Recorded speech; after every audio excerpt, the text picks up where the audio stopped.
whether or not we start or not. Okay. All right, we're going to start the work session. There's no introductions or anything. Lydia, I guess you get to talk to us. And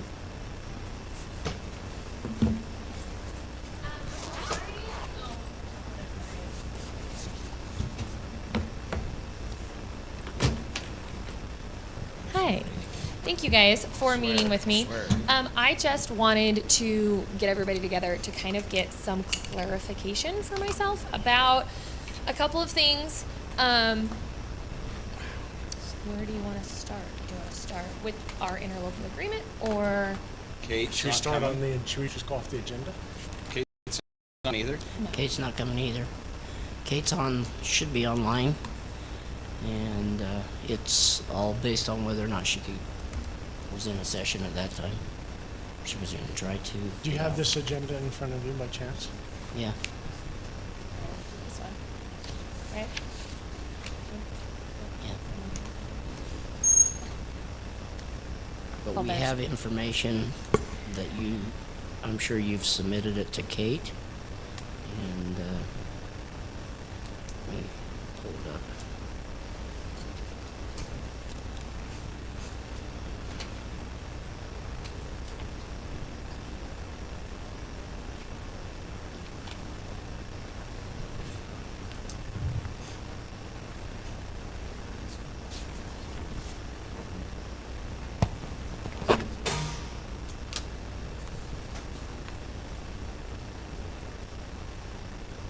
No, I have the email.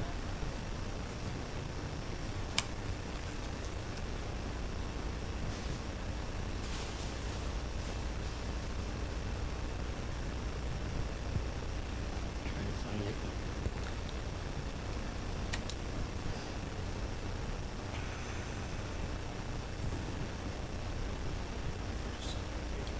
There it is. Kate has not.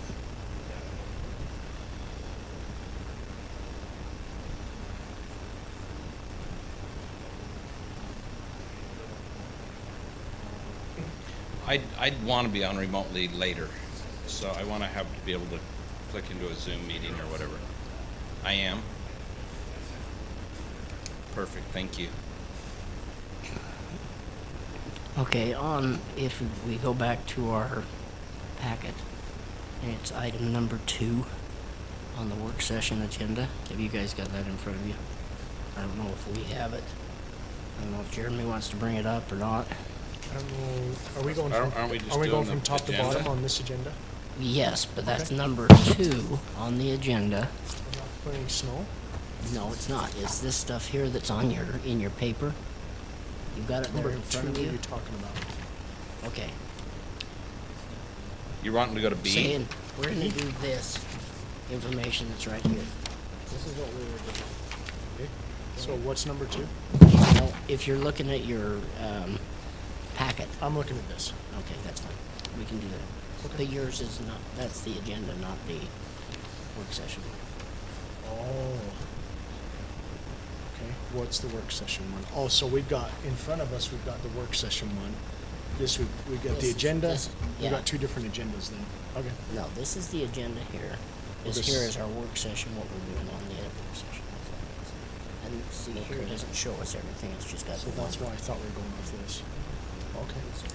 No, we're good. Okay. So anyway, go ahead with what you were doing and discussing, and Wilkinson complex issues first. Awesome, thank you. Well, thanks for meeting with me. So we had an interlocal agreement with those schools, and we're kind of having a couple of issues. We listed some of them, but what I really wanted, 1 and 2 of these topics kind of condense into each other. I would really like to know, get some clarification on how to deal with conflicts. Does that make sense? Like what is the chain of command? What do I need to be doing? What is something that you as commissioners need to be doing? Who am I contacting when parts of agreements aren't upheld? when we have issues that we run into, I would really like to set up a meeting, but I don't know if that's something that I need you guys to go meet with the school board, since you guys and the school boards are the ones that signed it, or if it's something that I can escalate. Does that make sense? I think the superintendent is who we need to. I think what we need to do is actually have the superintendent here for one of these discussions, a work session discussion on that agreement, or else we go over and we talk with him. But Didn't we talk about this in our recreation department meeting? We did, but Okay. then nothing happened. You guys had said that you were going to contact the schools, and then I wasn't really sure what, and then stuff kept happening. I had email conversations with some people. I was just kind of unclear as to, I feel that there needs to be maybe better accountability on both sides of the agreement, and so I'm hoping that we can. Us to go to, should we set up a meeting with the superintendent and you and I go? Yeah. This is for over recreation. Yeah, that's, Can I Okay. come? no, Okay. we'll give you an update on it. Can you get this listed in an email? Yes. So I guess that's my question. If I'm having conflict with the school or with something in the agreement, do I just, Okay. That's what we're gonna discuss with Is you. it, is Yeah. this all the situations you're having, or is there more that we need to discuss? I don't know if it's gonna be as much a discussion about the items as it is gonna be how can we deal with it? yeah, I would love to find a way to kind of work together. I would like to have a better relationship with the school and be able to all be on the same page. I feel that we put a lot of effort into the interlocal agreement, I agree. Yep. and so agree I just too. want to kind of make sure that we're following them. Yeah, but if we can get, I don't wanna misspeak, so if we can just get an email from you on the items, and we can at least take that to them and figure out what direction we will go then and moving forward.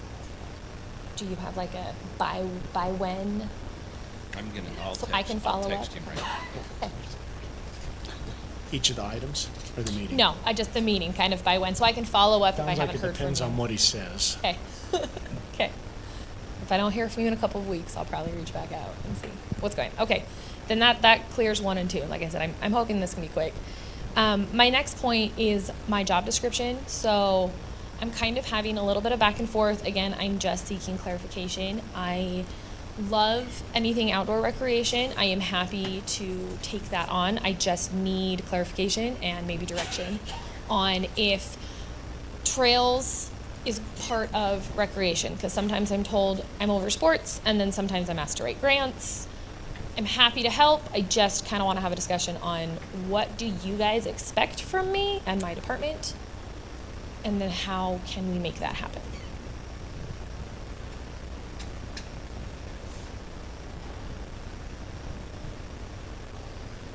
So is this, as far as this agenda is concerned, so make sure I'm following it correct.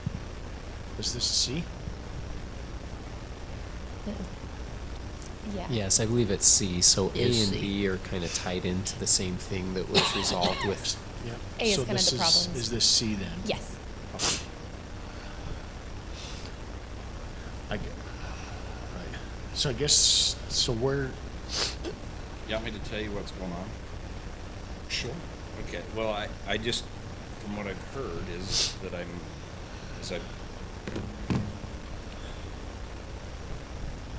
so,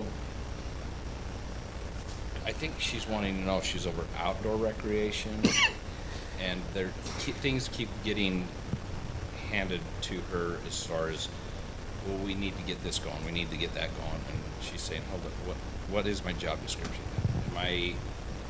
Am I supposed to be doing outdoor recreation? Am I doing trails? Am I doing this? Am I doing that? Just want to know. I'll do it. I just. But I don't know if she can do all of it. So I guess I don't know what the definition of outdoor recreation and what you would be doing is, because we talked about trails. Yes, that's But part I of think it. there's a lot of items that Commissioner Fackrell is working on with outdoor recreation, and I don't think it would include all those. I would be, we've discussed this no less than 5 times between you and I, but we've discussed what other counties are doing, and a lot of other counties have what's called Parks and Recreation Department. So the Parks and Recs are combined.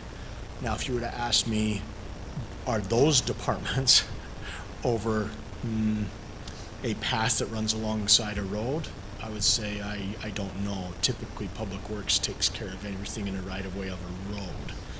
But if you're asking me if Parks and Rec would be over a trail in a park, I would say, yeah, they would probably over that. I don't know what trails we have in parks currently. That's just one item. So I guess I would need to understand a little bit more what the definition of Yeah. this outdoor is and what you're thinking. So I, from my understanding, there is a desire to grow outdoor recreation, trails, kayaking, water sports, mountain bike trails, OHV stuff. I think it's a great thing. I think it's a big need in this community. I think the community would appreciate it. I get calls all the time about, hey, what can I do outdoors in Morgan? Because we live in the mountains and it's beautiful. And I love that Commissioner Fackrell has taken this initiative to try to get some of these programs into the community and to start building trails, because currently we are very limited on trails.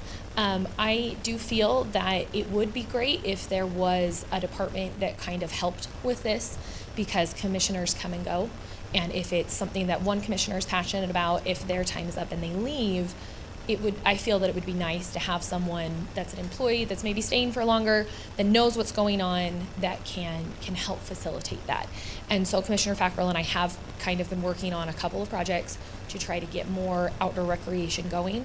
So I guess I'm just looking for clarification on, is that something that, mountain trails, mountain bike trails, OHV trails, hiking trails, is that something that you guys would eventually like to see under the umbrella of recreation? Is park something you would like to see under the umbrella? And then just kind of talking about what that's going to look like for my department, maybe the kind of help that I would need if we want to get something like that going, et cetera. Because kind of like what Commissioner Wilson said, it isn't something I think I can just take on as it stands right now in our department, because we are at capacity. So another thought I have, and then I'm kind of looking at Commissioner Fackrell to make some comments. You're what? Okay. I guess another thought is, when I hear of trails and ATV, the first county that comes to my mind is Beaver. I know they've got an immense amount of trails. So have we looked into or understood how other counties manage their ATV trails, their recreation trails, their water sports trails? I mean, we have a trail that goes up to the M and back, and I don't think the county's ever touched it. But I've seen many people on the trail. So we have a trail in developments that we should be maintaining that we don't. So I don't know. I guess, have we looked at other counties at all? Do we know how they run it? Is a question. So, and I don't have the answer. I will try to answer that for you. For about 2.5 years now, we've been working on trails and outdoor rec. And a year or so ago, Lydia came to me and she wanted to be involved in trails and outdoor recreation. And so that's when I asked you guys to allow me to be over outdoor rec. You guys are over the sports rec. And so Lydia has taken it upon herself to go to different trails events and to also apply for trails and to help us with all of the trails throughout the county, in hopes of trying to improve our outdoor recreation programs. And recreation, of course, you guys know that I have not gone and put forth a resolution, or whatever you might want to call it, as far as the distinction between sports and outdoor rec, or just all rec. And I think that what we need to decide is within us what we want to try to accomplish. Otherwise, Lydia's correct. We need an outdoor recreation person. And they would work hand in hand with the sports rec, and then who oversees all of that. And I don't know if that's a person or if we hire somebody that can be over both. And then as one of their jobs, one would be outdoor rec and one would be sports. There's a lot of different things we can do and set up. It just depends on what we want to do as a commission. You know, Robert's been on trail stuff with me. I mean, everything that we're doing in trails and in sports, and everything that we're doing right now is towards the economic goals of the county. I mean, bikes and parks, bike parks, whatever it is, pump bike parks. Those are all part of not just recreation and not just outdoor recreation. It's for economic development. Because by Leisure doing services. that, we have a tourism attraction for somebody to come here and stay at the hotel. And without those kinds of things, we'll never get the economic development going that we want unless we bring in something we don't want. And so we're trying to do it with the assets we have without bringing in more, without bringing in too much more. And so that is what, and she asked me the other day when I says, are you going to the Trails Conference this year? And she says, well, I don't know if I'm really supposed to or not. Yeah, I would love to. I just want, Yeah. I don't want to continue in this direction if it's not something. If it's not something you wanted to do. And where I'm over outdoor rec and you guys are over sports, there's a problem because there's three of us, and we can't have three of us over rec. And so the other problem that I see that we have within this recreation is that we need to determine, we've got 5 years. Have three of us over rec. I just don't think we can pull Lydia in both directions. That's Well, we can if she wants to do that, but if she says she can't do that without additional help, then, I think she could do it as an outdoor as a recreation director, but she would have to have help to take care of part of it. Well, and I if don't we think- have to hire someone to do outdoor rec anyway, Right. yeah, it would just, So manpower. I can continue as an outdoor rec person, but I'm already spread too thin. I guess my concern with the whole trails thing is, I know Mike has a huge concern with maintaining the trails. It's like, yeah, we might be able to find money to make a bunch of trails, and where's the money coming from to maintain it. maintain the trails? We also have a problem with 90% private land, 10% public land. Fortunately, Blaine was able to get some more land, and I don't know what that's going to entail. I'll be able to have, or what they have in mind. I hope we have a little bit of say in that, but so I just don't, I would like to see a plan Yes. with plan for monies and all that before we just say, yeah, let's hire somebody and let's have an outdoor.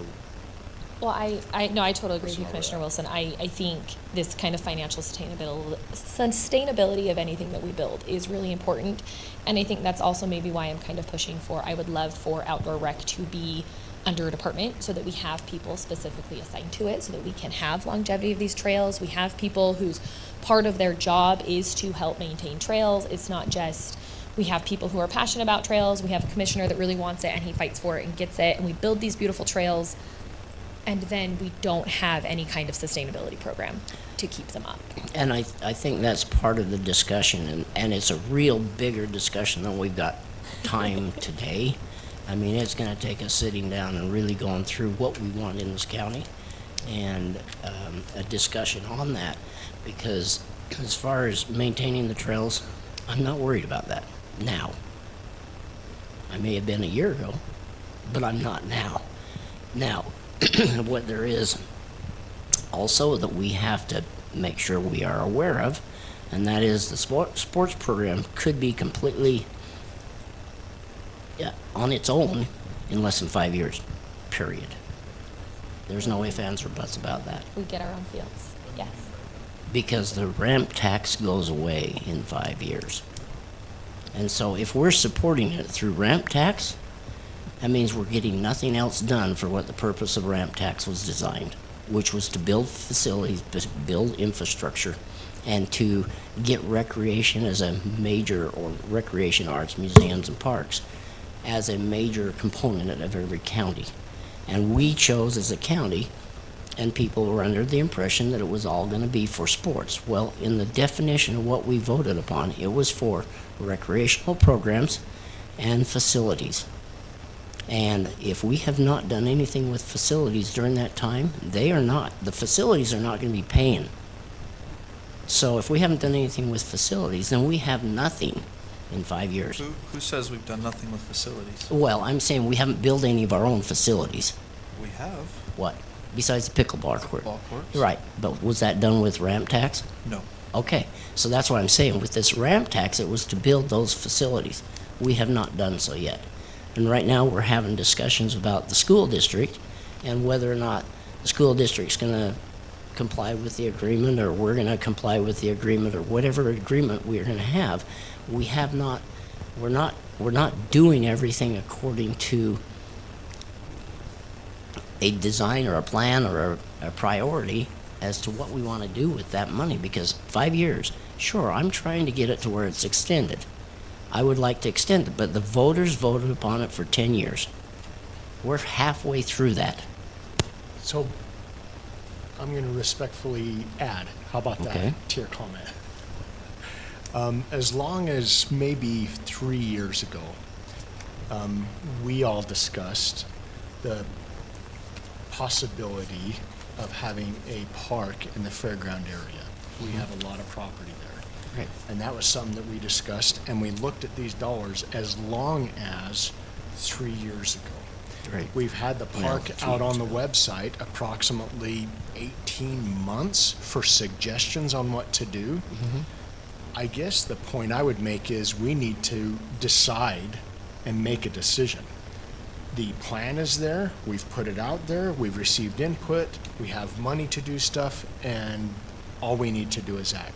If I was told, Jared, your top priority next week is to get an RFP out to put 2 fields in the fairgrounds area, and you decide where they go, I'll have it done.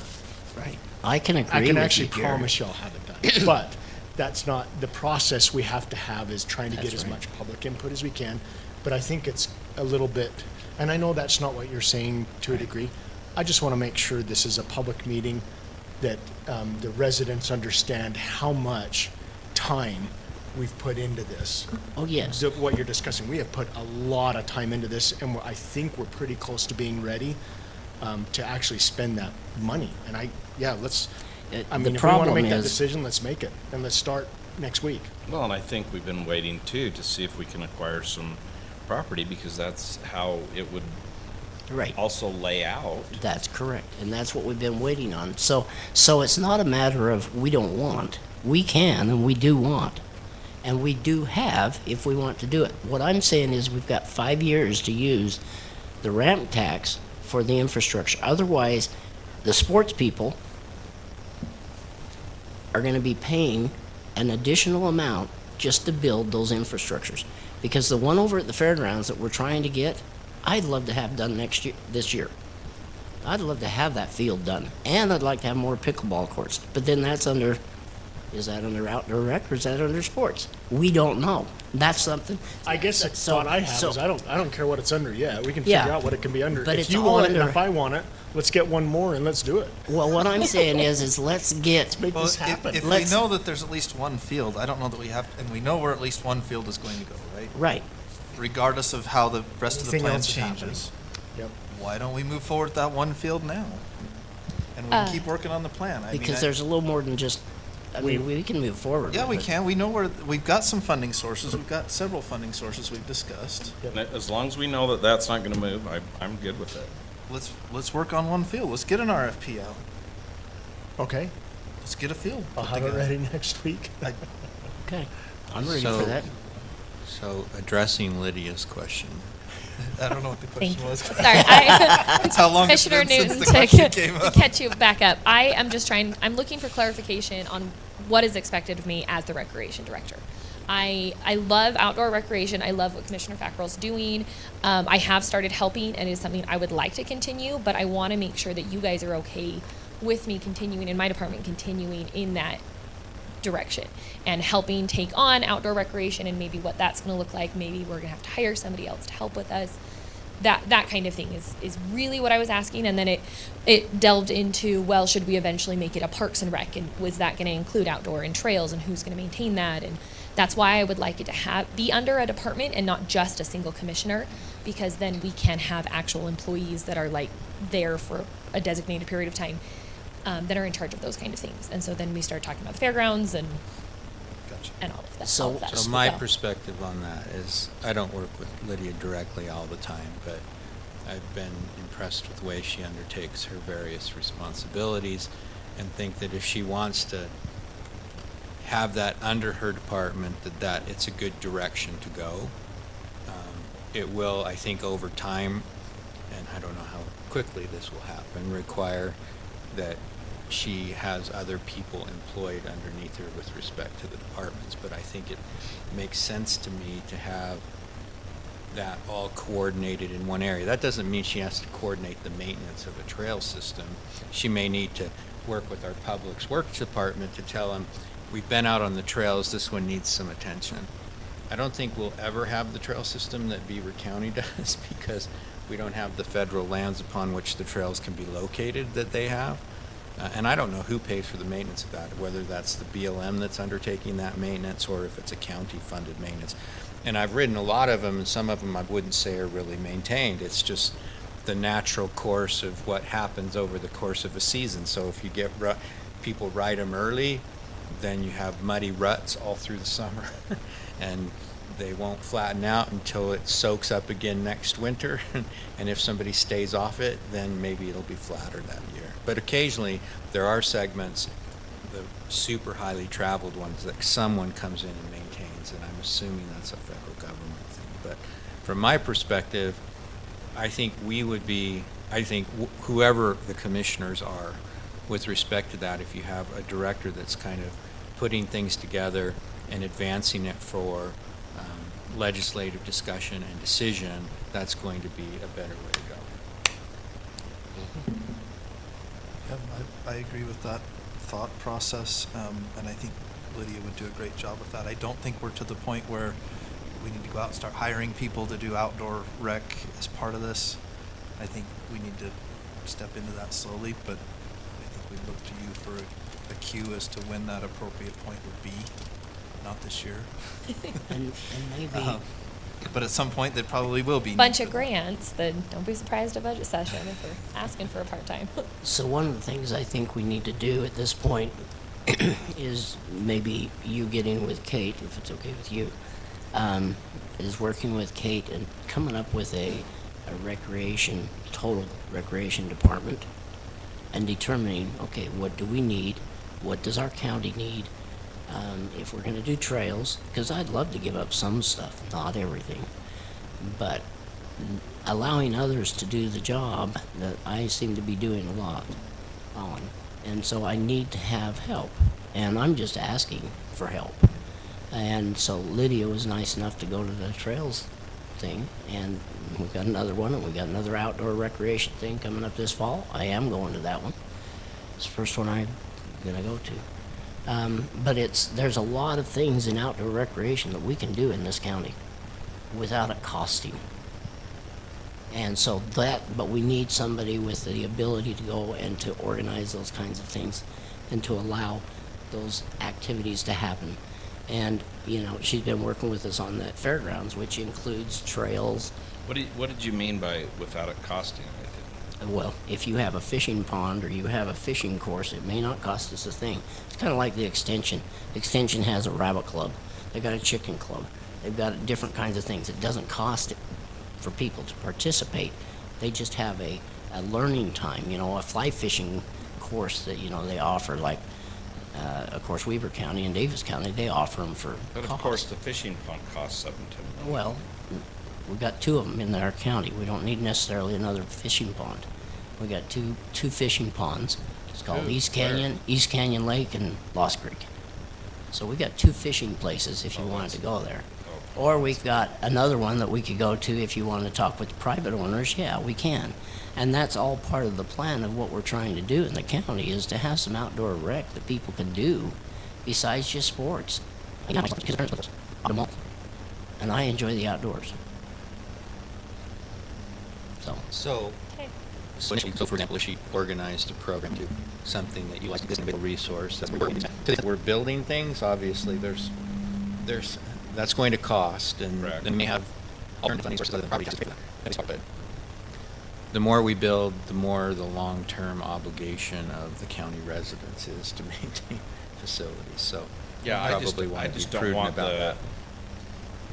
I don't want her to be so stretched so thin that the recreation sports suffers because she's trying to do both and neither one are getting done well. No, I agree with that. Right. That's why I think we would need to support her in terms of expansion of the staff beneath her. The question is she the right person to coordinate both? Yeah. And delegation is going to delegate it to somebody. But maybe it's probably not delegate because nobody want me to delegate it to. But I'd love to pass it off to everybody else and just oversee it. And just see how it's ran. But, I mean, there's a lot to do with it, and I'm willing to continue helping with it. And I can continue working on it until you guys get me off. So I want to be cautious how this comes out. I think we need to be cautious as a government entity to ensure that we are maintaining and fulfilling our responsibilities and not spreading ourselves too thin and worrying about things that are not government responsibilities. Is it really a county responsibility to provide trails throughout the county for residents? I don't know. Maybe. Maybe the answer is yes. Maybe the answer is no, frankly. I don't know. Is it really a county's responsibility to provide outdoor or sports recreation? Some do, some don't. It's not a mandated responsibility. Neither is a trail system. I'm not saying that as what I'm saying is I think it comes to the needs of the community. we have needs and we have wants, right? And in my mind, these are wants and not needs. And so I want to be careful that we're not delving so far into our wants that we're neglecting our needs. Now, However, trails is now a #1 priority of the state of Utah. One of the number ones. it can be a However, priority of the state. any That doesn't mean plans- it's our priority. No, we are a subsidiary of the state. The state has mandated to us that if we do not put trails in every project that we do throughout the state, then we're in violation of being a county. Can we get a No, copy of that? That was passed.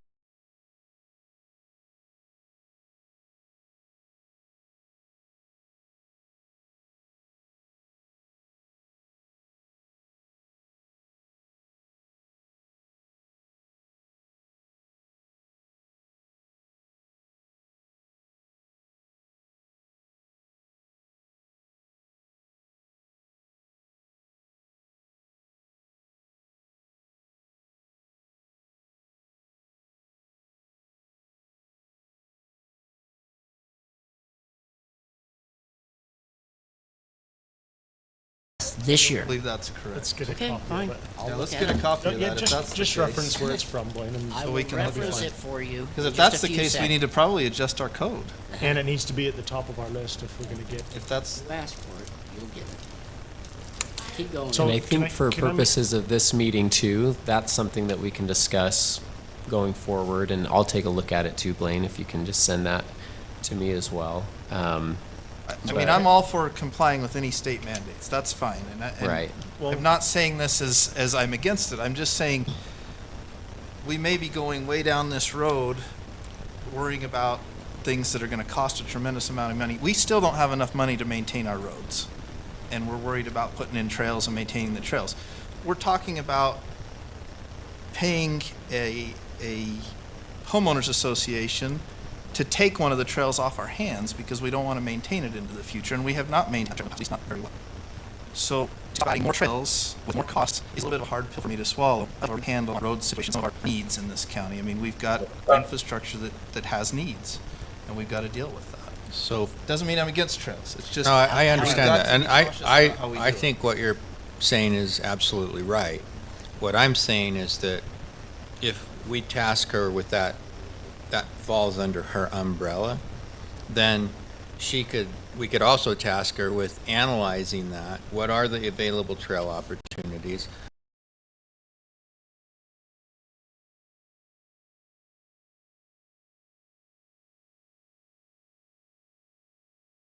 What are the costs of putting them on, what is the overall maintenance cost? What are the potential funding sources?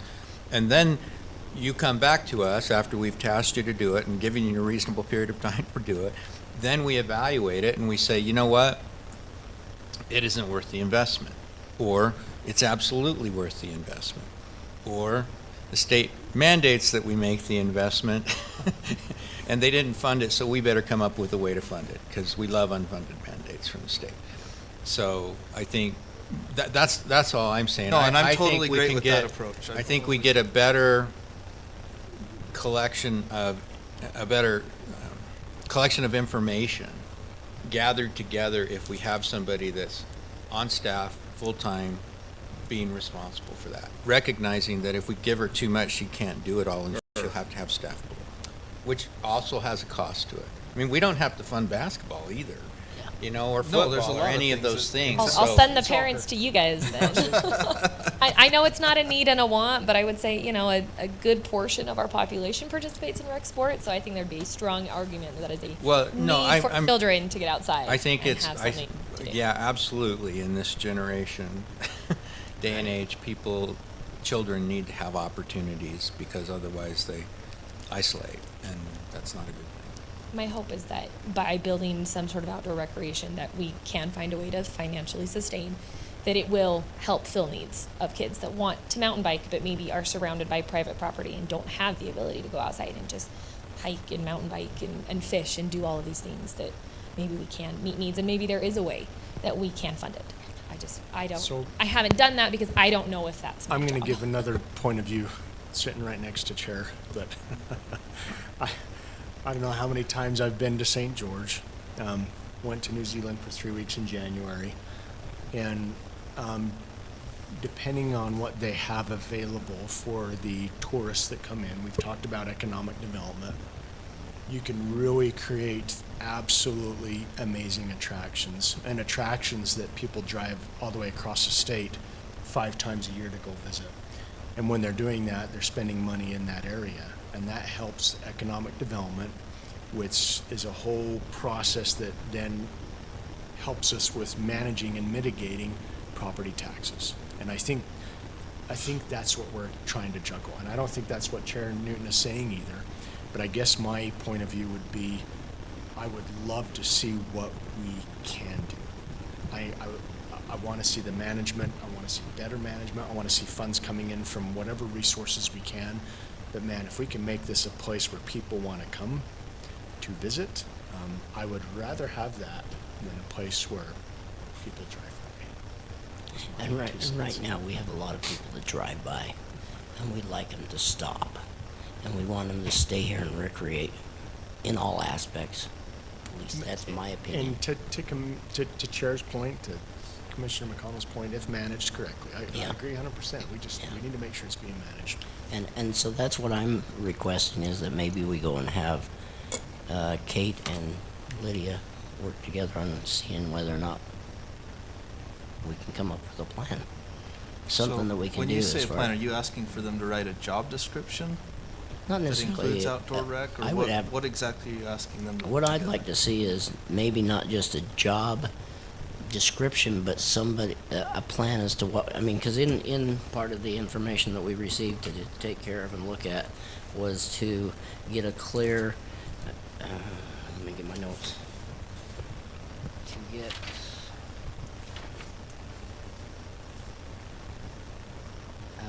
a master plan for recreation. We don't have that. We do not have a master plan for recreation. And I think we need to come up with one of what we want in this county for recreation. That's including everything.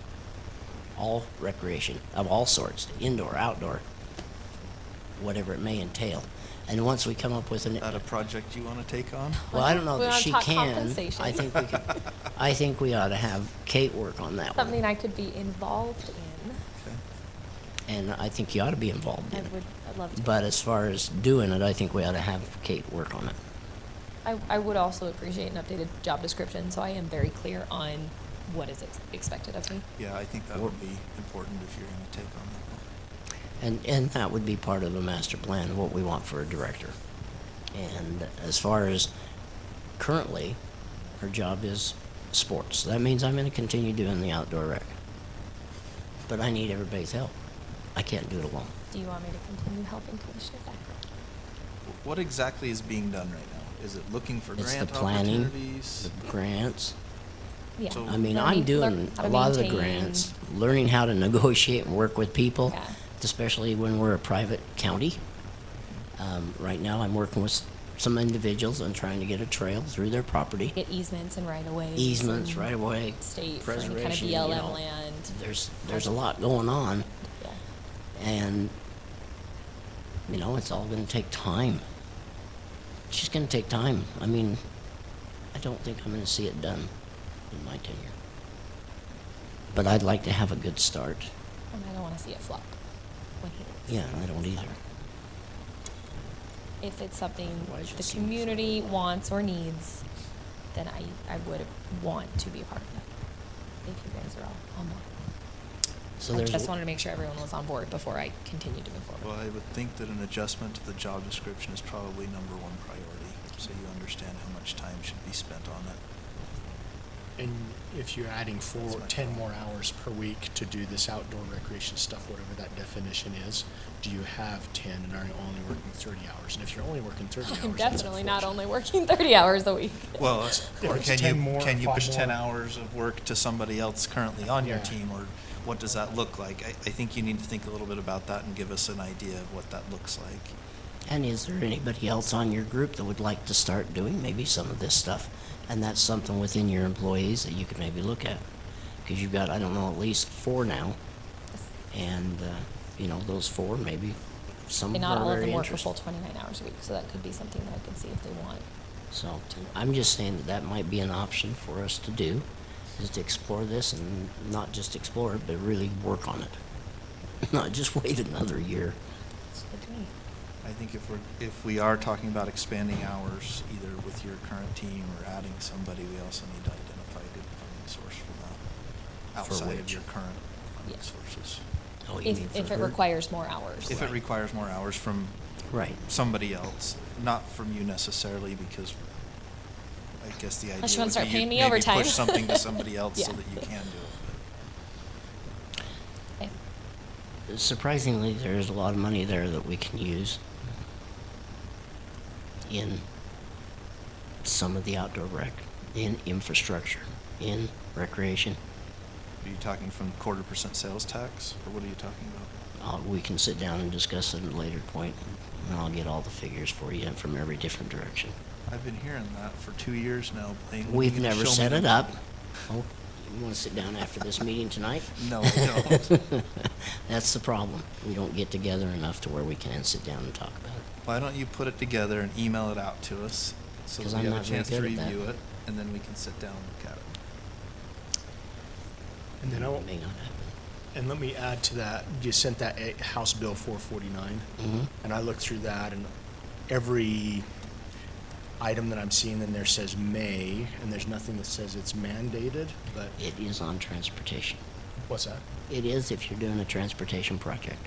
The point I'm making Go right is ahead. that usually when I reference a code or something, I say, look, it's under this section, this subpar, here's what the actual, I read through, I'm not seeing anything, that's all I'm saying. I think if Okay. it's mandated, that's a big deal, and we need to know that, so. It says I will- may, and it's for pedestrian safety. Right, so that's what I'm saying, is there's a lot of maze in there, but let's just make sure. I'll we make sure of it, understand. Okay. because there's more to the bill than just that, so. Well, if you become aware of a bill that you feel like affects the county in a major way like that, the very first thing that all of us should be doing is sending that information to Garrett and asking him to review from a legal perspective, because we need to make sure that if there's adjustments that need to be made to our code, that we're making those as quickly as possible. So if you've got other bills that you think affect in that way, please send those to him immediately, because And we our need to look at budget. that. Well, I've and done- That- and I that's a wouldn't say- major deal. I wouldn't say I've just for done that, but it Commissioner doesn't matter. Thacker, I would say for every department head and elected official. Agreed. Please, Anybody please. that catches wind of any type of a bill that affects us in that way, that's a big deal. As far as taking care of our roads, since you mentioned that, you've got enough money to take care of the roads. I've gone over it with Brett, and he's requested, and he has not come to us and requested that amount, but he's requested a certain amount from me that says that if he could go and have this much money this year, between now and next year, which we have it there, if he were to have that, he could get all the roads taken care of this year. If there's enough time He could have it done this year if we gave him that much money. Now, where it comes from? And yeah, Jared, you may not know where it's at, but it is there. Okay? The money is there that can be used for that. However, and he was saying to me, he says, Blaine, if you will hold off on trails for a year and allow us to use that money for this, in 1 year from now, we can start working on those trails that you want in this county. I told him, okay. But I says it's up to the commission. So the commission has to decide, and if you'd like me to, I think we ought to sit down and actually have an administrative meeting or a work session on all of these funds, and I'll have it all prepared. And at that point, I will, when I'm ready for it, I'll send it to you. Right now, I'm spread thin. So can I respectfully add to that? Go ahead. There are I could probably name 10 off the top of my head, locations, roadways in an unincorporated county where the section, you have to do a full reconstruct of a road to fix the section correctly. Okay. Because we don't have enough funds, Brett is currently looking at dollars to do overlays, and we have a lot of projects coming in to do overlays. So just reconstructing alone are tens of millions of dollars we do not have. And I can name them off for you. And if Brett doesn't want to name them off, I think he would, but in his mind, he's saying for an overlay. So that's one item for me. The second item for me is I've heard from a couple contractors that said, why is a county patching with a grader? Nobody patches with a grader anymore. If you don't know what I'm talking about, go to there's the Stoddard. cutoff road in Croydon, there's the Stoddard Road on Morgan Valley Drive, there's Deep Creek, I don't know what other ones I've driven on, because Brett doesn't have the money for very expensive equipment to patch correctly. There's a long list, and I think we need to be very careful when we say we have enough dollars to fix our roads. That I'm aware of, or any county or city I've ever been involved in, there's never enough B&C monies to fix the roads correctly. We're doing the best we can. That's my Okay. interpretation. And I will tell you what Brett told me is that he says if we could have this much money, I can get, whether it be an overlay or whatever it is, he says I can get these things fixed.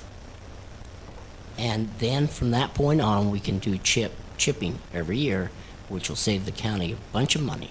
And I think if we can get to that point where he feels like he has got that point in the streets or the public works or whatever, when he gets to that point and he says all we've got to do now is just maintain them, they will last a lot longer, then let's do it. And if we're not going to do that, then it's on us. So, And can we finish with Lydia so Yeah. that Thank we you. don't Yeah, keep that's- here for these conversations? Thank you. You're welcome to stay, as are any members of the public, but I think we're on item D in your list. Yeah, that's Yeah, okay. So back to I will get with Kate and we will job description and I'll put together. Do you guys just want me to email you all of that, what conclusion that we've come to, how long it'll take and all the, Yeah, email your need to have another meeting like recommendation. this, I can just email it all. Email it and then we'll talk about whether. Okay. The next one is the environmental study for the fairgrounds. I had talked to Commissioner Anderson, and he had spoken with BioWest, correct, about possibly getting a bid to do a phase 1 environmental study. Yeah, we would need to make sure that we're following the RFP process correctly. We need to know at least what his estimate is to do it, and then see if we would need to get 3 bids or if we need to go out to RFP. Okay, Yes. is that something that I will need to draft an RFP for, or is that something that you are going to handle? Oh, I can, it's not. Okay, again, just clarifying what Goals I last need to do. year. I thought we approved buying goals last year. We did, we'll get there. Yeah, we did. For That's part of Mountain it. It Green. hasn't happened. That's why I wanted to talk about Did you it. jump ahead of me? He said G, that's what I'm reading, G. no D. D. Oh, D. D. So that being said, I do have some private donations that we'd previously talked about. I personally would prefer that money to go more towards infrastructure, and I would ask that the county maybe help invest in infrastructure. I know that people had said that it could be done for either, but I would feel better about accepting donations to build actual infrastructure rather than to do a study to see if we can build infrastructure. I would appreciate it if the county would kind of fund that portion simply So the because- field that we were talking about, maybe trying to get on ASAP, is that going to be a multi-use field? Yes. So soccer, baseball? And an environmental study What type of, technically what wouldn't. type of infrastructure items would you need for that? Goals, things like that? Well, Sprinkler system. yeah, sprinkler Potentially system, sprinkler system. irrigation. I mean, we already have I bathrooms mean, there. maybe those are the kinds of things that funding should Exactly. be spent That's on. what I would rather spend that kind of funding on. I mean, in a perfect world, I would love to have some sort of storage facility over there to help lessen the dissension we've kind of been having with the school district over the Wilkinson complex. So, in a That- perfect that world. What type of actually- storage is available in that little bathroom facility? I know there's a back door there. Is there much It's space like in there? can store a lawnmower. But It's that's not pretty very much big. no. Okay. No. I didn't think it was, but just wondering. And if I mean- if we get started and we just privately fund the field and we don't go through any kind of federal grants, it technically would need the environmental to be done before we start construction on it. But it also couldn't count towards any match if we do get federal funding. So that is, I think, one of the reasons why I hadn't pushed to start it, because if we build a field all on our own, we can't use any of that money as a match towards any kind of federal funding that we receive. Nor would we be tied. But we would Yeah, then not be wouldn't be tied to any tied kind of either. environmental funds. So I just wanted to point that out to think about. Okay, that, The groundwater's pretty high there. Are we gonna absolutely have to have a sprinkler system? No, you Get probably away would. without one? What you're gonna have to Partially, do. you're gonna have to fill a little bit, but I think you could land level it. I don't think you'd have to fill it a tremendous amount. The biggest thing is getting the right kinds of grasses, the right kinds of soil. I think we better establish an elevation, don't you, Yeah. that Yeah. we're gonna stay with. And then it would determine whether or not we need the water or not. We'll let the landscape designers Yeah. address that for us. I guess what I was thinking is if we could get a level field, grass field put in place and do sprinklers later as part of, you know, a grant program, great. But at least we can get a field, you know what I mean? I would love The bare fields. minimum initially. And in terms of storage, would some storage containers work? Like a 40-foot container? yeah, we could put equipment in that. They're not temperature controlled, so it would be very difficult for us to check out equipment all day. But that doesn't mean you can't get them temperature controlled. Okay, well, if we're going to be working out of them, I would prefer at least some sort of ability to even insert a window air conditioning unit, because long days in the sun. Yeah. Yeah, there's ways that you can do it. Well, we don't. I've seen. I Yeah, guess do we have depending on where power? we put it, we have power at the restrooms and at the pickleball courts. But depending on where you put that, I guess would depend on the power source. Yeah, there is power to the restrooms and the lights, so. So maybe, Exactly. at least as a temporary solution, we could get a container and place it behind the restroom facilities there, tie into power. At least Great. provide you with some. And something would be great. Some resource Yes. for that. Thank you. So, okay, then the next item is any kind of changes in the fairground plan. So sometimes from different commissioners, I've kind of heard like, oh, we can put in a bike park instead of a field, or we can expand the pavilion at the fairgrounds, or I just want to make sure that we're kind of all on the same page before we move forward with anything, because currently none of those changes have been done on the master plan. So I just want to make sure we're not, that I'm not moving ahead with something that isn't actually what you guys want, because I feel like that's going to be wasting everyone's time. So I just want to make sure that any changes in the fairground plan, that I am aware of them, if there's anything I need to stop doing or any plans I need to readjust, if I could get those on a physical copy so that I'm on the same So page. We've got a lot of comments now from that being posted for over a year now online, as you mentioned earlier. Yes. Can we get the engineer that drew that up to come in and sit down with us for an hour and take those suggestions and put them in and Yes. finalize it? Yes. Let's do it. Let's get it finalized. Well, as finalized as it will be, because it'll adapt as time goes on. Everything changes as you build, but yes. Okay. Okay, cool.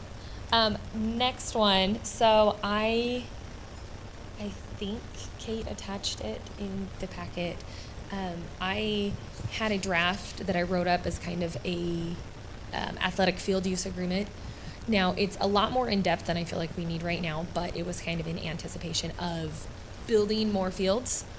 I wanted there to be a way that we, since we have an interlocal agreement with the schools, that if there are other, for example, competitive teams that want to use county-owned facilities, that we have a very clear expectation in place of what we expect, what the fees are, how we're going to charge them, how people can reserve things. And so I had drafted this. I've shown it to Commissioner Anderson and Wilson at one of our recreation meetings. But I just kind of wanted to give it all to you guys to show you, to ask your opinions on it.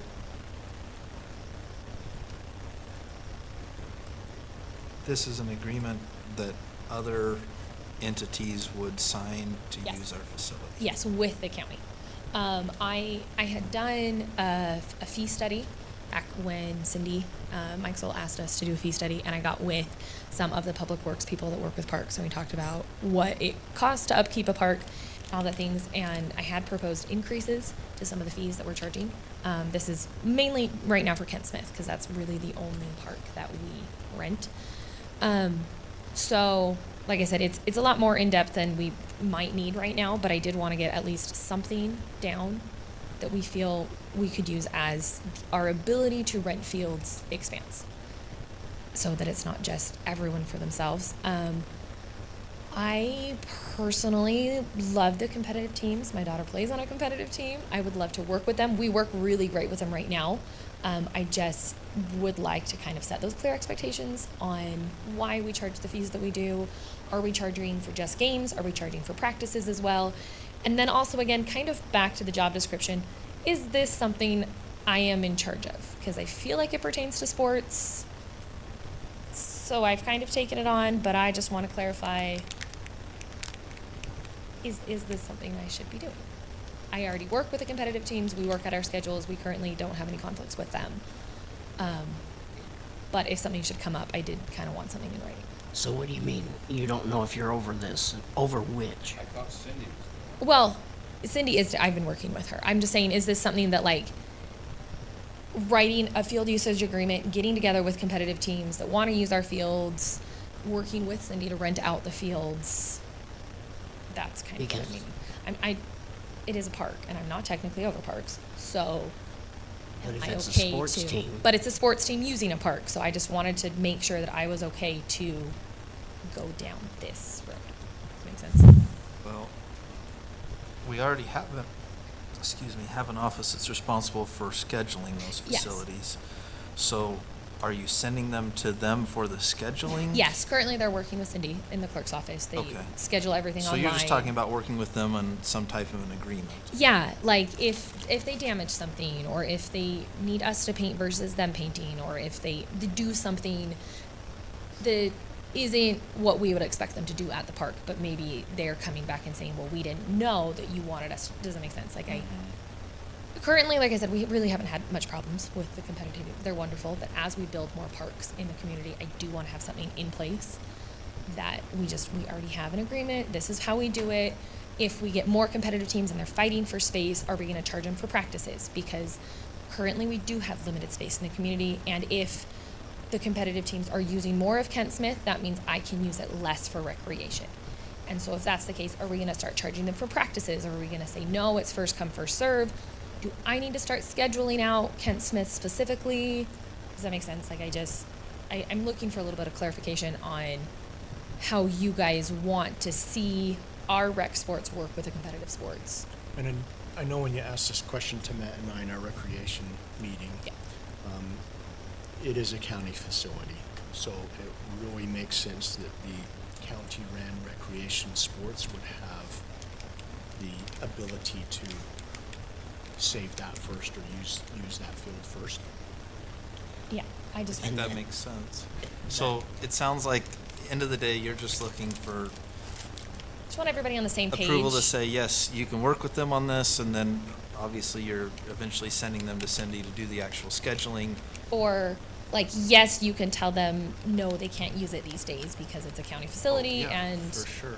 Well, because we had that problem with Weber State. we Yeah, have yeah. problems. So if we're going to have other entities come in from out of the city and out of the county, then I think we need to get some sort of first come, first serve reservation in-place contract. Well, and so that certainly everyone is- our use of the facility, county use of the facility should take priority over all other use for programs. I mean, if we're It's paying to hard- use a yes, field no, somewhere. I agree. like, I said it's kind of hard that's to crazy to. integrate in where there's kind of been a long-standing tradition of Yeah. what Kent Smith's been used for. And so I don't want to ruffle feathers. Like I said, I've not had problems with the competitive teams. They've been wonderful to work with. I just kind of want to clarity. Do you guys want to charge competitive teams to practice on county fields? Or are they just scheduling them free of charge? Because when we had that issue with Weber technically did get on and schedule a practice at Kent Smith, but a comp team was practicing there. But they didn't schedule it because we don't currently charge them for practices. Are we charging anyone who is not county rec for any use of the field? I guess we don't have to make a decision now. That is just something that is an issue within my Any department. thoughts on that? Well, we have this problem with everything. I feel like if they come, especially from outside of the county, I mean, county taxpayers subsidize those fields and those parks. So I feel like if they come from outside of the county, they ought to pay for it to use it. I'll say in this But- agreement thing we have like county-based teams versus non-resident teams and fees. And we would require them to show rosters to show that at least 51% of the team is county.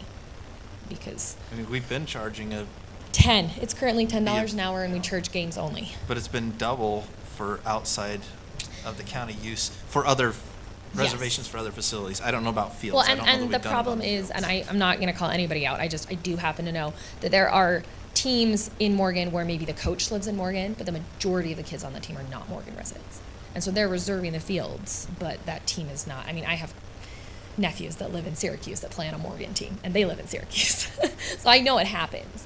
And so that's kind of the other. I don't know how you'd resolve that. I mean, Well, I was going to say, in our agreement, and what I've talked to other departments, what they do is that when competitive teams come in and sign this agreement, they have to provide a roster, and it shows that at least 51% of the team is Morgan County residents, gotcha. and then they are considered a resident team. And that's all in this agreement as well.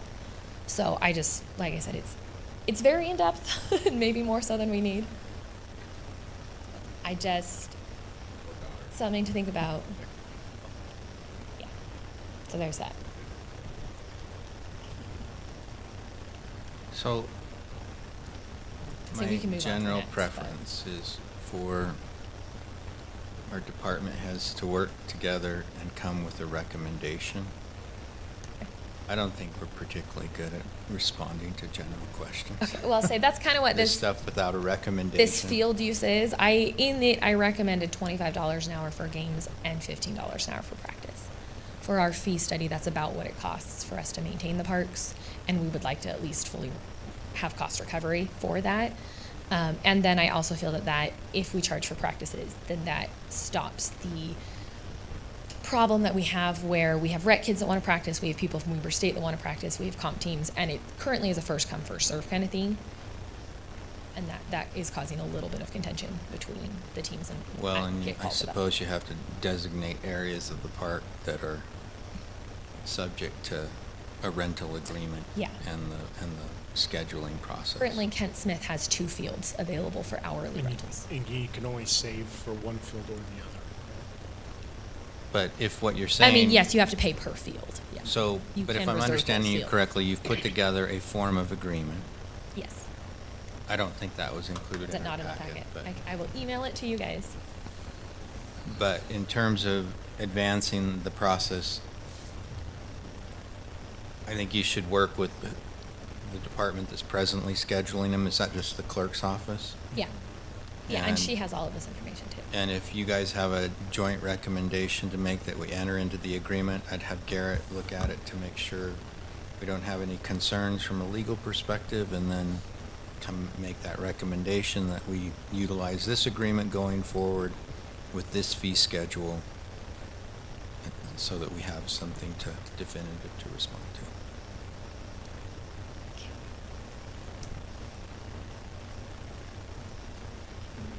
Aye. sounds great. Before I forget, I'm emailing it all to you. That is the draft. And then, yeah, I can get with Cindy and we can get it unofficial. So you're proposing then that they need to be at least 51% to be able to have priority? Yeah, I do. I think residents. I personally would like to see the citizens be able to, our citizens be able to use the property before outside people. It's just my opinion. Sorry. I guess also, so we're talking about recreation and anything outside of recreation. Yes. So I would say recreation first, and then whoever signs up after that. If you have one player or two player or five players on the team from Oregon or not, it's not recreation. So Well, I think I understand what Commissioner Fackrell's saying, though. If we either give a discount to residents or in other departments or in other cities, sometimes they will open up scheduling to resident teams first. So that's going to be extremely difficult. Okay.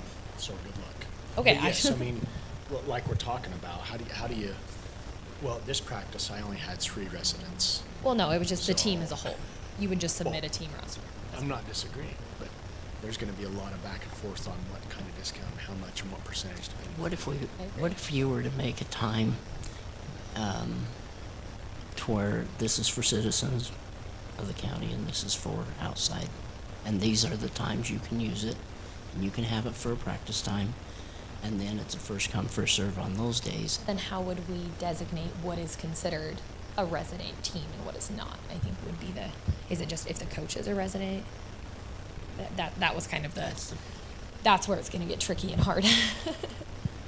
So We run into the same thing with yeah. the parks where, we said if you're gonna reserve it, it's more if you're a non-county resident, and we had people whose, second cousin lives in Morgan, and so they put their name on it, but then Rifle somebody range, else same makes the thing. payment. I know So people that have asked. you're other gonna have in people Morgan lie to about rifle that. range. To save Unfortunately, we $10. have- Yeah.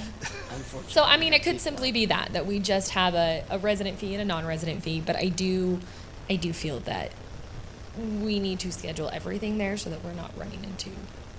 Why don't we just, since our county is so beautiful, let's just make all fields and make more fields, so that way it'd be open space, and then we can do whatever we want with it. Well, the Fairgrounds have plenty. plan has a bunch of open space. Are you just telling? Are you That's the just plan. asking me if I'm you want just to do a being bunch of soccer fields? facetious is all. Multi-sport Yes, fields. please. That's what we call them, Commissioner Anderson. Multi-sport fields. We're not selective. Okay. That also tied in with number 8, that I would like to increase rental fields. So I will get with Cindy and we will get an official proposal for you guys on that. You guys have A, B, C, and D. Mine are numbered. So the second to last one, the breakaway goals for Kent Smith, you guys did approve that last year for $3,000 as a match with the competitive teams. The problem is the competitive teams have not moved forward with that. So there currently are not breakaway goals at Kent Smith. So Are they still the old ones? they are still the old Okay. cemented in the ground, falling apart goals at Kent Smith. Is that something that we just want to purchase our own goals at Kent Smith now and say they're county property, rather than trying to work with the competitive teams to get them to make a donation to match? Or would you like me to continue to press on the competitive teams about that match? Because we need new goals at So Kent Smith. is there a particular competition league that comes, or is it just one league? I think there's 2. 2 leagues that come and use it? Yeah. So if you were to have those 2 leagues, and I mean, if you can find this, because the competition leagues go all over. So if they want to use our parks, they ought to contribute.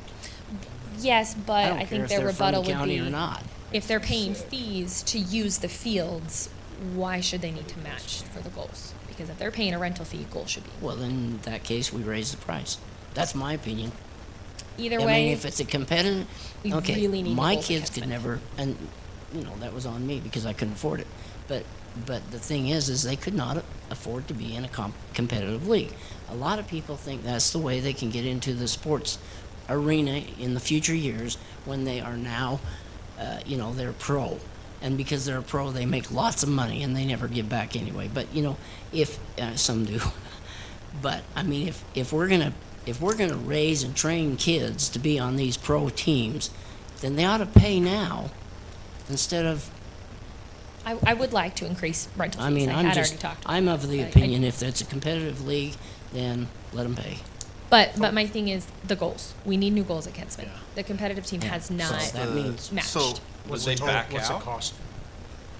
What's the cost for What's the? the total? For 6 goals for grand? both fields, yeah, it would be about double that. They just 6 they grand have for just how many? not for 4 new goals for 4 fields, and these would be You just get us a cost, we'll have to bring it in because we'll have to do a budget adjustment, but if you can get a cost and get it into the next commission meeting on the agenda, okay. get that taken Well, we probably need to get more than one bid too, huh? if we can. It's over 5,000. I if we mean, can is that get just- I mean, multiple bids. is it You just may I find just that look it's more up- of a single source kind of Yeah. thing. I If don't it's a know, single source, you but just gotta state that. I mean, there's a you lot of reached different out- companies that offer soccer goals, but Reached out, you didn't Then- receive then it. for all get the 3 same bids brand from- soccer goals. Yeah. Okay. The other See who will question- sell- Yeah, it doesn't have to be separate brands, it just Okay. Who- companies who's- that are selling. Who will sell them the cheapest? I think the other question that this brings up is whether we can allow business to be done on county-owned property. So for example, like the library, if someone wants to do a business presentation, they can't. But if it's something that's just for information or for free, there's no soliciting, it can be done. I think we do the same thing for the most part in the auditorium where they can't, like someone wanted to rent it to do, like to run a cornhole business competition, and I think that you can't, under our code, you can't run a business on county-owned property without like a CUP. You know, if we look at the airport and then there's in their lease, it says that, you know, we're not going to consider subletting a commercial purpose. But Brant had to come in for a CUP, Buster had to come in for a CUP because the code does say you can't run a business on county property. So I don't know if you want me to look further into that, but that does bring up the question if these comp soccer teams are running a business. I know we have an So- agreement, but what do we do with barefoot tubing? We have a lease agreement, but I'm not sure. How that fits in? Yeah, that's a good point, because that also, yeah, that's a good point. If that's a Private business, I don't know. grandfathered use that before the code changed, I don't know. Well, would a business But- include, I mean, I coached many comp teams, I never would consider it a business. I say the never- coaches don't I make never money. brought in money or money went Okay. out. Never However, had a full, yeah, I didn't, there are people that run soccer camps during the summer at Kent Smith Park, and they charge money per kid. So maybe that's the distinguishing Camps. factor, and we just, maybe a code, maybe the code can be more specific. Yeah, So I is think it there's a something that- difference between that and a league. I think the league operates out of an office wherever that office is, and Okay. that's their business location, and then they schedule games on a rental basis on fields that either a private party or a jurisdiction offers. Okay. So the people that do run soccer camps at Kent Smith, is that something that obviously they can't do?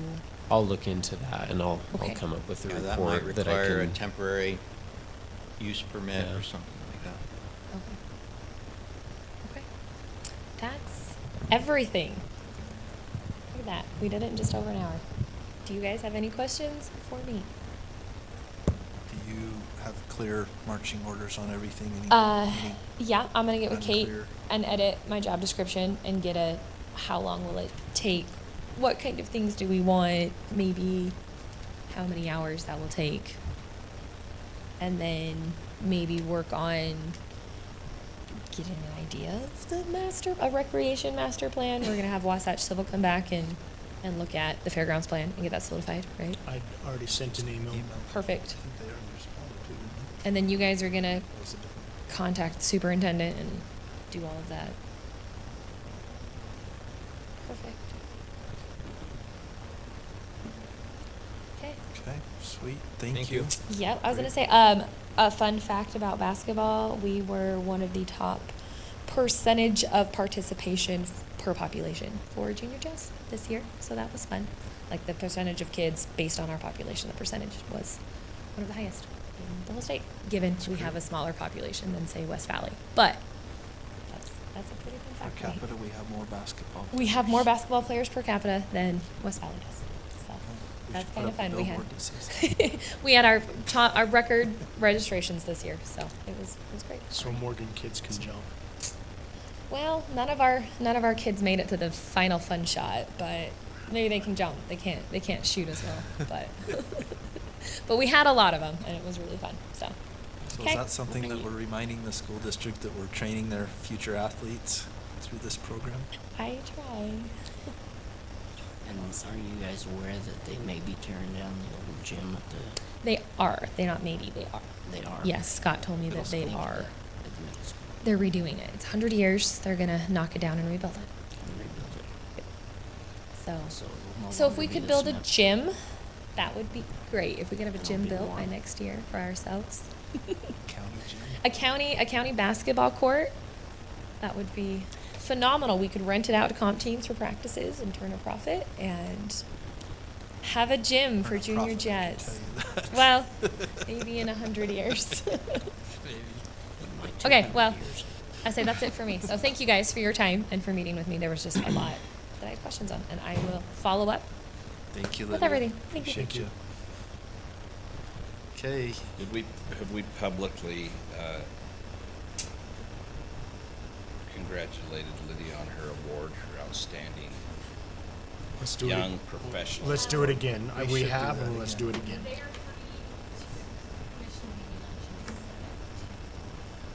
Wow, awesome. great.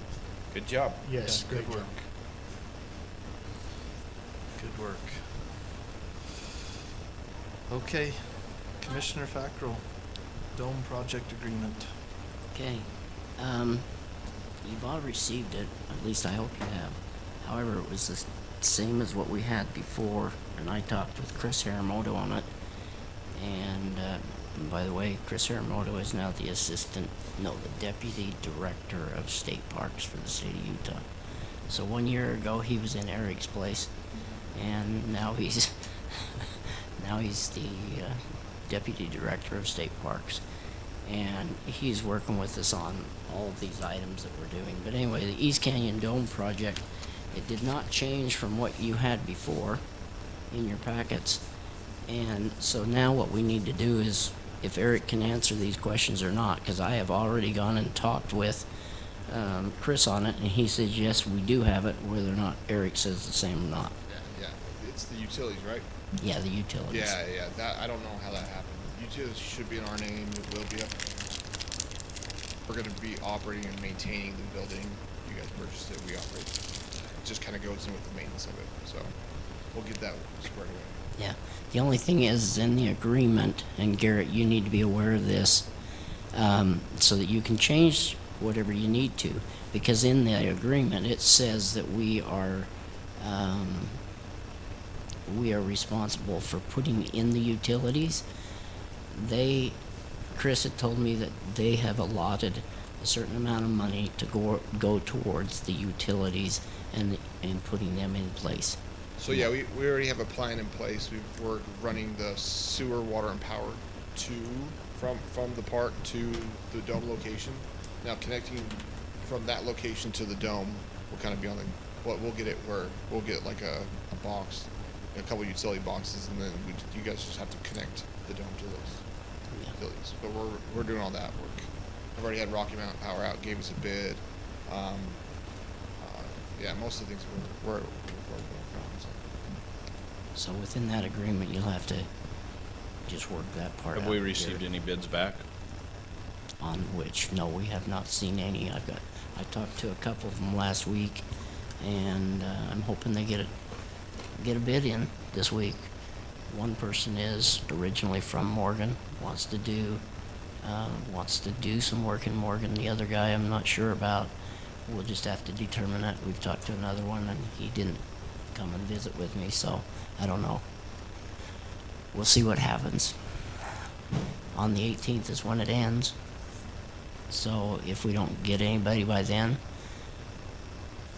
I guess you can do it, Matt. Talk to John. I can't. I will talk to John. So, Did we make any, I know when we saw this agreement originally, there were a few questions on it, Yeah. not just the utilities. Did we make any adjustments? that's where it did not get changed, but it needs to be changed in this interlocal agreement, interlocal cooperation requirements. Let's see, the county. Where is it? The only other question we had, I know that night, was it says something about us being responsible for, is there amount that there's going to be more and more and more and more built? Correct. Right. That's the plan. Yeah, the plan is to do that, but they're not responsible for it. We're not responsible for it at this point. They're responsible for just allowing us to build them if we decide to go out for another grant. So the whole idea is to have this dome village with all these smaller domes around it, because the purpose is in that. However, this is just phase one that the economic opportunity, the Governor's Office of Economic Opportunity has gone and given us this Part B grant for economic development. They gave us the first part, says let's see what happens. Now, if we have results from this one, then they're going to say, okay, let's go ahead and continue this. So a lot of this, yes, we're going to have to come up with some match money on these. It can be in kind also, the match money. And so, so that's what these other domes will be, and they are not required. It's just when that point comes, we will build it if we need them, or if it's available, or if it's wanted, if it's a success, which I think it will be. I think we just needed to have a clarification in the contract that indicated that the future phases were at the option of both parties. Yes. Well, and the comment I made that is, so I think in the agreement it said we needed to follow state procedures on the building, or on construction and building of this. Correct, these because domes. we're going to be assuming the risk, so we need to kind of follow our DFCM facility management guidelines. Have you ever done a DFCM project, Blaine?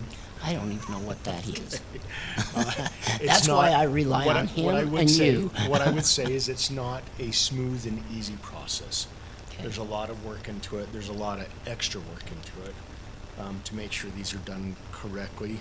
So my concern when we're signing an agreement that it has to go through the DFCM process is that we're aware of the costs of having to go through a DFCM process, and that we're okay with that. Okay, I remember and recall a year and a half ago when we started this, Chris had gone and talked with them, with somebody, Capital Facilities, whatever it was, and they had agreed to the whole process of whatever we're doing. So whatever on top of that, I don't know. That's not what I'm saying. Okay. Sorry. Are you So- saying I just some- want to What make he's sure. saying- Go ahead. I think is when we hire a contractor, whoever responds to the bid, we need to make sure that they are aware that they're obligated to complete the dome in accordance with the DFCM requirements. Yes, and whatever estimate we have gotten, thank you for helping me clarify that, Commissioner McConnell. Whatever estimate we have gotten for the dome might not be accurate. Was because that we in have the to go through RFP? DFCM. The what is not accurate? The what? If- I don't quite get If that. our RFP didn't specify that it needed to be constructed in accordance with the DFCM requirements, then the bid might be lower than it will be if we throw that obligation down. And I don't know whether or not it did include I that have no clue. requirement or not. I have no clue. And it did, it has to be followed then, is what you're saying.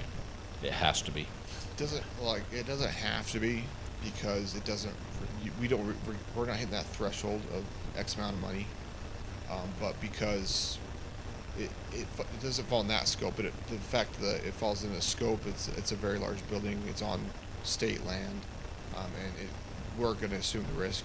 It does have to follow that DMC process, so that there's two folds to the DFC requirement. We don't hit the money threshold, but we're definitely hitting the risk threshold, so. In fact, I don't know this for sure, but I do know there's been times when you bid on DFCM projects, you actually have to be a part of their list. So yeah, I think including that it needs to follow all DFCM standards and procedures, then we'll see what the amount comes out to. You want to know how this began in the beginning? We can build it ourselves, is what they told us. Yeah, and that like That everything was changed. completely what it was. Everything changes, and I've reached out to our construction managers, and they're well aware of the project. They've been well aware of the project since the get-go, and they were going to reach out to DFCM and see what DFCM would require. Well, I don't know if we have to go through. We wouldn't have to go through DFCM bids or Well, something like that. But that would be very important for us to have in terms of negotiating something with the contractor. So if they can provide that list of what what DFCM requirements and standards means for this project, so that we can provide that to the contractor, that would be very helpful. yeah, and I reached out months ago. I don't know. You sounds like some people have worked with DFCM. It's not a very fast agency. I've been on 3 DFCM projects. I've done Rockport and Echo Phase 1 and 2. So I do have some experience with that and doing construction projects with DFCM. But I know a couple DFCM people I can try and ask and see if I can get a quicker turnaround. You may want to just ask Chris and see if he's actually gotten that from them. Yeah, I can ask Chris. I mean, I think I would have heard from our construction manager first. Yeah. But I mean, the unfortunate thing is we're paying for it, so I think we need to know exactly what We, amount in we would have to pay. cooperation with state parks, are going to be paying for all of this. Okay. It's cooperative agreement, and they are willing to work with us on a lot of this stuff. Sure, the state's given us so much money, not from the state parks. The State Economic Opportunity Board has given us some money. They are in a cooperation agreement. If we were to go out there and somebody were to build the floor, basically, the structure, or not the structure, but the floor, all of us together could go out there in a week and we could have the dome built ourselves. That's the kind of project in which we could do, and we can do it with the help of the employees. To begin with, the state parks was going to bring people out there to help us. I don't know if that's going to happen now or not, well, we have but you've been helping us, so, Yeah, we have a region crew as well, so if I could get on their schedule, if I know when things are to be done as far as erecting a dome and stuff like that, there's 3 guys on our region crew, or if we put both region crews, it'd be 6 people that all they do is construction projects and erecting bathrooms and things like that. So that's all. Who put the RFP out? our economic development contractor that we had. Was there plans attached, or? Yeah, we had actually some plans. They're a lot lower than now than what the cost is currently. But the plan was about 160. No, were there some plans attached to the RFP, so they don't even see what they're doing? No, all it was just the cost, the budget estimate. And then from then, it's been us to determine what's going on from there. So how would a contractor look at it and Because go, oh, they there's footings, foundation, The floor? contractor would look at the RFP, and in there it has everything they have to do. Because watch that, Civil did that for us. So there is a set of plans? Yes. Okay, all right. And I actually had a contractor out there yesterday. Oh, did you? Yeah, Good, so, good, good. I'm happy for that. yeah. Good. Now we might have 2. 3 maybe. Back to the agreement itself, a number of years ago, and it was before any of us were on the commission, the county provided some funding to help purchase some of the Conestoga wagons that are up at the park. Okay. Do you recall or have any idea how that was handled? Was it a similar type agreement? Do you know how that was done? I don't know how that was handled. I have to ask Chris on how that was handled. Okay, I'm just curious. I'd like to do the same thing if we can. That seemed to work fine, and the county's not been under any obligations since they've been put in place, which is what we ultimately want, is not a long-term obligation. So. Oh no, we pay to restain them. I just bought new canvases we're putting on there, so we Yeah. maintain them. So Okay.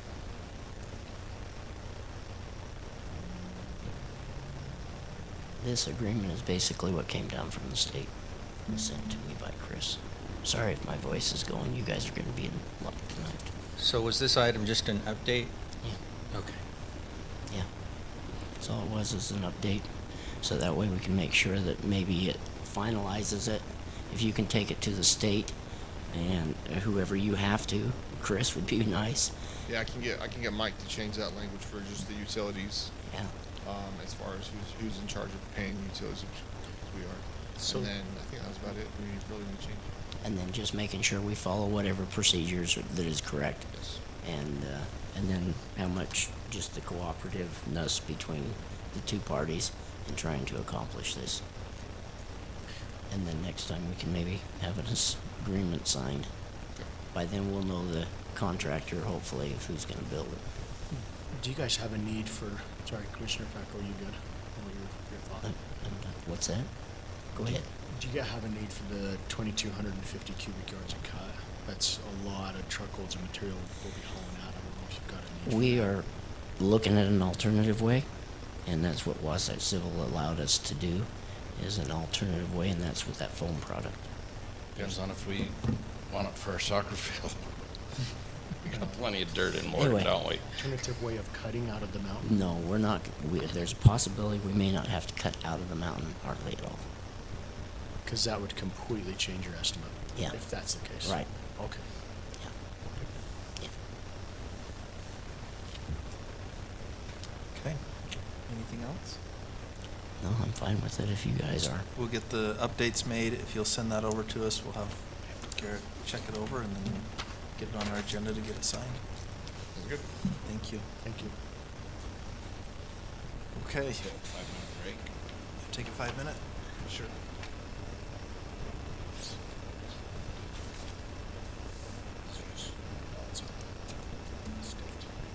Oh, okay, perfect. I'll be on boats. Okay, thank you, appreciate it. Okay, grant priorities. Mr. Facker. Yeah, I just have some, one in particular grant that I'm working on right now, or I'd like to work on if you guys are in a agreement with it, and that is it's a federal grant. And the grant is SS4A, which is street safety for all, or streets for all. That's what it is. And under that, there's two different parts of of this Department of Transportation grant, and there's two different parts. The one part is planning and demonstration grant, and the other part is the implementation grant. And right now, according to our safety study that WFRC has done and should be completed this week, we have a few areas, in particular 3 areas in our county, that are fit the descriptions of what we need for safety real bad. And so we can try for the implementation grant, or we can try for the planning and demonstration grant. Planning and demonstration grant, well, either one of the grants, we have a 20% match. So when I was talking with the WFRC and their planners, the planning and demonstration grant, one of the ones that we were looking at was, since we have a need in this county to slow down some people on the roads, so Robert can't go 60 miles an hour on Highway 66 or Old Highway. Barely exceeds the speed limit. Anyway, one of the thoughts was, and this is somewhere where we can decide whether or not we want to or not, but there are areas in our county that we'd like to put in some signs. I would like to put in some signs, okay? This is me. I would like to put in some of those flashing signs that says the speed limit is this, you're going, 45 or 55 or 60. And this would basically tell them to slow down to 60 or 40 or 45 or whatever, or 55, whatever the speed limit might be.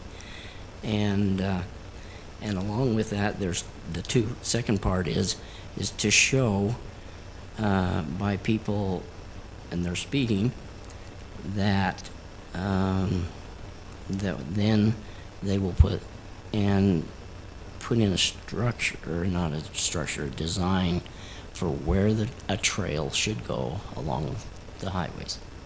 So that way we can have the safety of the highways, like Old Lincoln Highway or Old Highway which used to be Old Lincoln Highway.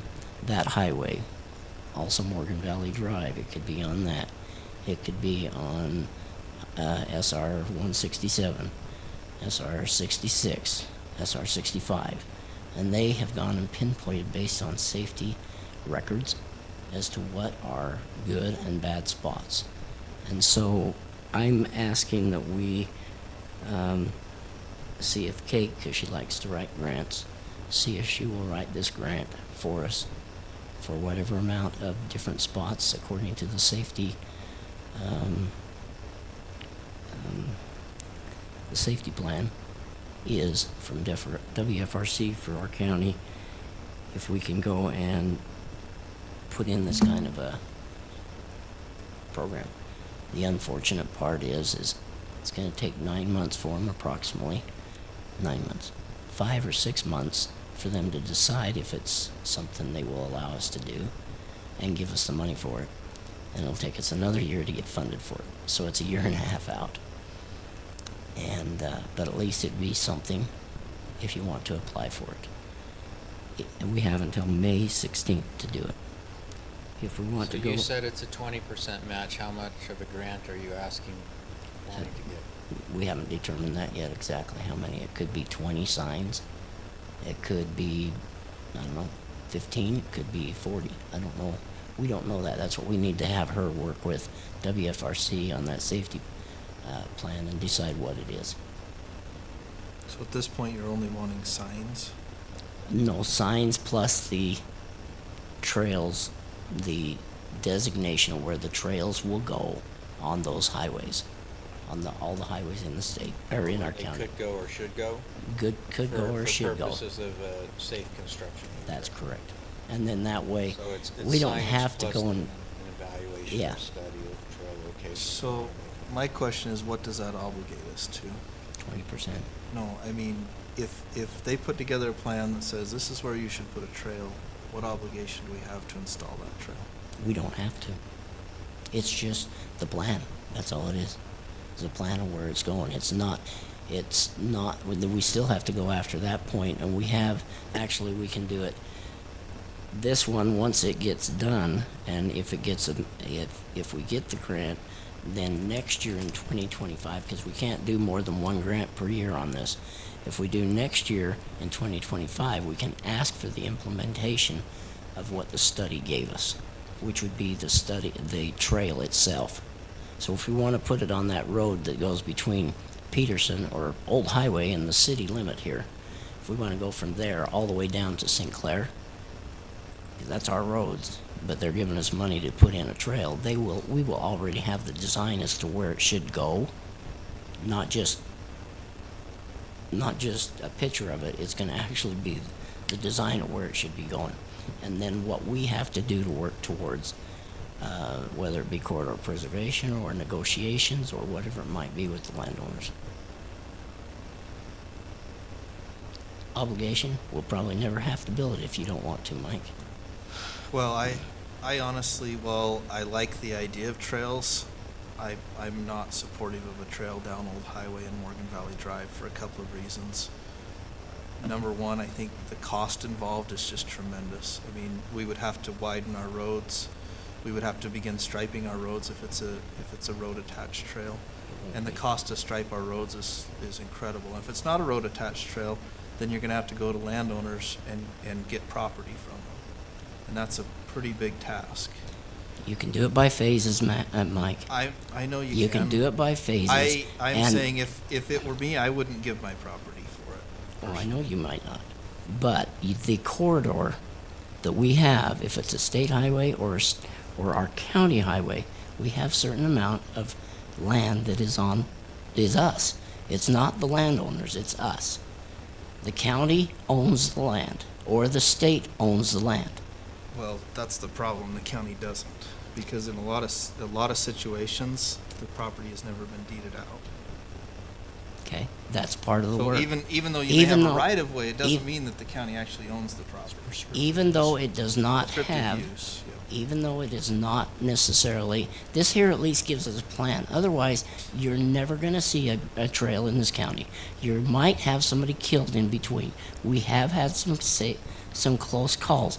Austin was in those meetings with us on the safety of the county. And those meetings basically told us where we've had accidents. This is based on data.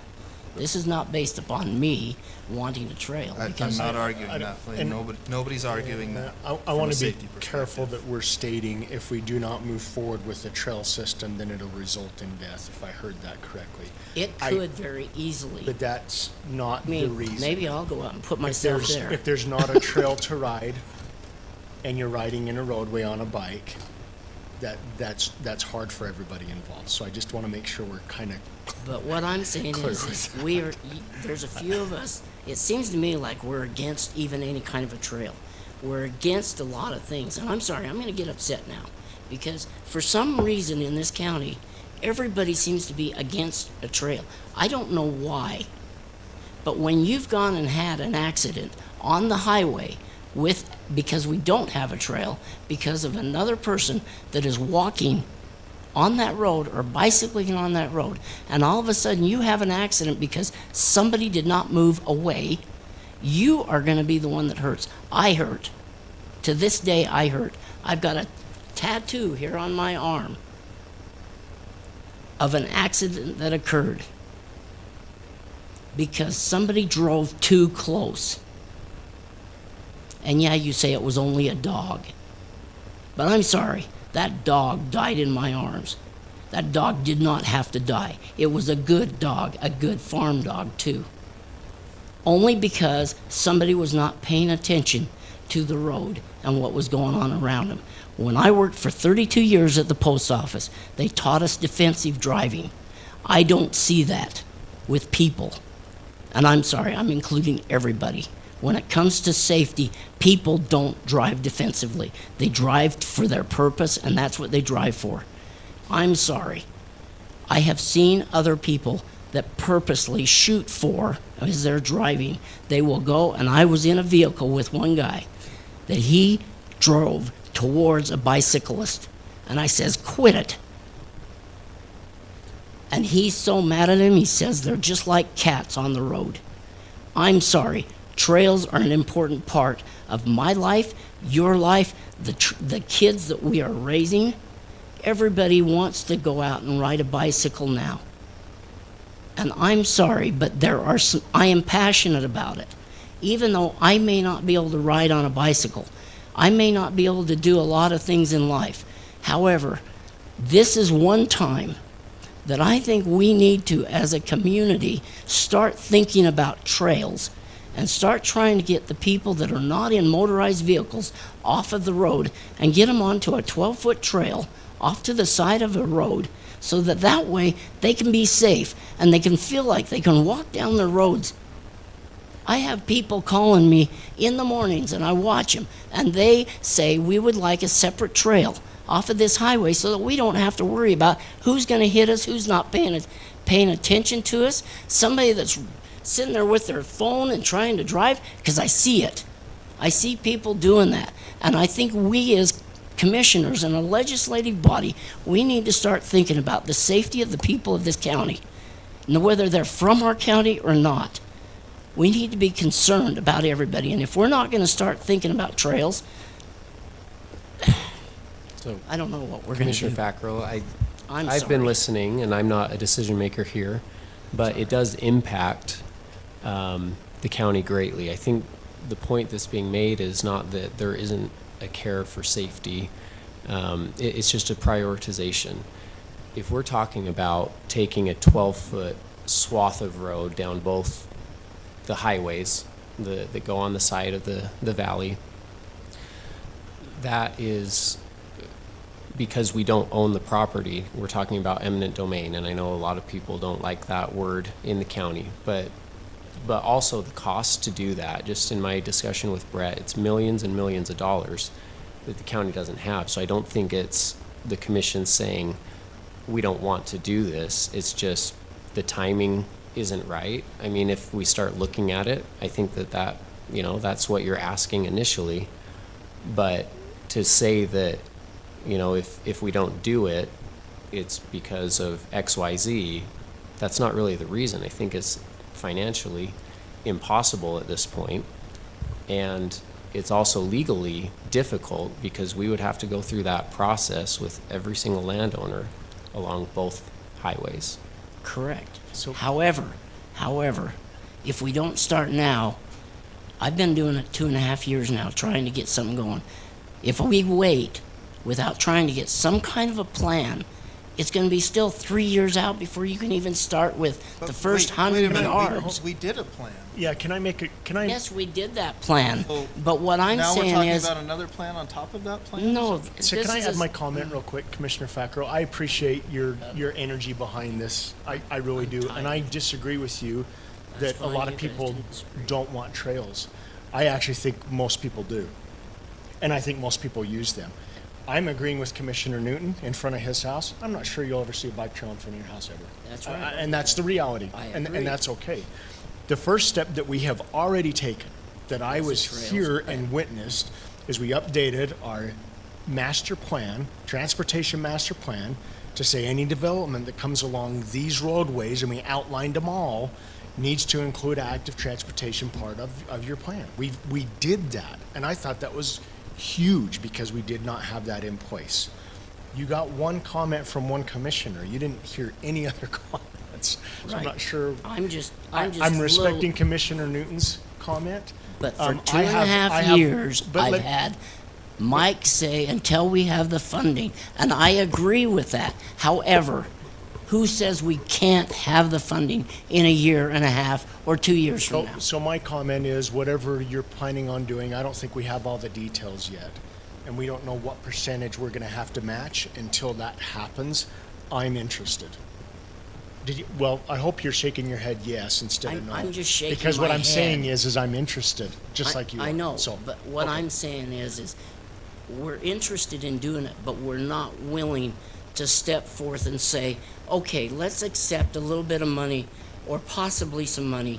We don't know if we're gonna get it, just like we submitted that plan a year ago for $1 million project at the fairgrounds. We did not get that project. Correct. Okay, now we're working on a smaller phase of it, so that way we can get the money. We can work on them, but the thing is we can't apply for a grant unless we have certain components to that grant, or to the infrastructure grants, and we need that.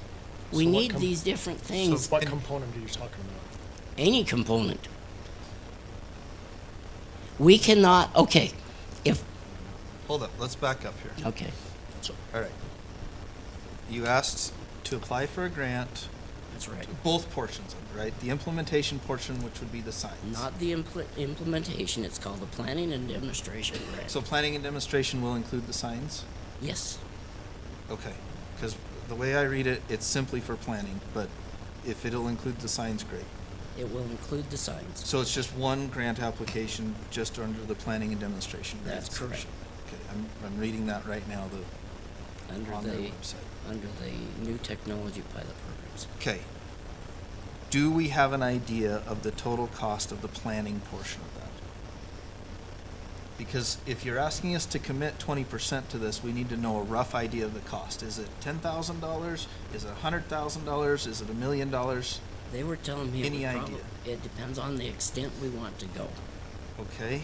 What are you requesting as your I am extent? requesting that we look at the WFRC, what they have for our, for the safety study, and the pinpoints of where we need these signs. Okay, I'm not talking about the signs, I'm talking Okay. about the study on the roadway portion. Sign portion, signs are not that expensive, I think we can figure out how to Well, they're cover. $3,000 to $5,000. And I think we can figure out how to cover 20%. But if they can cover it for us, why do we want to pay for it ourselves? No, I'm saying I think we can cover 20% of that. Right. That's fine. But the other It's plan the is study about that- $10,000 is what they were telling me. Okay.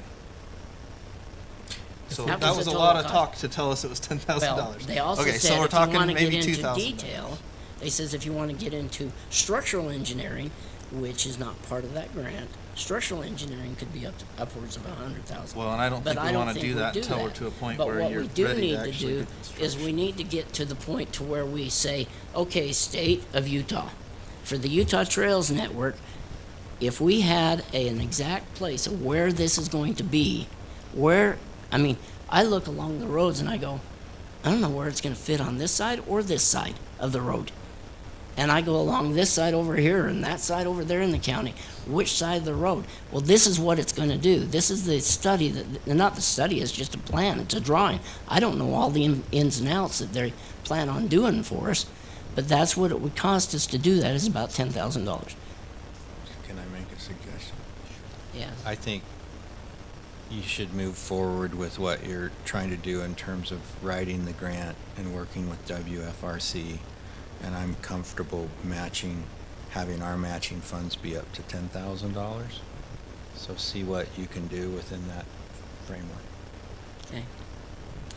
Are you comfortable with that amount That's of match? totally fine. I agree.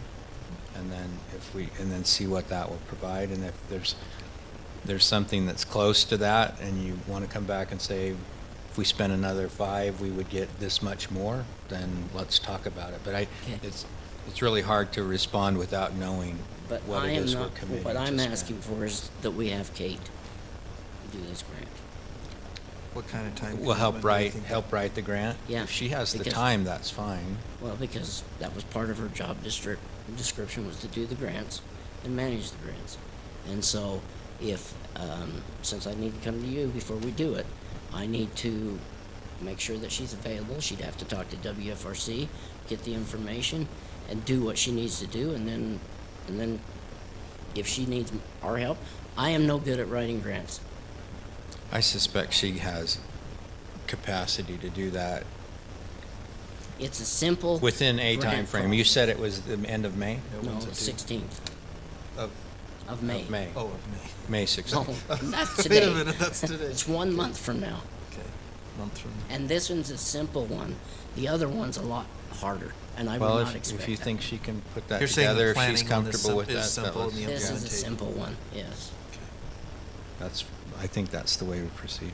Yeah, I'm fine with that. And it And sounds I'm like sorry I get so Commissioner- passionate about it, but you're gonna have to accept me for what I am. Okay, we're gonna take a 5-minute break here, and then we'll begin our regular meeting at 5 p.m.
Okay, we're going to go ahead and get started here. We'll give just another 30 seconds to.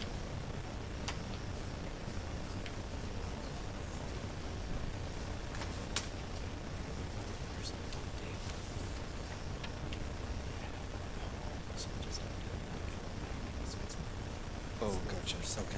Okay. Thank you. We don't? Yeah, we do.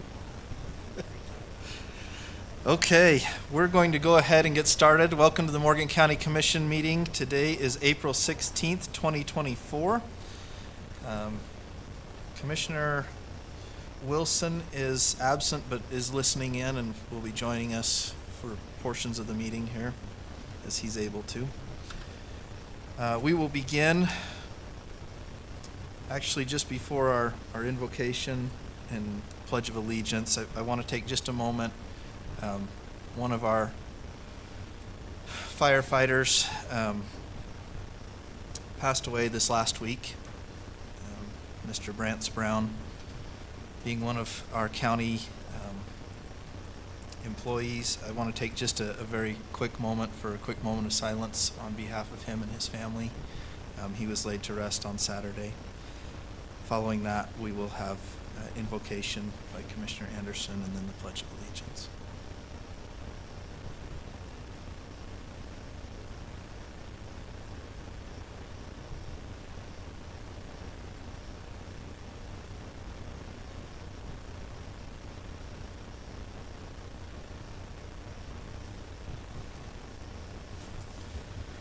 Our dear Heavenly Father, we're grateful for this opportunity we have to meet as a community, to meet as a commission, and to meet as residents to discuss the items that we have before us. I'd like to start out with a special blessing to the Brown family. We ask you to bless them. He's an amazing son, husband, and father, and ask to bless that family with as many blessings as they can receive at this time to get through this time frame for them.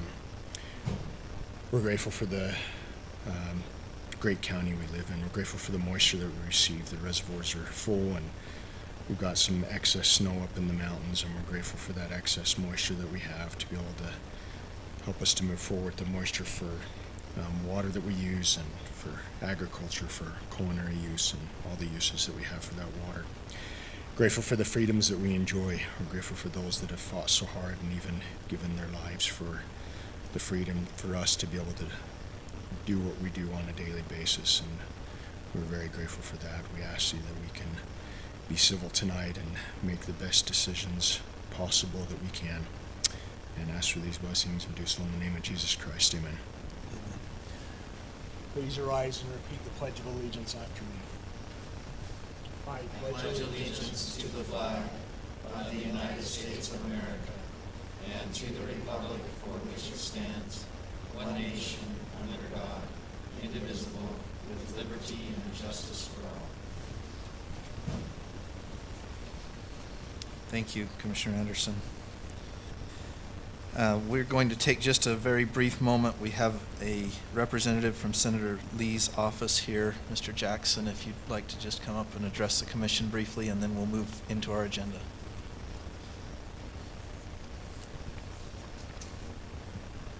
All right. Thank you, Commission. I appreciate you allowing me just a minute to speak to you. My name is Nate Jackson, and I am Senator Mike Lee's Northern Utah Director. And every year we publish an annual report. It's of the work that the Senator does back in D.C. and on Utahns' behalf. And this annual report, we just had this published, this new booklet. The purpose of this, and the Senator says, each year I deliver my annual report to the people of Utah and their lawmakers. This report is to keep Utahns informed of my efforts over the last year fighting for our values in the United States Senate. And so I have a copy for each one of you, and my card is in here with my personal contact information. And I just want to let you know, if you have any residents that reach out to you that need help with the federal agency, we have an entire team here in Salt Lake that help with issues, whether it's Veterans Affairs or IRS, that we can please direct them to us. And I am located in our Ogden office, and I want to be a resource to you on behalf of the Senator. and I appreciate being here, and I will give each one of you a copy of our annual report. Thank you so much. Thank you. Appreciate it.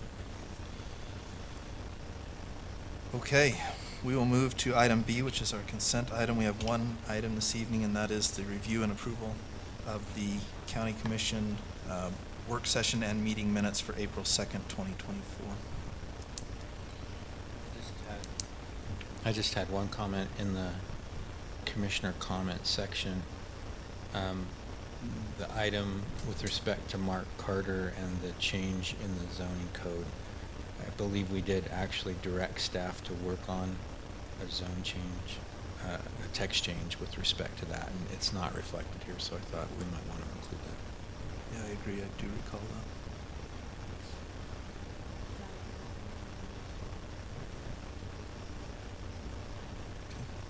Okay. Any other adjustments? I think to the if you minutes? just put in there that, Can you tell her which page she might? well, it's on page 12. She's pulling it up. Yeah, page 12 carries over to the top of 13. The first bullet point, my comment, first bullet point, just add at the end that the planning staff was tasked with working on a potential amendment to the code to address.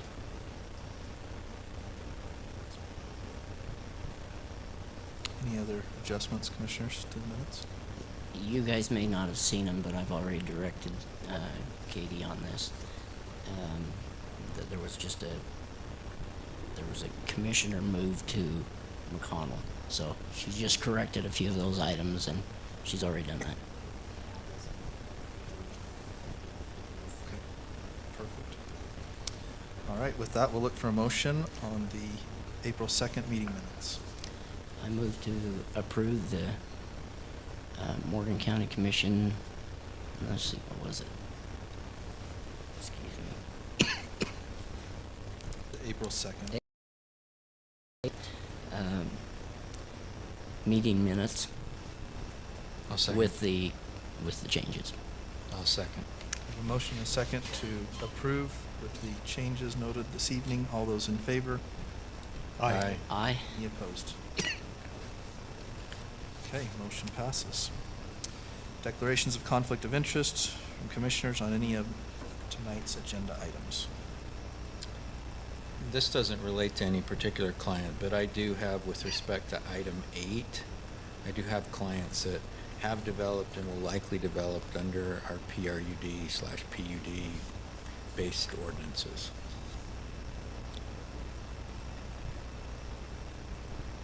Okay. Seeing no additional, we will move to our public comment period. This is an opportunity for the public to address the commission. I will note that we do have several public hearings this evening. Item number 6 is a public hearing, as well as item 11 and 12. So the text amendment regarding wells and septic, the Smith rezone, and the budget resolution will all be public hearings, and there will be an opportunity for the public to address the commission at those points. If you would like to address the commission regarding any other agenda item, now is your time.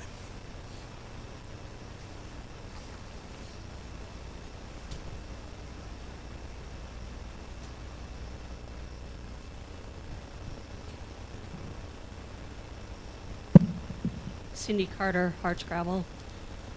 I have a few bullet points here that I just want to go over. I know you guys can't say anything, but I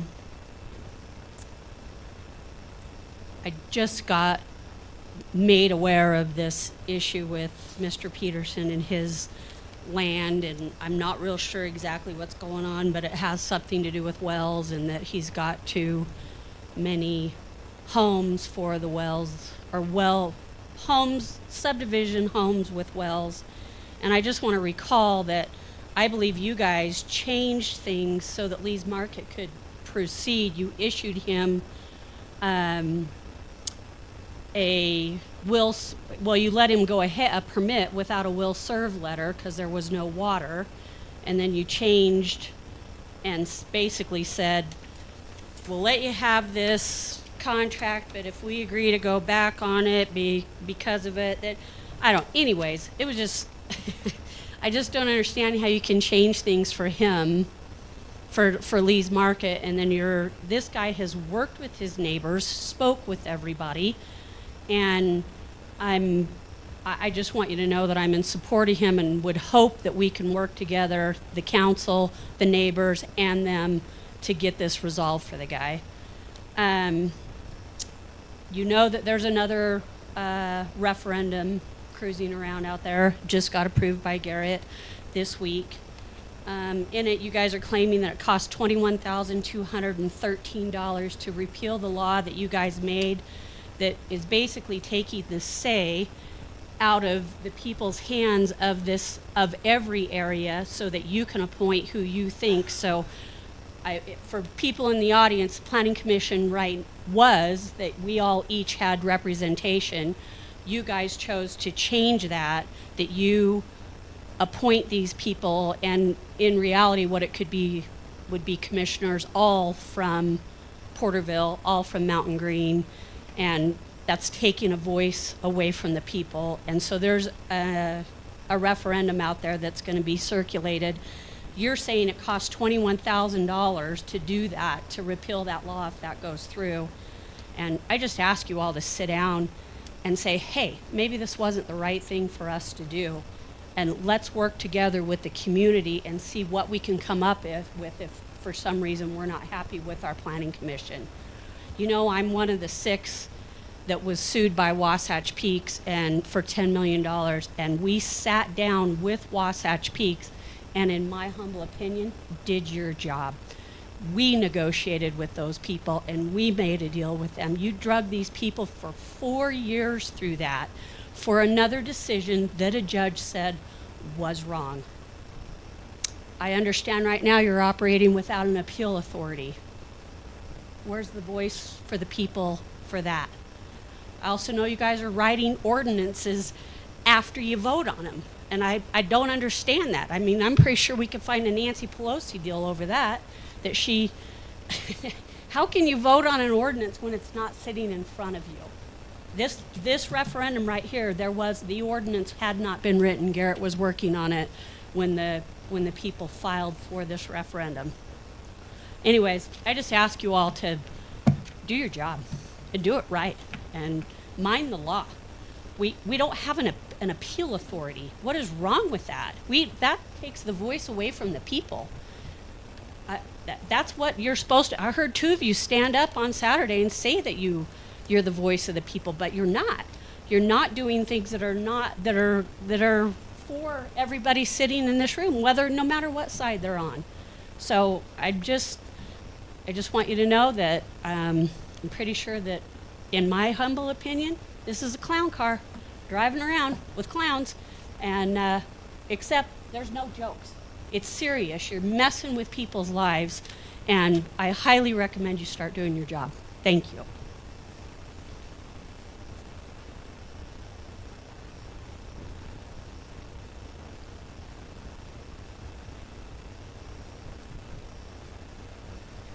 Okay, seeing no additional public comment, we will move to our presentations. We have this evening. The first is the Utah Division of Wildlife Resources, Chelsea Duke and Haley Blair, and Carrie Gibson with Legislative Solutions.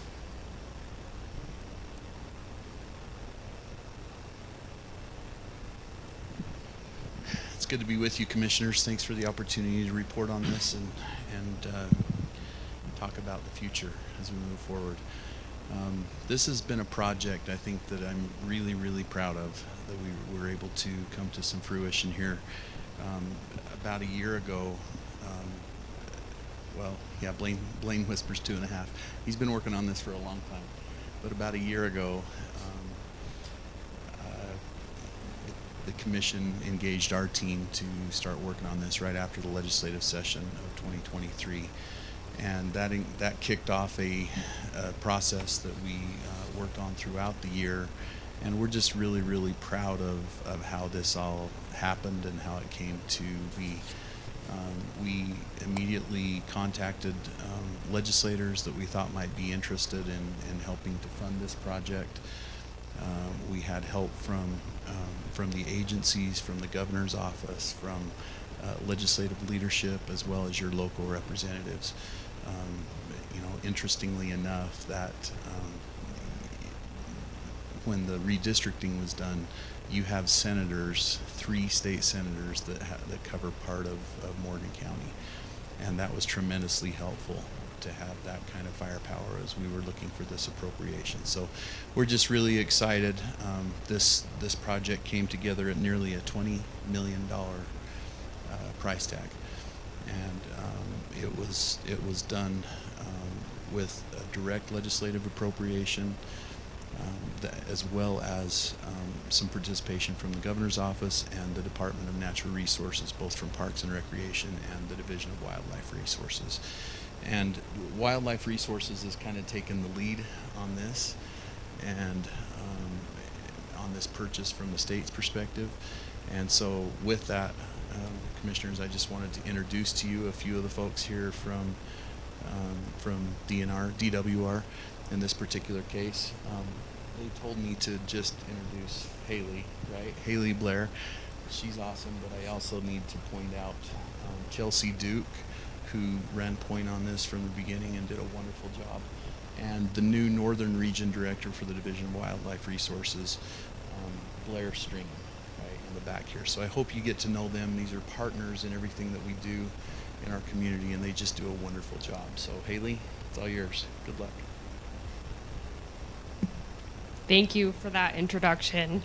I guess I don't really need to introduce myself now, but I'm Haley Blair. I'm a wildlife land specialist with the Division of Wildlife, and I'm excited to have the opportunity to talk about this proposed land acquisition with the Commission.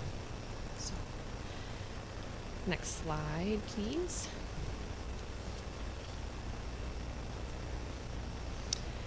So this acquisition is roughly 2,600 acres. It is located in Morgan County, and it is contiguous vacant recreational land. It's adjacent to both East Canyon Wildlife Management Area that the Division of Wildlife owns, as well as East Canyon State Park. It does preserve the Mormon Pioneer National Historic Trail, as well as valuable big game habitat, and future recreational opportunities for the public, like OHV trails, mountain biking, etc. Between wildlife and state parks, there's a lot of recreational opportunities here. Next slide.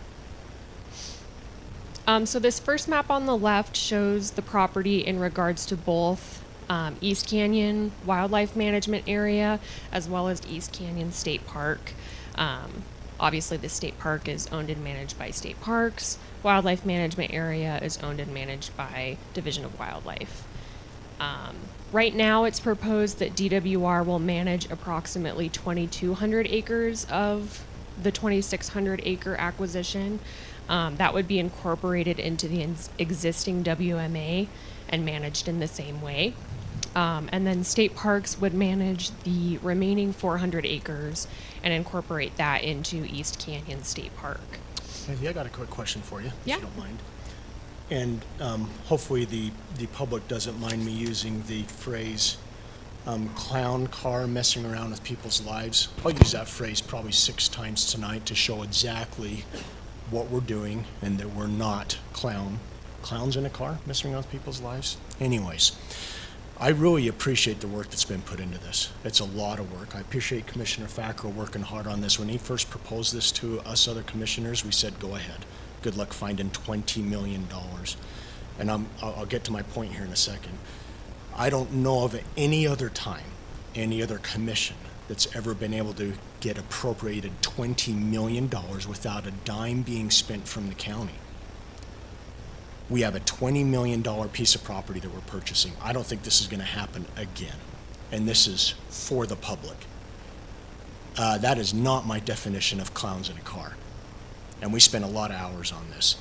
Let me add something else to that. And this was in the meeting that we were in, Blaine. Was it DWR when we were trying to get the 10 million? I think it was DWR, their committee. It was Well, it was a committee to try and get the Yeah. monies out of this. Anyways, I just want to make, this is a point I'm getting to, Haley. We were sitting in that group, and the one thing I appreciated for our residents was this wasn't just going to be for hunting, but they mentioned recreation. So they mentioned hiking trails, they mentioned mountain bike trails, and then they also mentioned ATV. And we don't have a lot of those in the county because we don't have a lot of public grounds. I would love to get a percentage also. I'll get that at a later date and want to report on that next time. I believe this is increasing our public grounds by at least 20%. It's a huge deal for us. But I want to make sure in your presentation and when you're talking with your folks, and maybe that's part of this area of parks to manage, but in the presentation to that committee, we said we would have a recreation, we'd have a hiking trail, we'd have a mountain bike trail, and we'd have an ATV trail. So I think those three things, and if I'm not mistaken, Commissioner Fackrell, that we really, A history, okay. the history. So, while we appreciate the appropriation immensely, I don't think it'll happen again. The reason for this is because us commissioners wanted this for the public, for our residents, and not just for hunting, but for those other items too. So I want to make sure that that's included. Absolutely. Yes, and thank you for all of your work on this. This acquisition really is a unique opportunity on those fronts, particularly with the collaboration between Division of Wildlife and state parks. I know we've got a couple state parks people here that may be able to speak to this a little more than I can, but it really is just adding to both of these areas that the state manages, adding on to our wildlife management area, increasing those hunting opportunities, but that's not it, right? State parks has been heavily involved. With the proposed plan right now, they would be adding around 400 acres to the state park specific for those recreational activities that you guys are mentioning with OHVs, hiking trails, those things that aren't quite as centered around hunting. So thank you for that, making that point. And just to kind of extend on that, this map on the right does show that current plan for how this proposed acquisition would be split between wildlife resources and parks. So just you can kind of visually see what that will look like. Next slide, please. So getting into the wildlife resources a little bit. For the Division of Wildlife, this property provides valuable winter and summer habitat for big game like deer and elk, as well as sage grouse, forest grouse, and other wildlife species. The area also contains an important deer migration corridor and a sage grouse lek. So lots of important wildlife resources here. Most of the property is actually located within a key sage grouse management area that aims to maintain, protect, and increase sage grouse seasonal habitats within those sage grouse management areas. And finally, this acquisition would provide hunting access, like you said, in an area of the state with limited public land. Next slide, please. So these maps just show a little bit of a visual of those wildlife resources that I was mentioning. This map on the left shows elk. This is from our GPS tracking data. So blue and purple dots show elk on the property, red dots are mule deer, and then the green dots are sage grouse. So it's pretty robustly used by those species. This map on the right also shows that yellow blob, shows a deer migration corridor that goes right through the property. So it's preserving habitat as well as a migration corridor, which is pretty special. Next slide, please. On the state park side of things, this purchase is important to further enhance public outdoor access. Preliminary plans involve creating a new campground with 50 to 70 campsites, catering to individual and group campers. These improvements will align with the collective goal of providing a diverse range of outdoor enthusiasts with ample opportunities to connect with nature, fostering a greater appreciation for the expansive beauty that this land has to offer. So, just hitting on those points that were brought up of public recreation in this county, which is awesome. Next slide, please. As was mentioned earlier, the Utah legislature did appropriate $8.5 million to this purchase, and then the remaining 10 will be split between Division of Wildlife and state parks. DWR is under contract for this property and is set to close as early as July. Next slide, please. I'm happy to answer any other questions. I would like to kind of just add a few things to this. My voice is gone almost. This process started about 2 years ago when Chris Haramoto from the State Parks Division, he was the manager at East Canyon State Park, in one of our tourism meetings that we had, said to me, he says, "I'd sure like to purchase this ground across the street from us." And I says, "Well, who says we can't?" And sure, it was in development. There was 16 lots allotted for this area by private people, and of course it was private ground. One of the goals that I've had in Morgan County is to go and provide more public ground for all of us to enjoy. We can't enjoy it when there's a fence around it. And some of the things and the visions that I see for the county is that we provide some of these areas, not just for our residents, for the whole state of Utah. So less than 8 months later, I started working on it right away, trying to find out how we could somehow purchase this property. And it finally came down to, with our legislative assistants, last March and April, we started working on this. I had already talked to the governor long before that, and he says, "Go for it." When the governor tells me to go ahead and go for it, I'm going to go for it. And I mean, because I had hit some dead ends at that point with all the, conservation easements saying you have to do this, you have to do this, you have to do this. And so we ended up talking to, like Carrie said, we talked to everybody in the state of Utah about this.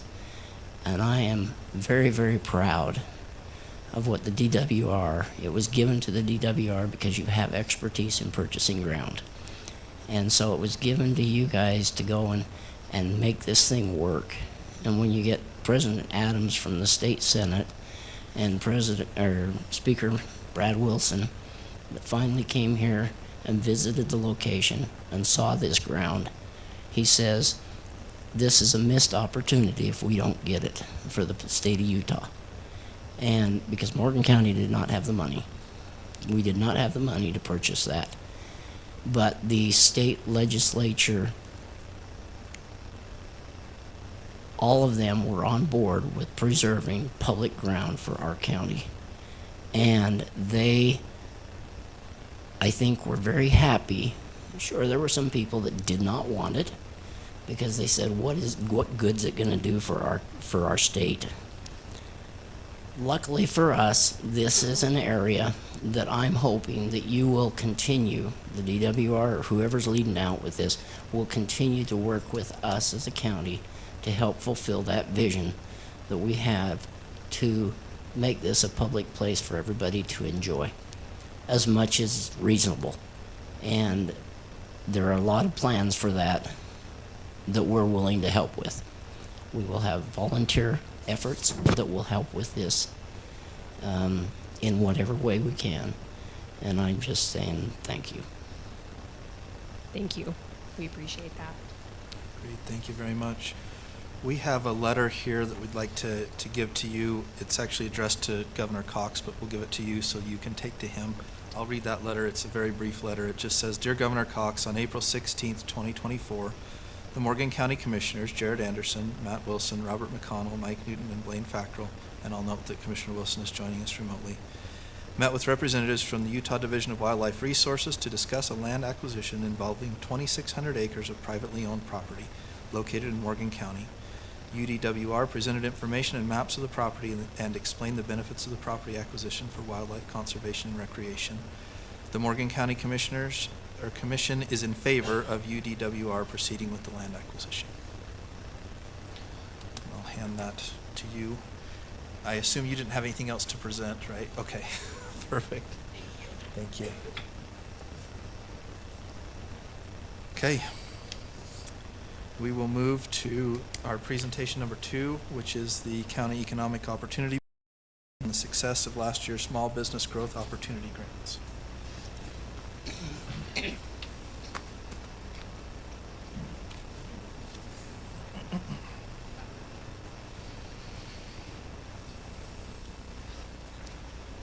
Hello, Commissioners.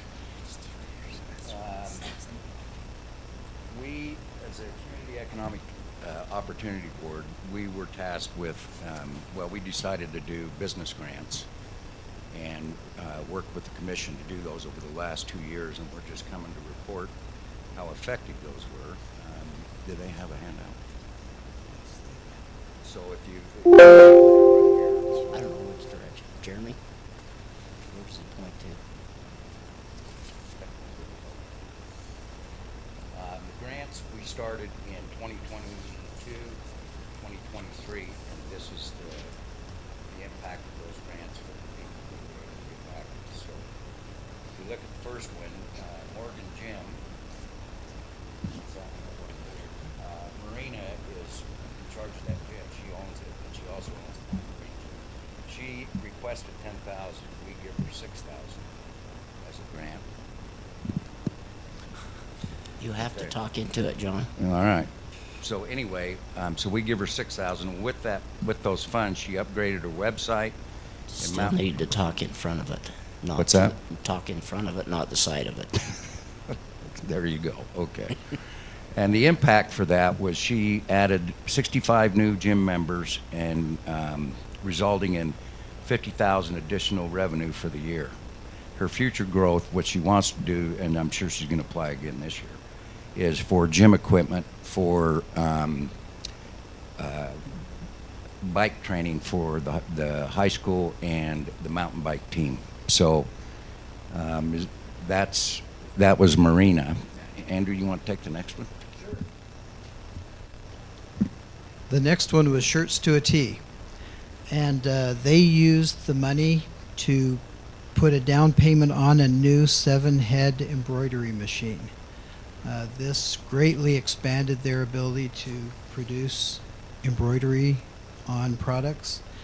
And they had a increase, Brian says, of at least $70,000 due to the new machine.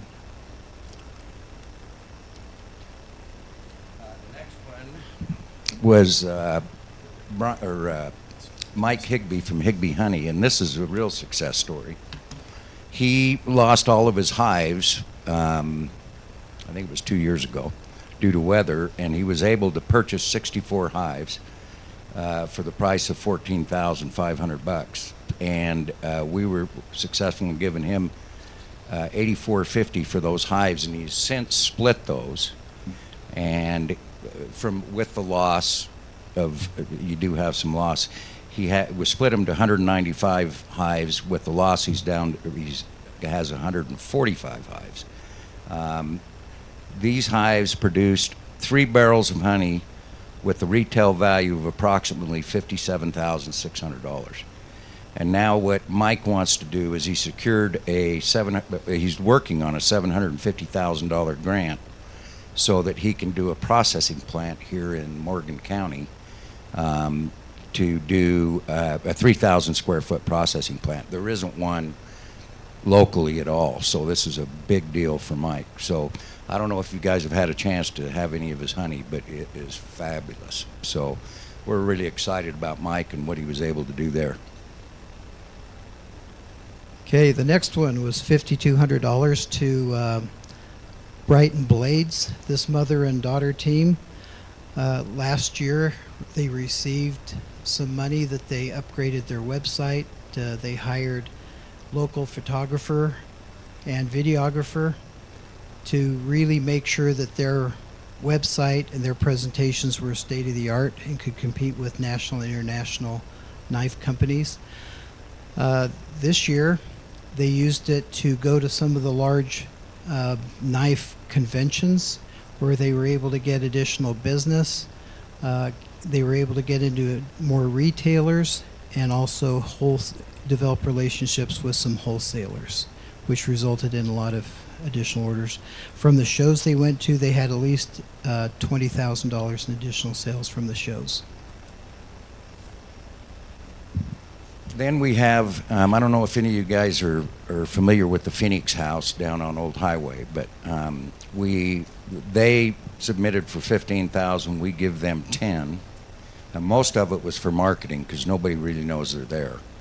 And what they did with that is they did some marketing, some signage, and bought a new oven so they could increase their offerings on their menu. So they have been extremely successful with that. And one thing that was, they've increased their gross profit by 57%. And they have done a ton of business with Wasatch Peaks. They send a lot of people down there for breakfast and lunch, and they were, which we talked to Ed Schultz about if they could do that and help those guys out. So they were extremely successful with that. They're looking for future growth. They've hired a new manager, and they've got some additional staffing. So that was a really good success story for the Phoenix House. The next one is SOS Drive-Thru at the Lanes. And what their plan was to create an area where food trucks could come in. They felt that they could really grow their food business and their signature pizzas, that they could really grow their business if they could make it a destination by bringing in food trucks and then have an outside seating area. Because of the timing for the check, they weren't able to accomplish that. But they have the money in the bank and they're ready to start work on that project this summer. Now, the one thing I do want to add is each of these businesses they're really committed to Morgan County, and they are taking a position as leaders to show other businesses what can happen with their growth. We really appreciate the commission and your support for this program. Prior to this program, the local businesses were participating in a grant program from the Governor's Office of Economic Opportunity. With the rural grants, that grant went away, and so this has taken the place of that participation. And we really appreciate your support, and particularly the oversight that has been provided by Commissioner Fackrell. He has challenged us to really accomplish what the Commission's vision is for economic development in Morgan County. We really appreciate that. One thing I do want to go back to the previous slide is these businesses have all, I've just included here for your enjoyment, advice that they would give to other businesses in their position. And there's a lot of great wisdom that's coming from these businesses. So as this grant continues, we'll have businesses being much more involved with growth, which was the intention of this grant. Thank you very much. Chair, do you mind if I make a comment? for it. Well, let John finish. He's got one more. Sorry, do you have one more thing?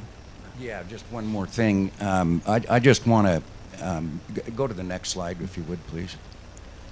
We have convened our group that's going to review any applicants for the next round of grants. Kate did a mailer. We did a postcard mailer to businesses. I think it was, how many was it, 300 or something like that, businesses to apply for the next round of grants. That's the committees there, and we just want to thank the commission for being, have the foresight to go forward with this kind of thing, because if you look at it, if you count, there was an additional 5 employees added for this, and I didn't count up the additional income for the businesses, but it was huge. So, thank you. Any questions? No, I just want to make a comment. This is amazing. I'm glad we're messing with people's lives. I mean, this is really making a difference for people. The one comment that I read in here that says the advice we would give to other small businesses in our awesome county is to keep trying and look for great resources. What a great resource. I think if we could increase it, if we could, I would love to see that also. But what amazing success stories, especially in a small county like this. We know them all, and it's just amazing to see these small businesses grow. Thank you for all your work. One thing, Commissioner Anderson, that I don't think they don't get enough credit for this is the Business Resource Center here in town. They do a phenomenal job. And part of this grant was they have to work with Andrew as far as setting up things and business advice and all those kinds of things, and that's really the key to success. So, And if I can, with everything the Economic Opportunity Board is doing, the advisory board is doing, a lot of people in this county are going to think, well, how come we're giving away our taxpayer money? This money did not come from our county funds. This money came from a grant that we receive, if we complete all the steps of that, from the state of Utah. And that money is going to help. I mean, they says in the local level, you know what is needed more with this economic money than us telling you that you have to go and spend it this way. And so it's all it's a localized item that we're trying to do to help economic growth. Now, a lot of people may say, how do you build that economic growth? Every single one of these businesses are growing. And with that, we're receiving a sales tax. Sometimes it's a wholesale, so it's not going to be a sales tax. But with that, with us bringing in the sales in this county, we don't necessarily have to bring it. I'm not saying we're not going to allow it, but we're building the businesses here and making the businesses in Morgan County sustainable. And by being sustainable, it helps us as a community to have the revenue that we need without having to raise taxes. And that's the one thing we're trying to not do, is raise taxes. So the more that we can bring in and support the businesses and help them improve and help them grow, this is what we're trying to accomplish. And I think that every one of us have been trying to do that, because it's so difficult to bring in a brand new business. But if we can build the businesses that are within the area, we can actually have more and faster results. And so that is what the Economic Advisory Board has been doing for us, and they are advising us on what they would like to do. And Commissioner McConnell and I have been working with them, and Commissioner Newton started it, and when we first became a commission. And then, so we have been building upon what has happened, or when it was started. And so my big goal for all of the county is to understand that what we're doing is trying to bring in revenue that will help us out. And it's not hurting us. And I appreciate everything you guys are doing. Thank you. Yes, thank you very much. We appreciate it. Okay, we will move into our action items. We'll start with action item number 1. Ella Blackett and Avery Garrett, come on up. Sorry, we've had to wait for a couple hours They're for this. representatives for the Morgan High Cheer Squad. Hi, we are the cheerleaders from Morgan High School. The cheerleaders will be providing a service to the county by putting up flags for Memorial Day, Flag Day, Independence Day, Pioneer Day, Labor Day, Veterans Day, and Election Day. The cost is $35 for one flag for all of these holidays. In the past, the county has purchased 12 flags, and we were wondering if this is something the county would like to do again, and if so, how many? would absolutely love to do it again. That is fact, correct. for the members of the community, when you drive past the county building on any of those holidays and see all the flags out, that's these fine young ladies. That's not us doing that. And we appreciate them going the extra mile to make that happen. So we definitely try to support the organizations that come to us and ask for it, and you're one of those. So, commissioners, On a motion? that'd be great. I'll make a motion that we approve Resolution CR 24-23, a resolution of the Morgan County Commission to approve the donation of $420 to the Morgan County High School cheerleaders for purchase of the flag, so that would be 12. Second. We have a motion and a second. All those in favor? Aye. Any opposed? Motion passes. Thank you. Thanks Thank for you. your time. Perfect. All right. If all of them were that easy, we'd be done very quickly. I don't think they will be. We'll move to action item number 2. Our county assessor, Janelle Walker. This is resolution CR 24-25 to approve the recommendation of the Morgan County Appointed Board of Equalization Hearing Officers' recommendations on 2 property appeals. So Janelle Walker, Morgan County Assessor. Before I start, I just wanted to also reiterate how important our small businesses are. And if you need help with anything, come to me for personal property as well. So going on this first agenda, I just wanted to go over, we had 2 late appeals for 2023 year, and it was for Antian and also Fernwood. We have also gone through the hearing process, and we have had a hearing officer make recommendations. He has 2 of them. So for the Antian, he wants to basically cut a little bit off of their market value and put it at the 1.32 million. And then the other one would be the Fernwood, and the adjustment would be making that as a non-primary home. So that will be, if approved, he has 30 days to be able to make an appeal and to the state. Okay. Is there any questions on that? If not, we'll look for a motion for resolution CR 24-25. Mr. Chair, I'll make a motion on resolution CR 24-25 to approve the recommendation of Morgan County Appointed Board of Equalization Hearing Officers on the recommendation on 2 property appeals. Second. We have a motion by Commissioner Anderson and a second by Commissioner McConnell. Only because I heard him a little louder because Commissioner Fackrell's voice is going. All those in favor of the motion? Aye. Aye. Any opposed? Okay, motion passes. Thank you. Thank you. I'll just need to have you sign those. I will get those just signed to for you verify 'em. right now. And then we will get that sent out.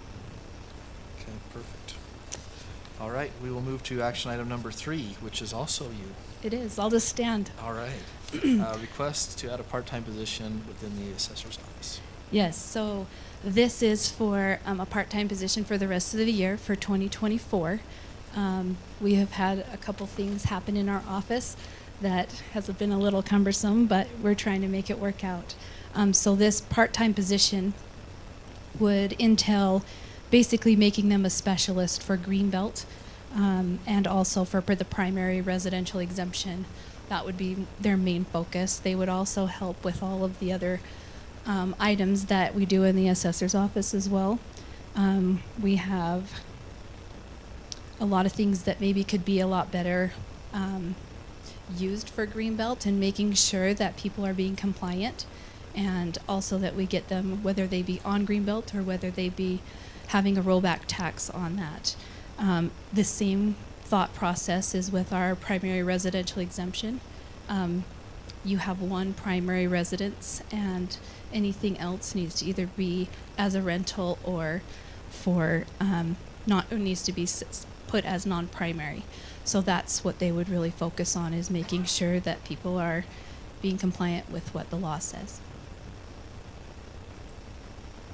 And this individual will also help you during your time with folks that are going to be out of office, is that correct? Yes. Yes, so it's Some basically the folks gonna fill-in leave on for that. maternity leave and such. Okay. Yes. So it will be the fill-in. The total amount would be about, well, I actually put it for the second week of April, so I think it will probably be a little less, but 23.9 was the amount that I came up with.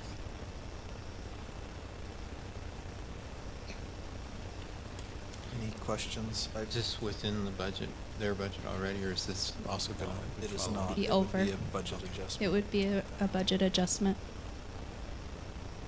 I'll just make one comment. I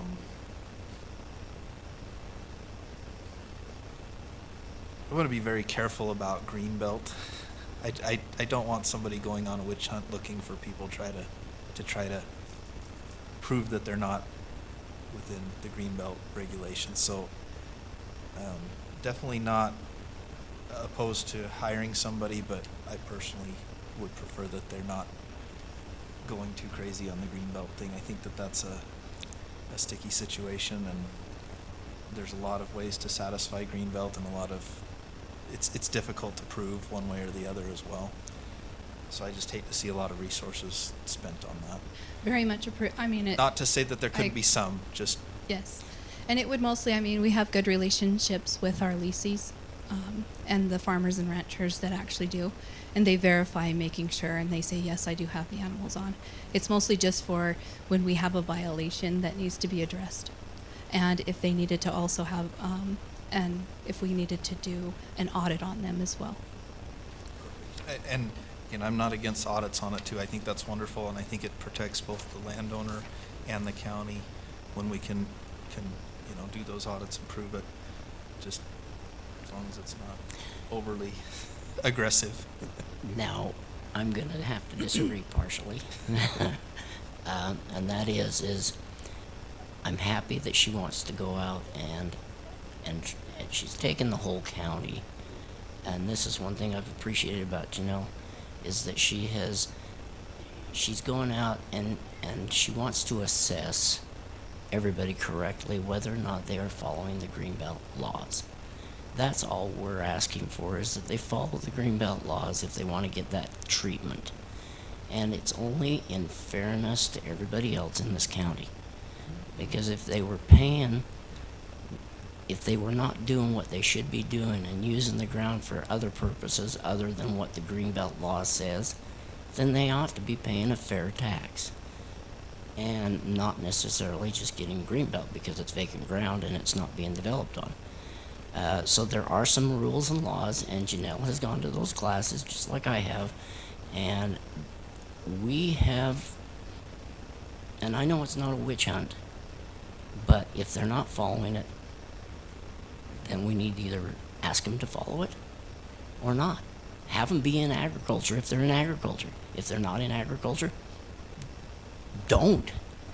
And don't just buy up ground because you think it's Greenbelt. May I speak for just 2 seconds too on that? Just making sure that we have a good working relationship with all of the people that have large lands like that, and knowing that they can come to us and talk to us about, what if I change things up, or what if I need to add more, or maybe it's overgrazed, and it's more just having an open relationship with them, to be able to help them along, to make sure that they are keeping the law. Sounds great to me. Any other questions for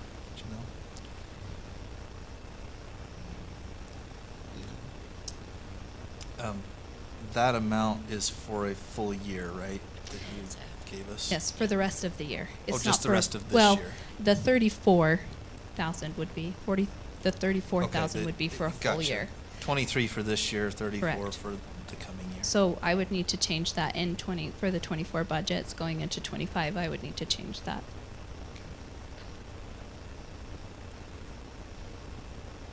Mr. Chair, I'll make a motion that we approve the request to add a 2024 Greenbelt pre-appraiser assistant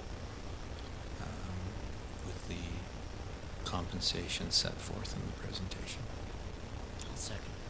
A motion and a second to approve. All those in favor? Aye. Aye.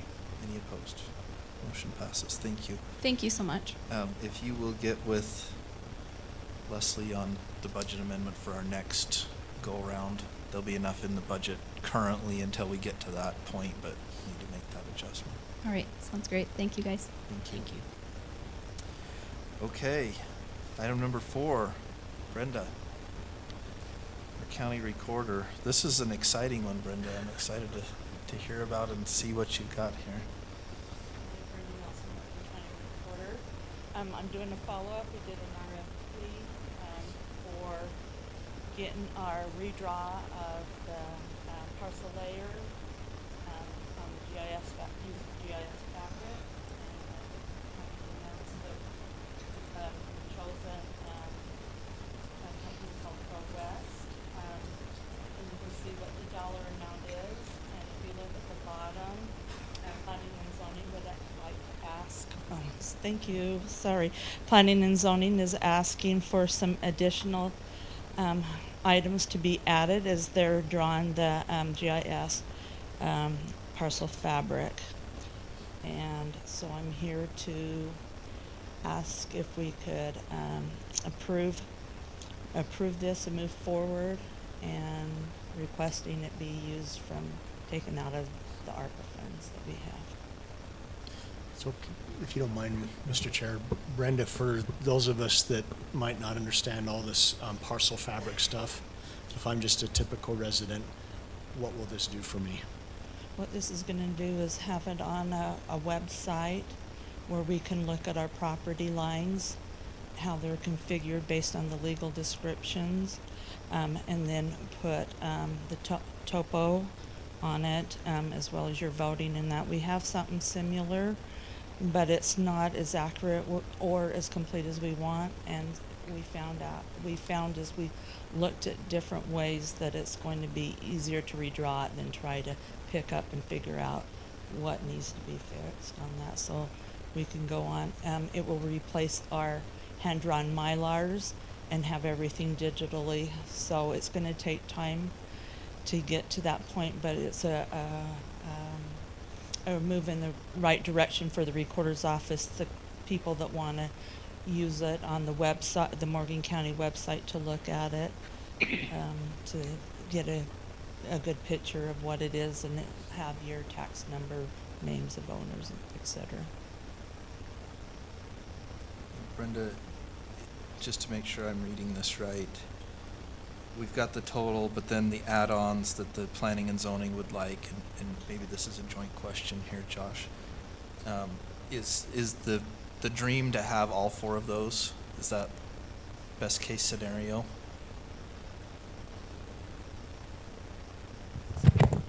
Yeah, that would be the best case scenario. It would help in helping property owners on my side of things figure out where their property lines are, as well as determine zoning a little bit more accurately. Okay, perfect.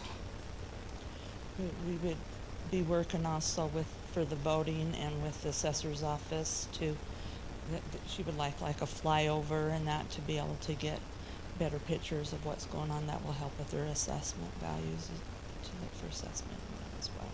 So it's a good program for the whole county, as well as for the taxing and for development, but also for the people in the community that wants to look and see how their property lies in that, based on the legals. I think the dollar amount comes in almost exactly what we had talked about too. Mm-hmm. So that's great. And yeah, I just want to make mention, Chair, that this is, again, and you said it, Brenda, ARPA dollars, but these are dollars we receive from the federal government. So again, no county taxpayer dollars. Correct. So this is, and there are only certain qualifications for these dollars. So this meets those qualifications. Correct. Yeah, we have approximately $1 million in ARPA funds that are currently unexpended, so this would be a portion of that. And this has been a portion that we've been working on for quite a while, and finally decided to use it on this. Is this going to take care of all of those problems that we were having, that we had a discussion with Kate and with Josh and everybody? I mean, it will take care of the whole, and that's all it is? Because I thought it was going to be more than that. You mean cost-wise? Cost-wise. As far as what we've discussed with the company of what we would like to see, Mm-hmm. this is what or put out for RFP, this is what we feel would make the measures of what we're looking for. Okay, so that means when we go to a website, it will look like the one you explained to me and showed to me, where it has a description, it will be exact instead of off by 300 feet. It will be a lot closer, and the inconsistencies between boundary snapping won't be there. Okay, good. Okay, I'm happy. Yeah, we have to go by property descriptions, you gotta remember that, and the survey corners we've got, established in that, so, well, they only can draw as good as what information we have to provide. While that is correct, the plats and the legal descriptions will still be the most accurate, because in order to get the property lines to snap, I mean, you're basically taking a flat sheet of paper and you're compressing it on what's supposed to be a globe, so that creates a level of distortion. So in order to get all the lines to snap, there will be some error with that, but the plats will still be the most accurate. Okay, good. Yep. Okay. Any other questions? So this has an indication that it's resolution CR 24-26, but the resolutions itself is not in the packet. Are we approving a resolution to enter into a contract, or a resolution to have a contract prepared on the basis of this proposal? I think the latter. Do you have anything in your stack that is related to that? No, I don't have a contract for that, so I think it's the latter, meaning we Yeah. will approve I have this not to- reviewed a contract. to get a and- contract. Yeah, I apologize. I do not know that off the top of my head. So would we I'd still do ask that Kate, but by I a think that- resolution, or should we just make a motion to approve moving forward to Do a to contract. prepare a contract for this RFP on the basis that it's been presented? I think that's that fine, because we don't have a written resolution here for that. Right. I think either way would work. My understanding is that the resolutions were to track each decision that the commission made. And so if this resolution were to accept the proposal and have a contract prepared, then you could still do that as a resolution. But I know that we're just trying out this resolution for every decision idea.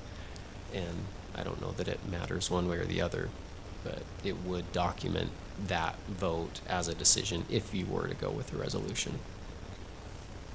Okay. So, Mr. Chair, I'll make a motion that we approve Resolution CR-2426, a resolution of the Morgan County Commission to accept the proposal from Pro West and Associates to do the GIS parcel fabric mapping and development for the total amount of $248,503, utilizing ARPA funds as the funding source.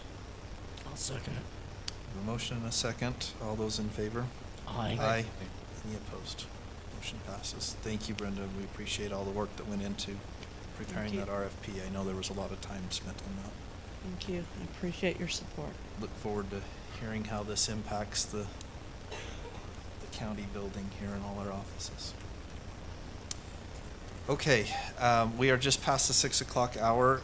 We do have one hearing that needs to take place as close to 6 o'clock as possible, so we're going to skip number 5 and move to number 6. We'll come back to number 5 after number 6. We're going to move into our public hearing regarding a budget amendment for the 2024 budget. And just for the benefit of the public, the county sets a budget, the commission sets a budget for the coming year in the fall of the year. We typically vote on that in about November or December of the year. And then throughout the year, as things change, either revenues increase or decrease, or costs increase or decrease, we do budget amendments to deal with those increases and decreases. So at the end of the year, our budget is set out correctly, and we can use that budget as guideline for the next year. We used to do budget amendments once at the very end of the year. Starting last year, we started doing this on a quarterly basis, and it's greatly helped us, at least I feel like, in our budgeting process throughout the year. So Leslie and her team do a fantastic job of gathering all of this information and having it together for us and keeping track of our budgets. So we will move into that. So Leslie, if you'll make your presentation, then we'll move into public hearing, and then we can. Good evening, Commissioners. I'm here seeking approval of Resolution CR 2422. This resolution will be amending some department budgets, budgeting for some grants, and amending some funds. We have some department heads asking to use some fund balance money, and I've asked them to be here in case you have any questions for them. Do you have any questions for me? I also want to make a comment. We're not seeing this for the first time. No. We've had multiple discussions on these, Yes, and so hopefully, that's correct. hopefully there's not a whole lot of comment, but we've definitely seen these numbers before. Yes. And discussed them. So there's a couple of things that I just want to highlight for the benefit of the public. A couple of the adjustments here are because our county staff has been able to procure grant funding to help with several things. We have a grant in the amount of $67,000 from the rural EMS grant, a grant in the amount of $52,000 from the first responder mental health grant, a library grant of $4,100, and another library grant in the amount of $1,300. So there's $115,000 worth of grant money that's come into the county to help subsidize costs and help us provide increased services. Commissioners, any questions on particularly the items under the fund balance adjustments? So these are amounts coming from the fund balance to cover costs. All of these have been discussed previously. But are there any questions for members of our staff regarding those? Some of these are not coming from non-departmental or from the fund balance. Some of them are just adjustments within the budget, their current budget, right? Correct. Like the ones, in the corridor the top preservation. section that says department adjustments, those ones are Right. Everything else is, yeah, I understand the rest of them. I would like us to potentially, that's a lot for applicant pro. And I'm hoping that our HR and our county administrator will go and look at seeing if there's something better than that for the next year. okay. Any other questions or comments? If not, we will look for a motion to adjourn the public meeting and convene a public hearing regarding Resolution CR 24-22, amendment to the Morgan County 2024 budget. I'll make that motion. Second. A motion and a second. All those in favor? Aye. Any opposed? Motion passes. We are now in public hearing regarding item number 6, amendment of the Morgan County 2024 budget.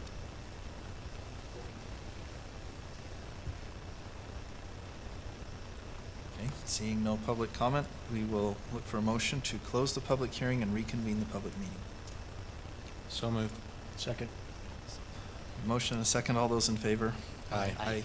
Any opposed? Motion passes. We are now back in the public meeting regarding item number 6, Resolution CR 24-22. And I'll look for a motion on that item.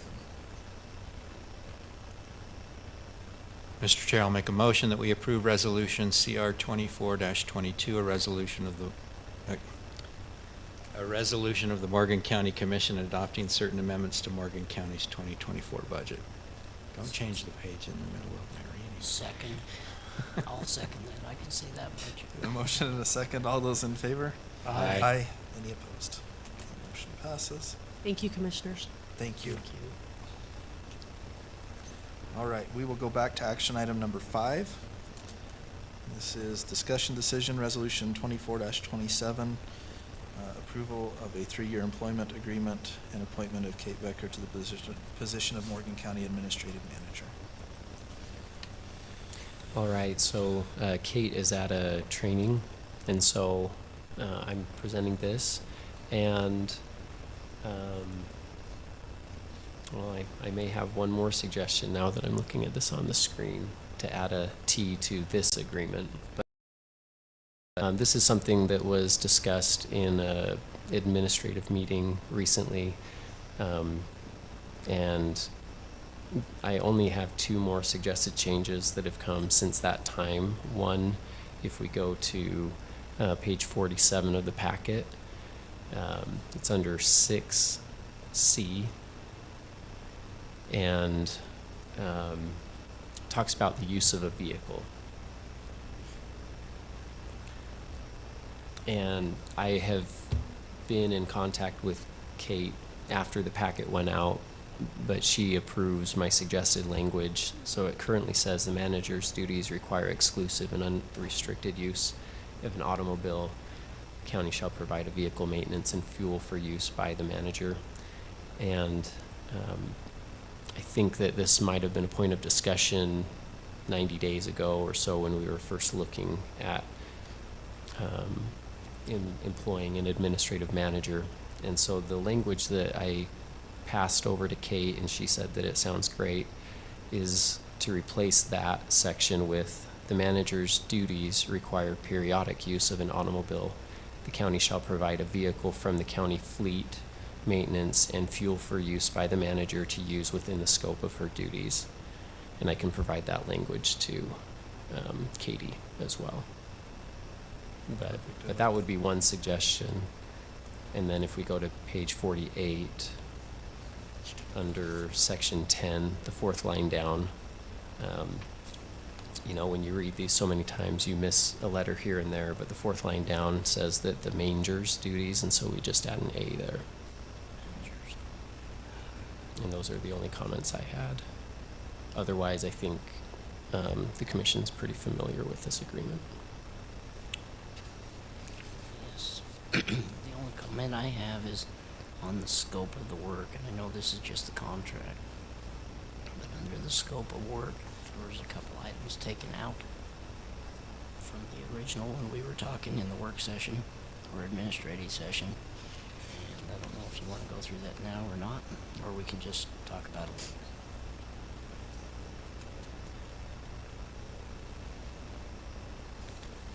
Let's see which section is scope of work. Are you talking in the job description portion of it? Job description. So the exhibit? The exhibit, Gotcha. yes. So, where before in the original we had this position was to do economic development and grant writing. It is no longer in this same thing that we sent out.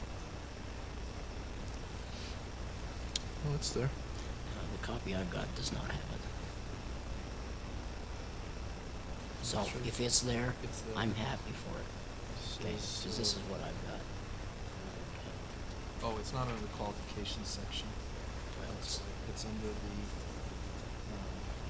I've got required. it's on the second page. Required qualifications, or which one? It's under the example of duties section, but on the second page.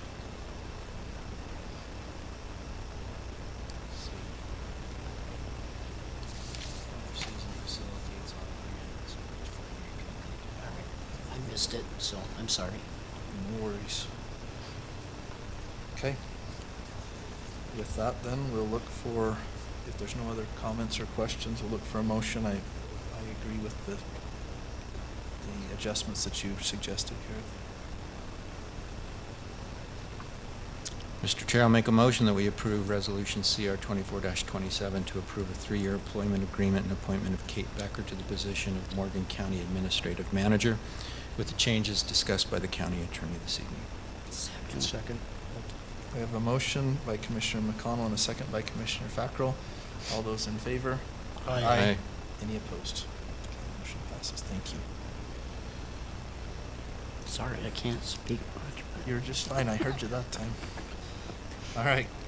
Action item number 7. Josh.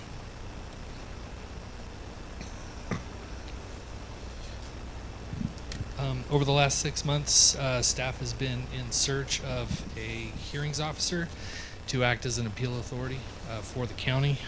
We have issued an RFP, received no responses. After that, I approached Commissioner McConnell and asked if he knew of anyone who would be willing to, that I could reach out to that'd be a good fit for that. He recommended Craig Call. I contacted Craig. We met with him, interviewed him, went over the duties of what an appeals authority hearings officer would be required to do, and he agreed. This resolution 2424 is in response to that, where he would be designated as the appeal hearings officer for the county. So I got a question. I know in public comment, we don't go back and forth, but definitely listen to all public comments and want to address them as best as we can. That's great. So in public comment, it was mentioned, what happens, well, yesterday, something goes through and we need an appeal authority. How would that process work? So our code requires that the appeal be heard within a reasonable amount of time, and we do have one pending appeal, which heightened the search after there was 6 months of non-response. And so as soon as, if this is approved for Mr. Call, then we're able to move that appeal forward. But if an appeal comes in and we don't have one appointed, under our code, we have that duty to try and find someone. We can't force someone to remain in an expired contract or to respond to an RFP. But I believe that Josh has made diligent effort to try to find an appeal authority, and I don't know that we'll find one better than Craig Call. He's the first ombudsman over property rights, and he has fulfilled the appeal authority position for multiple municipalities and counties, and he wrote the book literally on land use, ground rules in Utah. You may have got one of those at a UAC meeting, and he is very not only well-read, but in our conversation with him, he understands the position and has the experience to fulfill it well. So how long have we been looking for this position to be filled? 6 months, you said? The last hearing, it's longer than over that. a year, but I know that the first RFP went out at least 6 months ago. Okay, so we've been looking for over a year, and we have finally got, sounds like one of the best to represent residents. That's correct. Sounds great to me. He's written the book twice. So. Yeah. Yes. He's very accomplished. I think as the ombudsman, actually Morgan County was one of the first opinions that was issued from the real property ombudsman. I was on the other side on that one. I prevailed. You did prevail? Yes. He's very good. He's exceptional. I've been in front of him 4 or 5 times now. He's very good. He treats the applicants, the appellants, and the appellees with great respect. He informs them as to the understanding of the law. He helps them to understand what their positions are and why his rulings are well informed and reasoned. And I think, and the rate that he's charging is exceptionally generous. So. I will note that there may have been either in the packet or the agenda a reference to Craig Hall. Craig Hall is a judge down in Weber County. This would be Craig Call with a C, and so that has been updated, at least in the current agreement in front of Chair Newton. And then also just a minor change was in that first whereas, there is an N added to A right before appeals. And so those are the only changes from what you saw in the packet. So it's an appeals and variance instead of a appeals.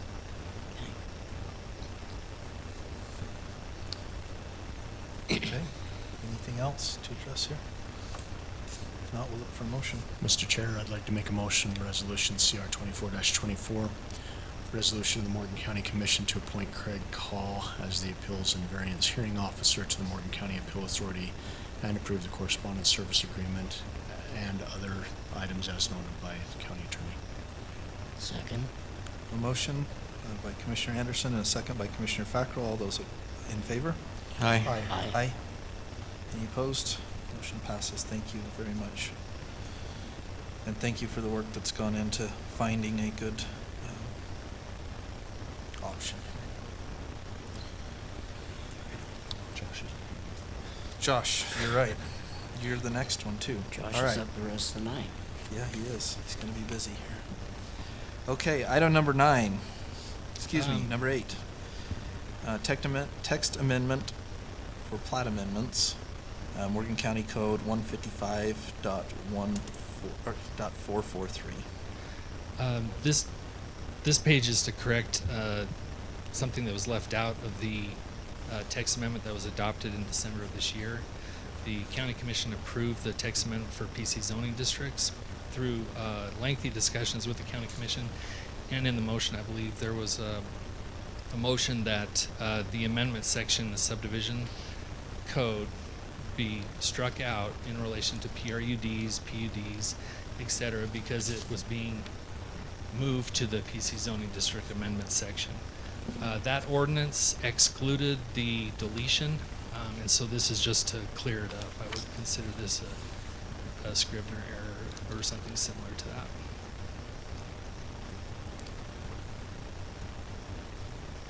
My only question is, you had a public hearing at the Planning Commission? So with this one, there was a public hearing at the Planning Commission and a public hearing at the County Commission. And what was approved at that meeting after the public hearing was just not included in the ordinance. And so I think that's why that we're characterizing this more of a clerical or Scrivener error, that it's been approved. I know that the Planning Commission has gone back and listened, or not the Planning Commission, the Planning Department has gone back and listened to the meetings to verify that it was included and part of the motion. It just didn't make it into the final ordinance that was recorded and published. And so we're just asking that it be reapproved or at least approved now so that we can publish it in accordance with state law.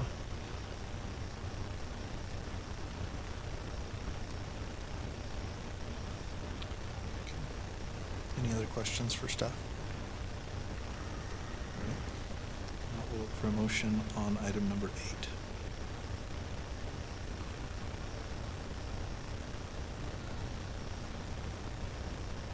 Okay, so this one doesn't have a separate resolution, or does it? Okay. It does not.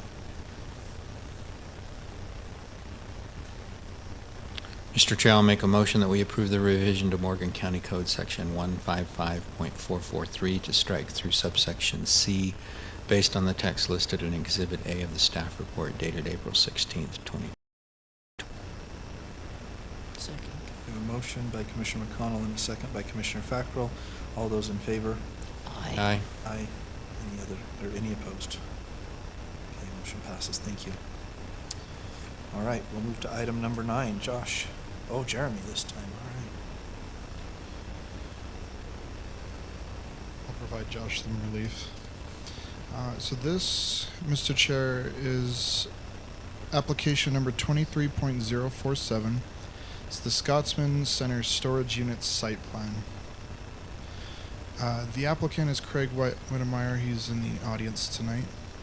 The address of the property is 5859 North Cottonwood Canyon Road.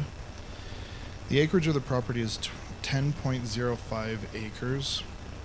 The general plan has the overall designation here. It's confusing with the overall colors because of the airport overlay close by, but it is business park entirely, with the zoning district as Technical and Professional Campus, abbreviated TPC.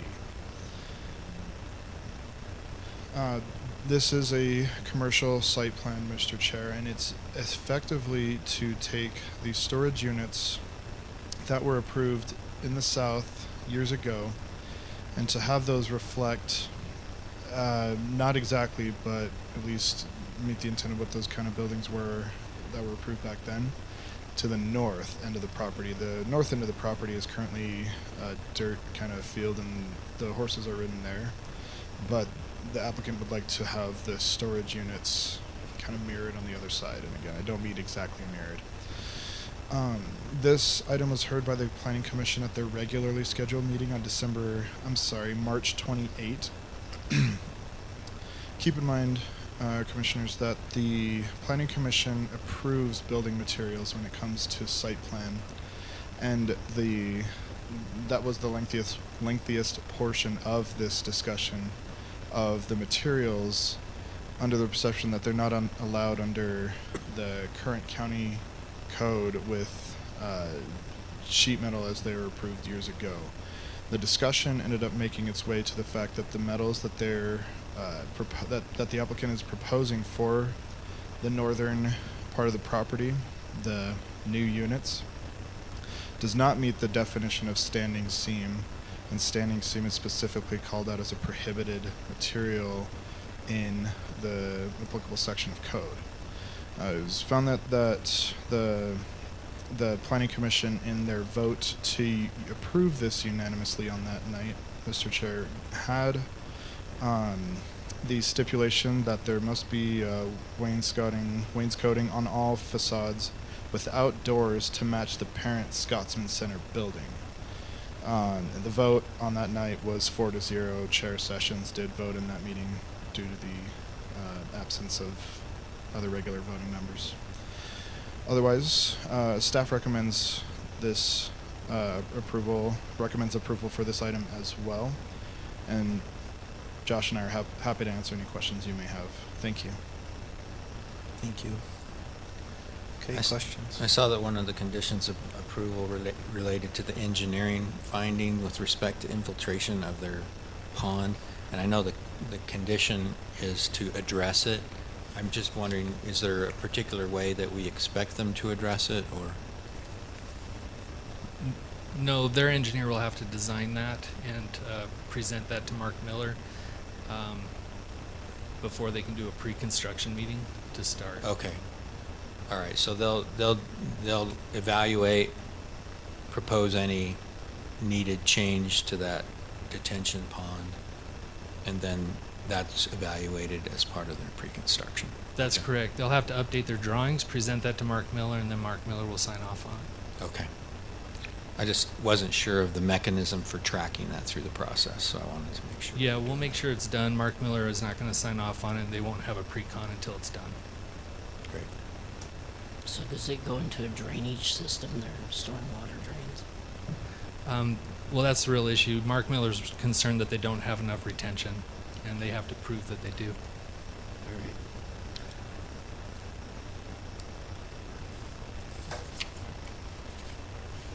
Okay, any other questions for staff?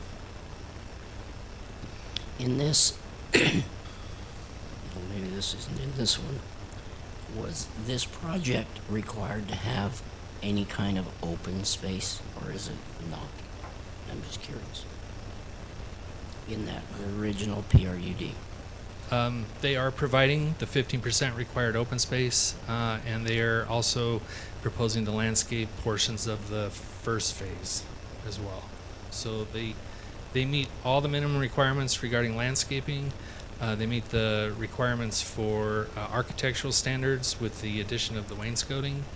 And as long as they can prove that they have enough retention, then they'll meet that as well. They've provided a photometric showing that they meet the lighting standards as well. So is that considered a private road or our road? The one between the two units? or That's the a two private sides? drive, circulation driveway. It's neither. Okay, just wanted to make sure.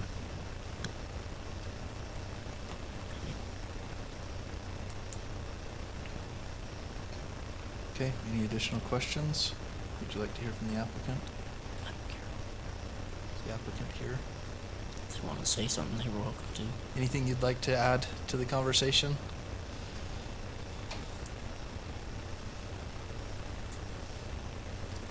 Craig Woodmeyer with Scotsman Center. Really just appreciate working with staff and listening to the comments that we received in the Planning Commission by adding the cultured stone as a wainscot to match up with the main building. And also the landscaping that I think will enhance the entire frontage along Cottonwood Canyon Road, where we'll be adding in landscaping, trees, and amenities in that first phase that was built. So, just appreciate their help in getting through the process. If you have any questions for me that I can answer, or Any questions? I just appreciate what you're doing down there. thank you. Yeah, thank you for your work. Okay, thank you. All right, with that, we'll look for a motion for item number 9. Mr. Chair, I'll make a motion that we approve Scotsman Center Storage Units Site Plan, application 23.047, allowing for the proposed commercial development located at 5859 North Cottonwood Canyon Road in Mountain Green, based on the findings and with the conditions listed in the staff report dated April 16th, 2024. Second. We have a motion by Commissioner Anderson and a second by Commissioner Fackrell. All those in favor? Aye. Aye. Aye. Any opposed? Motion passes. Thank you. All right. Item 10, the Heights at Whisper Ridge subdivision. Action item 10 on tonight's agenda is application 23.091, the Heights at Whisper Ridge Plat Amendment. The applicant is Craig North, who's in the audience tonight, Mr. Chair. The project location is approximately starts at 6183 North Strawberry Creek and includes the plat that is the Heights at Whisper Ridge. The current zoning is rural residential 1 acre minimum, that's RR1 abbreviated. The general plan designation has this as rural residential 1 and natural resources and recreation. The acreage of the affected lots is 2.45 acres. And this is a plat amendment that effectively is a collection of lot line adjustments and a name change to one of the lots that really, Mr. Chair, gives more open space to the plat. And again, one of the lots is changing names to not be a lot for buildable area, but rather to be a lot for open space. Staff has reviewed this project and finds that it meets all of the minimum code requirements necessary to amend a plat, this being the first amendment to the Heights at Whisper Ridge plat. The Planning Commission heard this item on their regularly scheduled meeting on March 28 and ultimately recommended approval of this item. The discussion regarded kind of what was changing. The applicant provided a lot of clarification and spoke to the open space parcel specifically. He mentioned neighborhood meetings and discussions with the property owners there as the HOA president to find changes and navigate kind of what was wanted by the residents in that area. Again, in their approval, the Planning Commission added the stipulation, and again, that's a recommendation for approval, added the stipulation that the applicant include on the plat document an affidavit of amending plat notes. Otherwise, the vote was 4-0 on that night, Mr. Chair, with the with Chair Sessions again not voting that, or did vote that night due to there not being other voting members. Otherwise, Josh and I are here to answer any questions you may have, and thank you, Mr. Chair. Thank you. Commissioners, questions? Yeah, I have a question, if I can get it out. Lot 30, 230 needed an additional 30 feet to accommodate his lot line. And now 230, at least if this is the way I understand it. Anyway, the open space lot 231, correct? I believe that was part of the original proposal. The applicant is resubmitting a plan that actually doesn't change that lot line at all. And again, what will change is lot 231 to be 231A, that is open space. Okay, so now it's, instead of it being lot 230 being the open space, it'll be lot 231. Is that correct? That's correct. And it'd have to be 231A? It's not going to be a lot anymore. That designation will go away and it'll be designated as open space completely, so it will not be a developable lot going forward. Okay. All right, and is that open space going to reduce the amount of open space that this PRUD required, or PUD? Rather the opposite. No, it's going to increase the open space by the size of that lot completely, and there's no reduction in open space at all.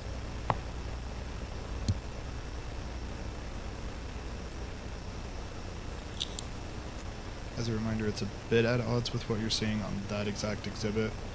The applicant wishes to resubmit a plan that shows what's been discussed tonight, Mr. Chair, and we just have yet to see that as staff, and we're just looking for that.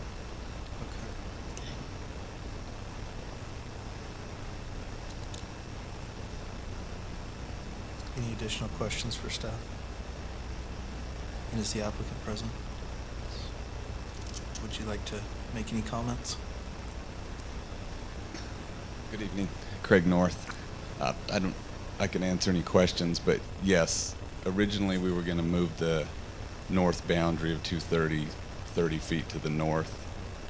And talking with some of the lot owners or guys that had bought lots across the street, there were some concerns of how the view lined up, and I kind of eventually agreed with them, and so we decided not to move that boundary line. So that's kind of why that was confusing there. All right. Appreciate that. Yep.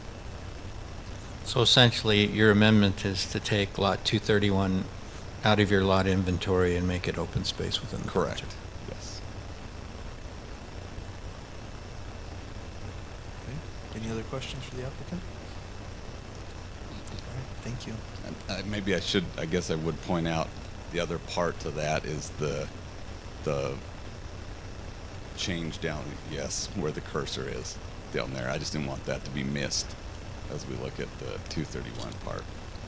So there are, so in the proposed motion, there are lot lines being adjusted there and removing an easement there? Or are there Yes. any lot line adjustments left?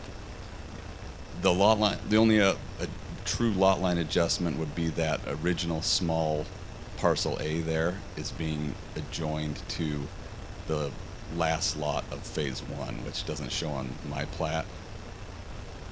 If I don't remember the number. So 201, according to that, is what you're going to take parcel A and put in to 201? Oh, to that lot. Yeah, that is the open space. So basically, you're switching parcel A here for up there at 231. Yes, but Okay. the pine trees on the current parcel A wasn't really usable, so I just wanted to create a better place that could be a runaround for the kids' grass area. So also we don't have water to that parcel A, so adjoining that to the other lot, he can maintain the landscaping and it'll look better. And then on 201, we had a drainage easement because the storm drain was designed to go that way. We ended up going down the street, so we don't need that extra setback there that was allowing for the storm drain to come through. So it just removes that. And that's all of it.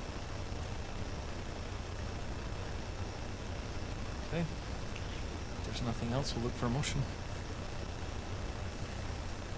Mr. Chair, I'll make a motion that we approve plat amendments to the Whisper Ridge at Stone Canyon Phase and PRUD plat, and the Heights at Whisper Ridge subdivision PUD plat, amending lot lines and removing an easement, application number 23.091, located at approximately 6183 North Strawberry Creek Road in Mountain Green, based on the findings listed in the staff report, dated April 16th, 2024. Second. We have a motion by Commissioner McConnell and a second by Commissioner Fackrell to approve. All those in favor?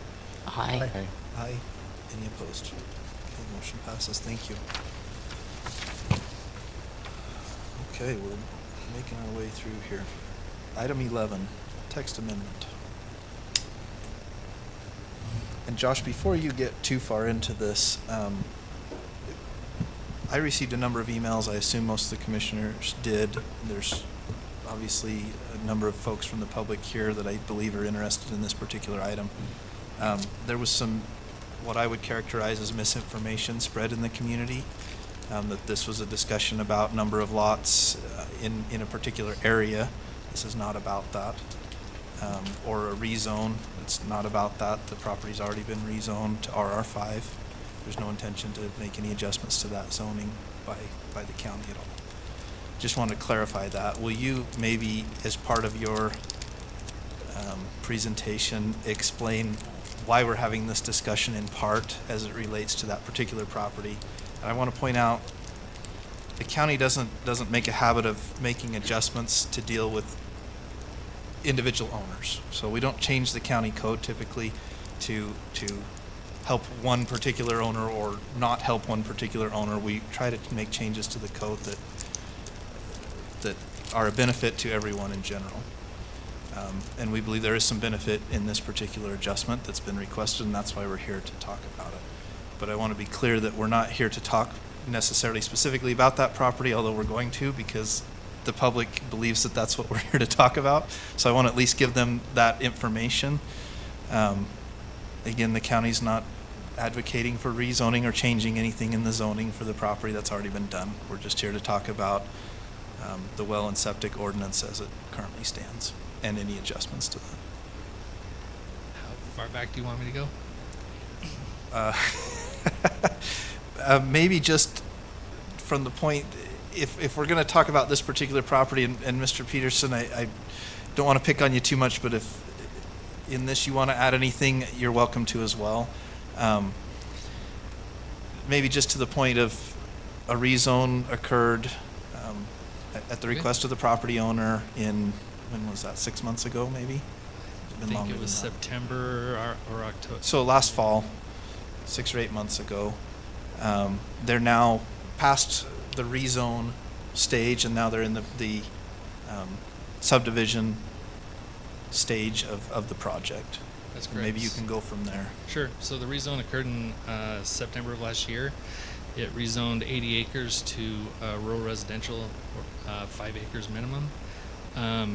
They then turned around and submitted an application for a concept plan approximately a month and a half later, end of October, early November, if I remember correctly.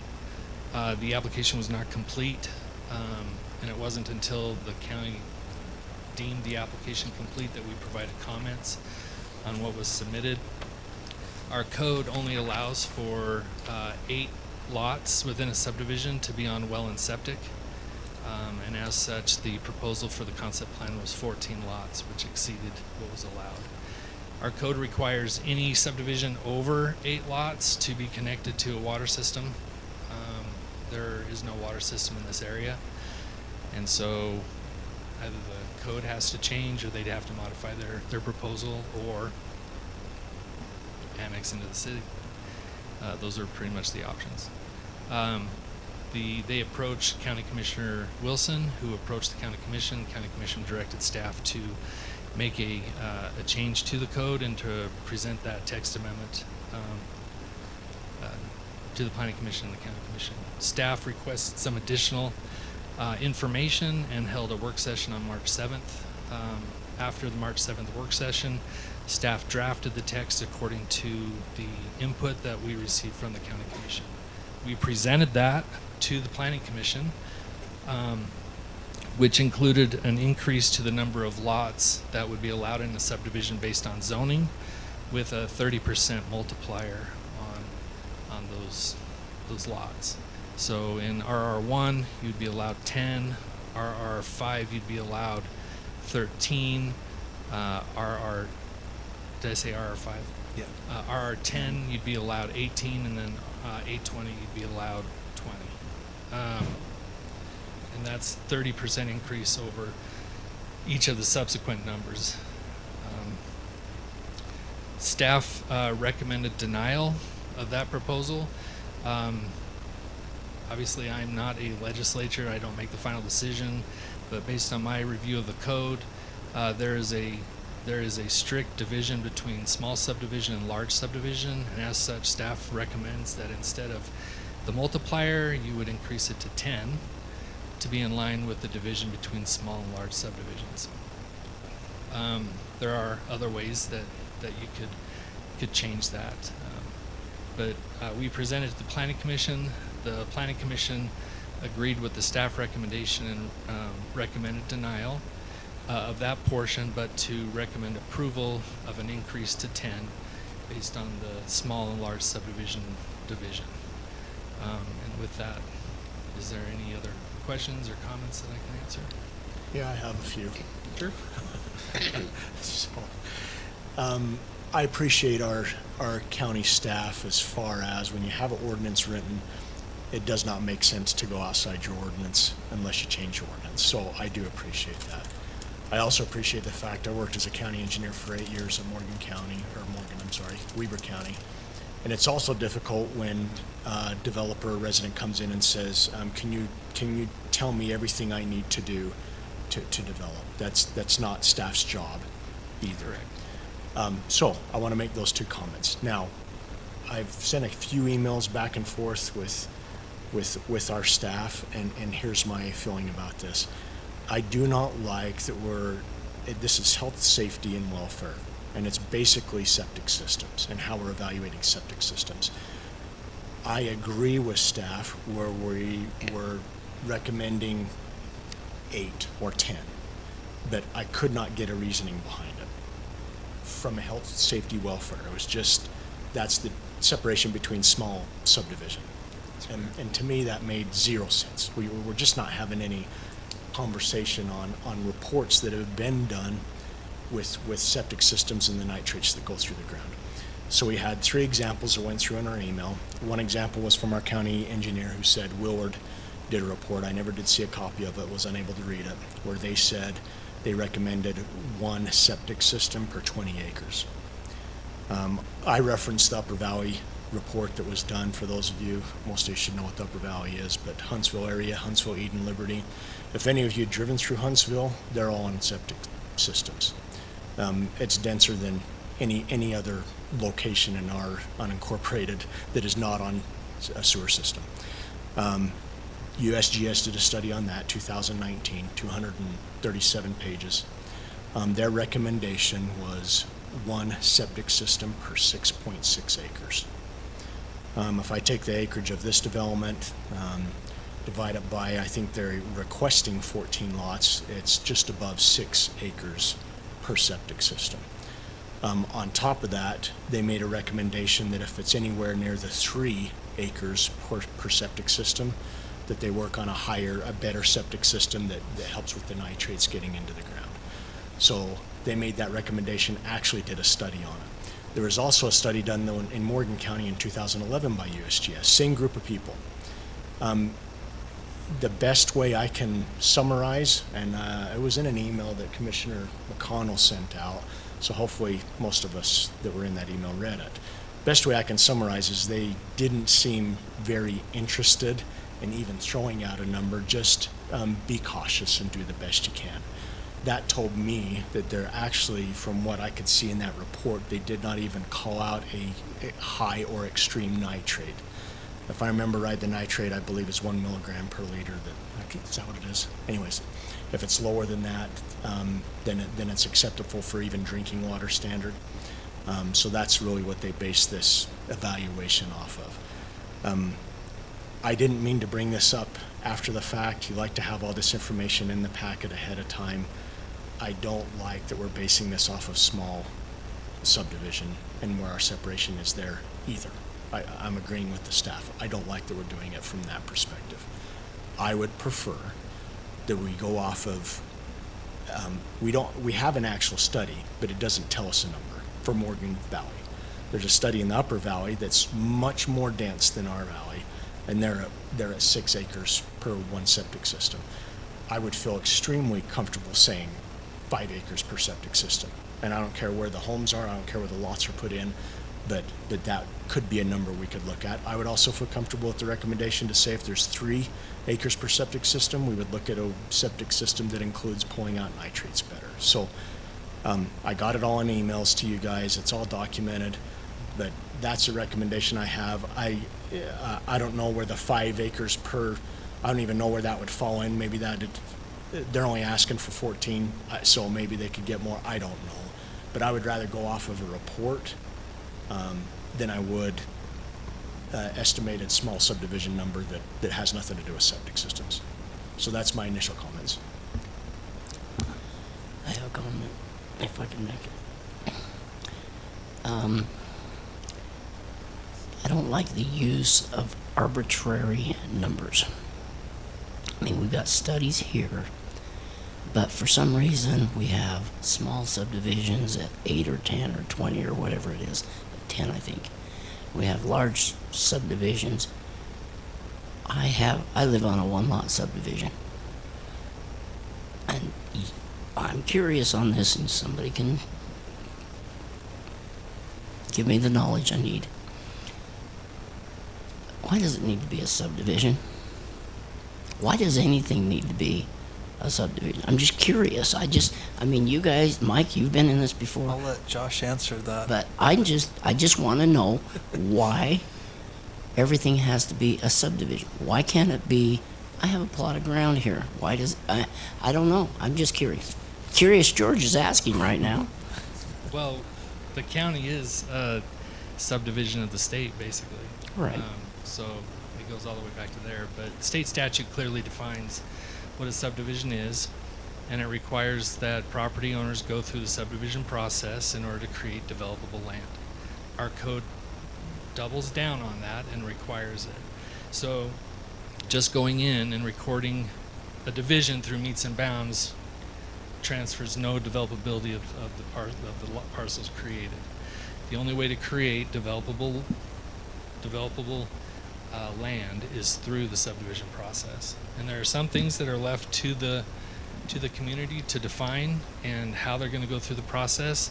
I know the state legislature is changing some of that through SB 174 and through other things that they're moving through the legislature. So that may change in the future. Josh, there is one other way, and that is through a lot of record. So if you had a parcel, Commissioner Fackrell, that has never been adjusted, say it's and it agrees with the underlying zoning, then, and you can prove that that parcel has never been adjusted back before we had subdivision ordinances and zoning, which is the 60s, then you could get it declared a lot of record, and that would be developable as well. Without it being called a subdivision. Without doing a subdivision. Okay. Correct. Because I remember Debbie Sessions saying, well, that's a subdivision. I says, no, it's a lot. It's Well, just the a lot piece isn't of, created it's, until you it's do a two, subdivision. 2 acres. It wouldn't be a lot, it'd be a parcel at that point. That also is defined in state statute. So what I'm saying then is isn't a subdivision, at least my connotation of it is subdivision is basically something of a smaller nature. When we have 5-acre lots or 10-acre lots or whatever, if it's a subdivision, it just seems to me like if we can follow the state health requirements, why do we need to have it considered to be a large subdivision or a small subdivision? I don't know who So can if I answer can this. answer that. Okay. So, and this is also based upon part of the email that Mark Miller sent out. So a small subdivision doesn't go through the scrutiny that a large subdivision does. And so a small subdivision is meant to be something that can be handled more summarily with less involvement with the county commission. And so that could be handled by zoning administrator and planning commission.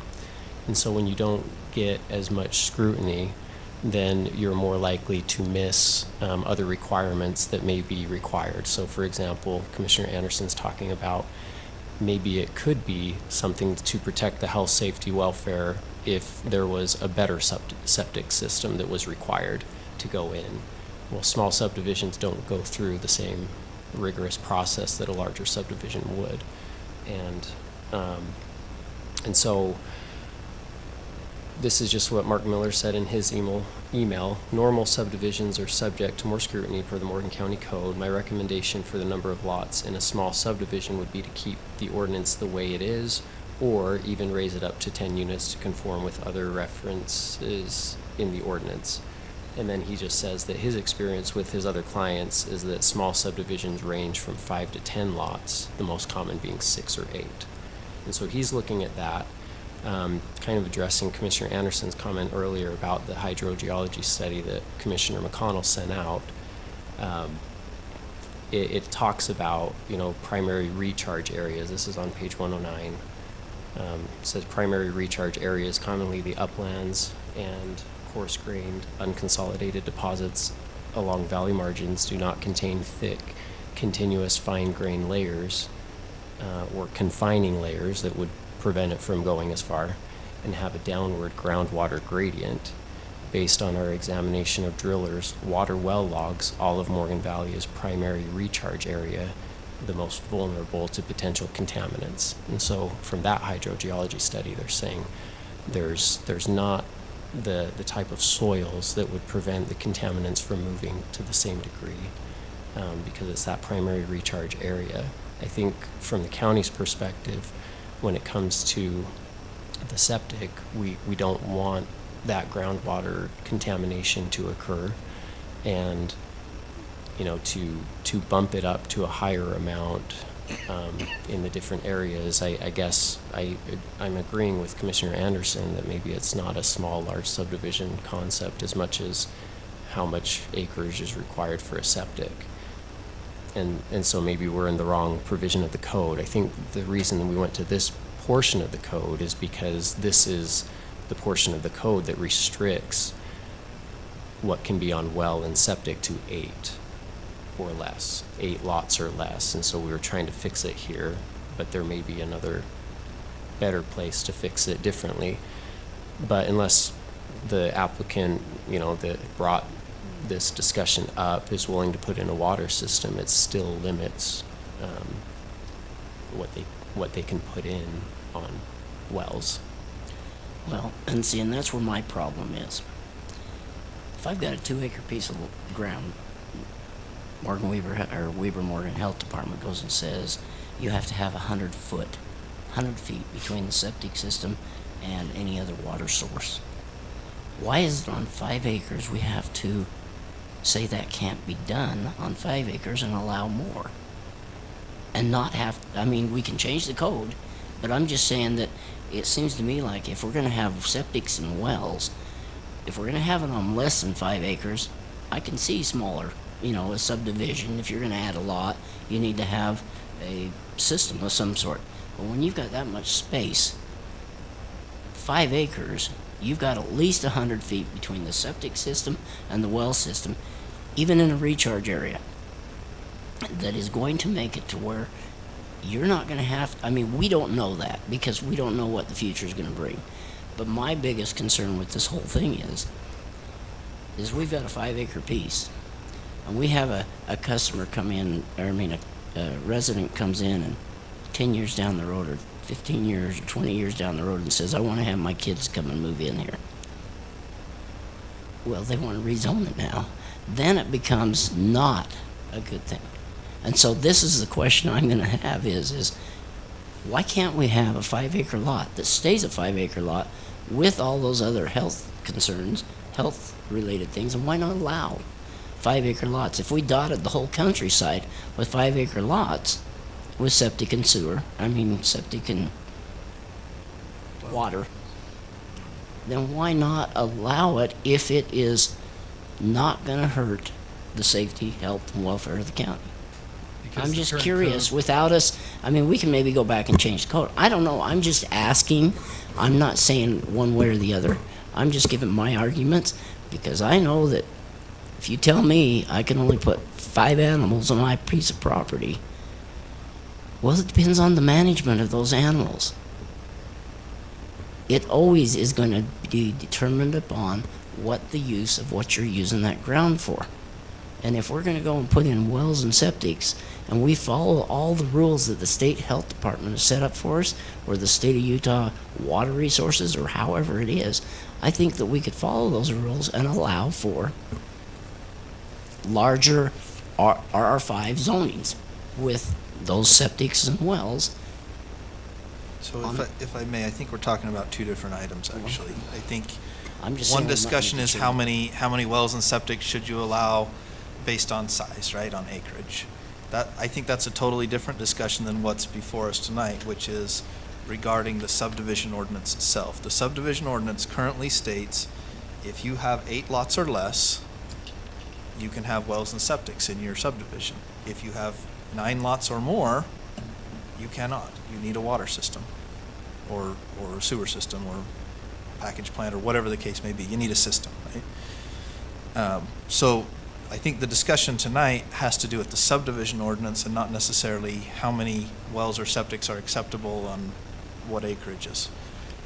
I think it ties in, and I think they're interrelated, but I think they're 2 different discussions. Well, and they are 2 different discussions, but that's how I would change it. Yeah. I wouldn't have it based off small subdivision. It's based off of just a number.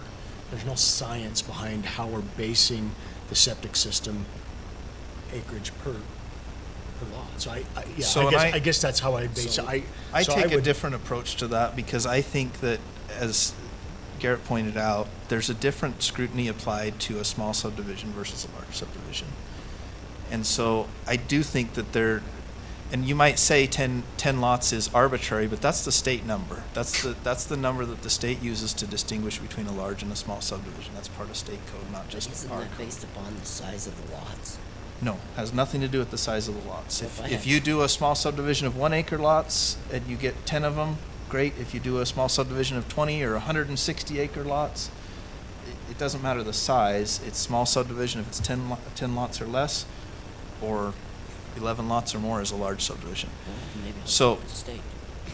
I feel like it does matter, and I feel like that there is a relationship there. I will tell you, I'm the one that suggested the bonus percentages, and I'll tell you why I suggested that. Number one, I think it's a no-brainer. We need to change it to at least align with the number of lots, 10 lots or less, right? But the thought was to try to encourage lesser dense subdivision. If we allow more lots on well and septic in larger acreage parcels, we are encouraging larger parcel development. And I'll explain why. If I have 100 acres and I want to subdivide that into 20 acre parcels, right? I'm going to get 5 parcels out of it. So that's in my small subdivision. I could do that. And actually 100 acres is a bad number because I want to make it a lot more than that. 400 acres. And I want 20 lots out of it. Well, that would be a large subdivision then, wouldn't it? So then I go through the other process. But if my parcels are large, it stands to reason, back to your comment on the density of septic systems, if I've got 5 acres or 10 acres or 20 acre lots, it stands to reason that it would be acceptable from a health, safety, and welfare perspective to have a well and a septic tank on those lots. So the idea was to try to encourage, by giving a little bit of a bonus of 30%, moving from 1 to 5 and 5 to 10 and 10 to 20, that larger lot development rather than smaller lots. Because the truth of the matter is, if you have a large piece of ground and you're going to develop it, and you get to a point where you have to install a sewer and a septic system, you're going to ask for smaller lots to justify the cost, because you're going to have a lot of cost in infrastructure. So that was the reasoning behind the bonus percentages there, to try to make it would work well for this particular subdivision, but I think it would also encourage lower density development. I do think, though, by trying to solve one problem, perhaps we're creating another. And as I've been traveling around with Brett Heiner, our Public Works Director, I see the state of the roads throughout the county, and he's showing this to me. And Josh can speak to this, but I believe, private roads only have so many lots that can be on a private road. And so, Private lanes. or a private lane. Yeah. Private streets can serve as many as they can. Okay, and so maybe if there was, a multiplier, or, maybe it's not even, maybe we don't even call it a small subdivision, or there's some change in the code that allows, septic when there's more than the small subdivision. Like, we'd have to look at that. But if we're having public streets that are going through these large acres, that's a lot of surface area, and basically the rest of the taxpayers subsidize these subdivisions that have a large surface area that needs to be maintained and plowed. And so I don't know that that's the best planning. I understand the idea behind it, to allow, for less dense areas, and larger lot sizes, but perhaps there would require a code provision that says, if you do this, then it has to be a private street, or I don't know, something like that, where the county's not taking on that liability, because we can't even manage what we have.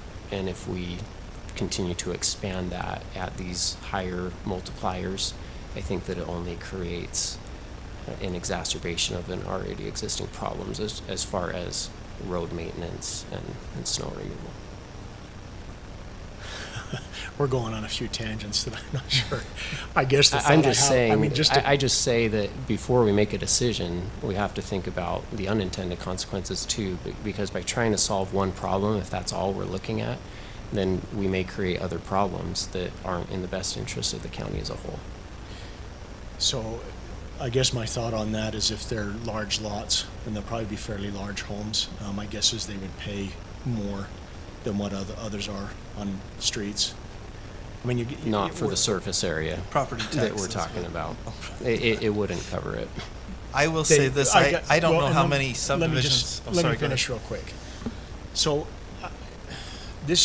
I don't know how many areas we're gonna have are R5 lots and subdivisions. I'm not sure if we'll hardly have any, to be honest. If you look in the entire county, I'm not sure we have very many. So we are trying to address this scenario. The residents are all here for a reason. I'm not sure of one resident that's against this rezone at all. So I think the reason why this did come up was because of this. Now, we're addressing it. We're trying to say, let's address this as a whole. So I agree with that completely. I want to address what we're concerned about.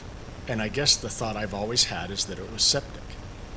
If we're concerned about roads and exacerbating that, then we better stop development, because no matter who puts in homes and roads, we're never going to have enough money to fix that. Not Exactly, though. Well, that's debatable. I guess the thought I have is I want to, I'll re-stress my opinion stronger if I need to, but I want to make sure we're addressing the septic, which ties into well. So septic and well systems on acreages. We have 2 reports. I don't like the report in our valley because it doesn't address it. Basically says do the best you can. I like the next best report is in the upper valley, just over the hills. They address it very clearly. And they tell you how they got the numbers. They tell you how they took the samples. They tell you everything about it. It is denser up there than down here. I don't know if I would go with their recommendations up there because there are many more homes on septics up there. So I guess I want to go off of, I want to respect the applicant also. I don't want to take 2 years and wait for USGS to come in, but I would much rather go off of a study that's been done and at least come in similar to those numbers, which for me, again, would be 5 acres per septic system. Would make complete sense to me. It's not coming in too tight. I just went up the road, by the way, and it might be some of your homes, hopefully not, but I just did an area around the homes on each side of Morgan Valley Drive. There were 19 homes in 15 acres. So that's 0.7 septic systems per acre. So that's what exists right now. And I think, Josh, and I don't mean to say this, I asked you and talked to you about this. And I said, have any of those people come in and said, I'm sick, I have issues. There's issues with nitrates in my well. And that's just up the road from this development. I mean, that is, if it's 0.7, then we're talking a huge amount. I mean, we're not even talking close to this. So if our concern is septics, we have way more issues that exist out there with existing homes than we can even think about on these. But I know that's not, I would like to go off of a study that's been done and samples that's been done in a nearby valley that's very, very similar to ours.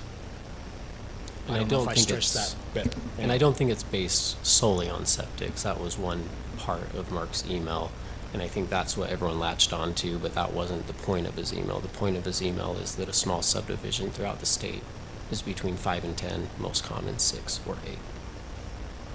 Commissioner Anderson, I'm having a hard time understanding one aspect of your analysis, and I think I might just be misunderstanding.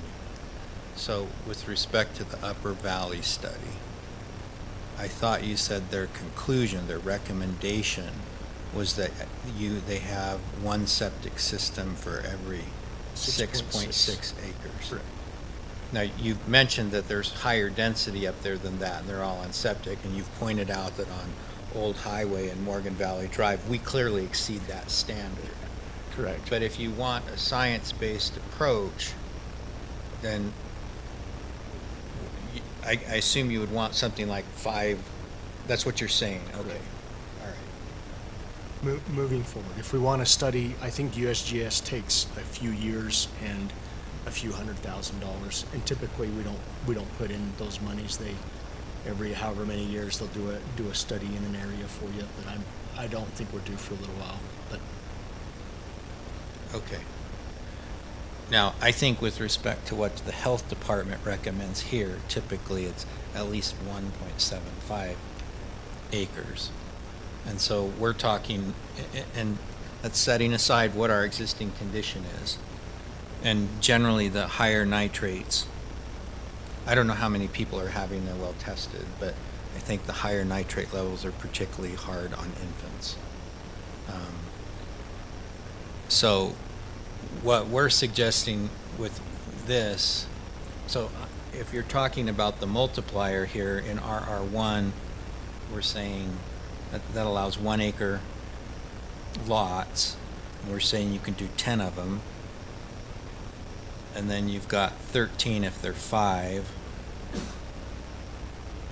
So on 5 acre lots, you'd be comfortable with the septic systems.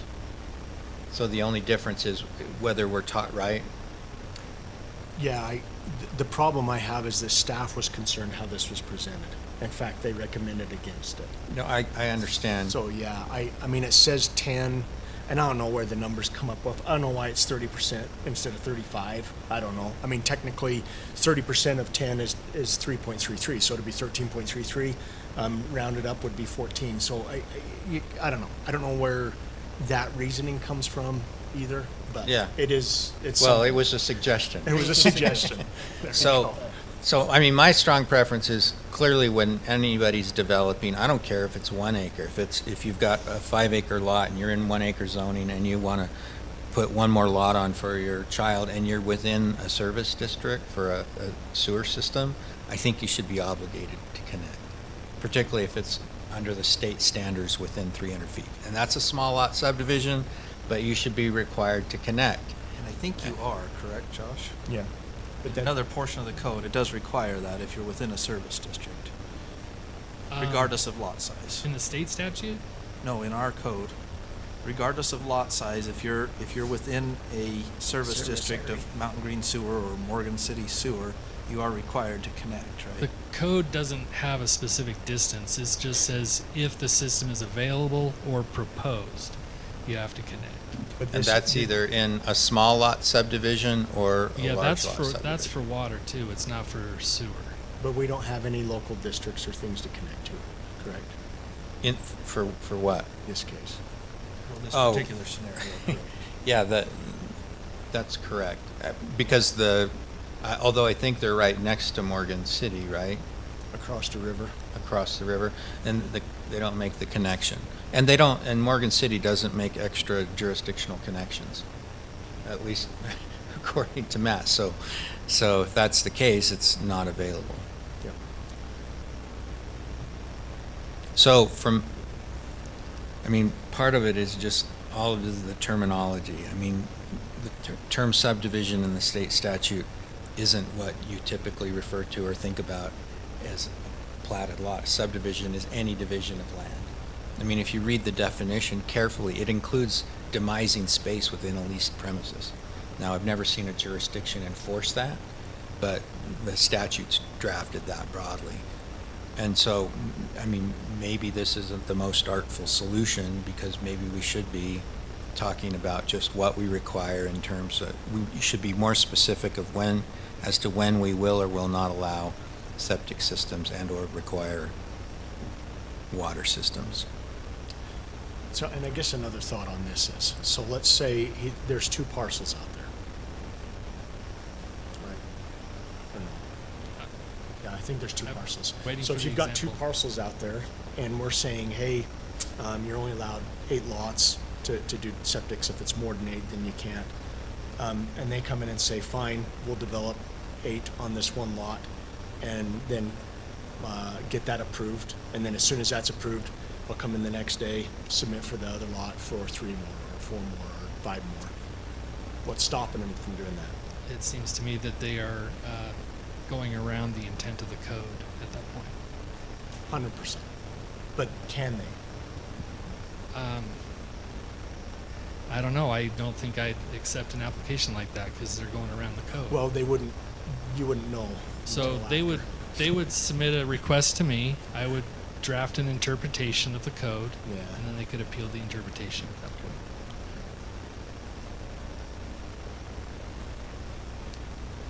Okay. If we had enough discussion for now, and we can move into the public hearing, and then we'll come back and have some more discussions. I guess the only thing I'd add, I apologize for throwing a twist into this. I think that's a better representation. If we're going by this wording, and it says a 30% increase, my interpretation would be 10 acres, 30% times 10 is 3.33, right? Or is it 3? It does say rounded down. Oh, rounded down, so we're not benefiting the resident. Well, and if you look at it, another Typically, aspect- you round up at 0.5 and you round down under 0.5, correct? I mean, Agree. if you're looking at 10, That's what I did. Hey, just saying. if you're looking at 10 on 1 acres, I mean an RR1 and 10 of them available, that's not keeping in line with the Weaver Morgan Health Department. And that still And wouldn't be so allowed. I'm because just you need saying. 1.75. The So only way you gotta could do have that- 1.75. The only way you could do that is if they had like Mountain Green Sewer Improvement District, and Right. then you could still do a Right, but what I'm saying is if you wanted to use a real multiplier, and you want to use that scenario, at 1.75 acres time divided by 5, basically you're ending up with 2 point something. So you could almost, anyway, let's go ahead. All right. We'll change We've the had some code. good discussion. Let's move into the public hearing. So look for a motion to adjourn the public meeting and convene a public hearing regarding ordinance CO 24-09. I'll make the motion. Second. A motion and a second. All those in favor? Aye. Any opposed? Okay, motion passes. We are now in public hearing. So I apologize, we're the culprit of all this. So I know this wasn't supposed to be about our development, but we're the reason for this whole discussion, I'm sure, so I won't get into all that. But what I will say is, we're into this. We submitted concept plan on November 9th. I called a meeting on the middle of January. That's when we found out about the ordinance. Now, to the defense of the people who notified us of that, we missed it. We go through cities and counties, and we go through thousands of codes and ordinances, right? And so, but we missed it, and I'll be the first to admit that we missed this one. And so, but when we asked the question of why, just like what you guys are asking, is why is that code? We were never able to get an answer, and we might have been asking the wrong people. We just asked the people we thought, and we could never get an answer why. And so that's why we've kind of kept with this whole thing of, hey, let's see if we can change the ordinance. Let's find out why first, because if we would have come back and said why, and there was a report from the state health or something else, we would have said, hey, a report, that's why you did the ordinance, we're done. And with this discussion, we'll move on. We can only put so many lots on there, but that's why we wanted to keep pushing, and just not really pushing, but just ask the question of why the 8, why the ordinance for the 8. Now, we think that we've done a pretty good job of putting together a really nice concept plan. The owner is planning to live there, which is always a benefit, right? If you got any of us go and develop a ground and we stay there, what are we going to do? We're going to make sure it's top notch. We're going to make sure sewer systems are right. We're going to make sure water systems are right. We're going to make sure their fencing's up. We're going to make sure the roads are maintained. All of those types of things, we're going to do a good job. And I think a lot of people here are here because we have done a good job with this development. Now, it's up to you guys to decide what you're going to do with your ordinance. I'm not here to tell you one way or the other. I don't agree with it, obviously, because I don't know why. If somebody could tell me why, maybe I'd agree with it. But that's not here or there. So that's all I wanted to say, is that we feel like we've done a nice job of putting together a concept plan. We're concerned, to say the least, because on November 9th we submitted, and here we are, middle of April, and we haven't even got the concept plan yet. which typically doesn't take very long, but we understand because of this ordinance changes and it's taken a little bit longer, but we do need to get going. I will say 10 acres or 10 lots is a non-starter for us. Economically, it doesn't make any sense. So that's not even an option for us, and we've stated that various times that the 10 lots we'll have to look at a different option. And there's 2 or 3 different options. Commissioner Anderson has brought up one. That's one option, but there's other options that we'll have to look into if it's 10. Now, if we could get to 13, it's okay. It's not the best, but it's okay. But 10, I'll just tell you that that's a non-starter, so we won't be able to go down that road. So I will say that I appreciate some of the commissioners. We've had many discussions on this topic and many emails going back and forth, and the commissioners that we've dealt with, we haven't dealt with all of you, I'll say that they are quick to respond, and they have good common sense, and they're very good to talk to and discuss these things, and are looking for the best thing that we can do for Morgan County. I will say that. Thank you. Can you state your name? Jeff Lowe, HCGS Development Company. I'm the developer from Steve Peterson.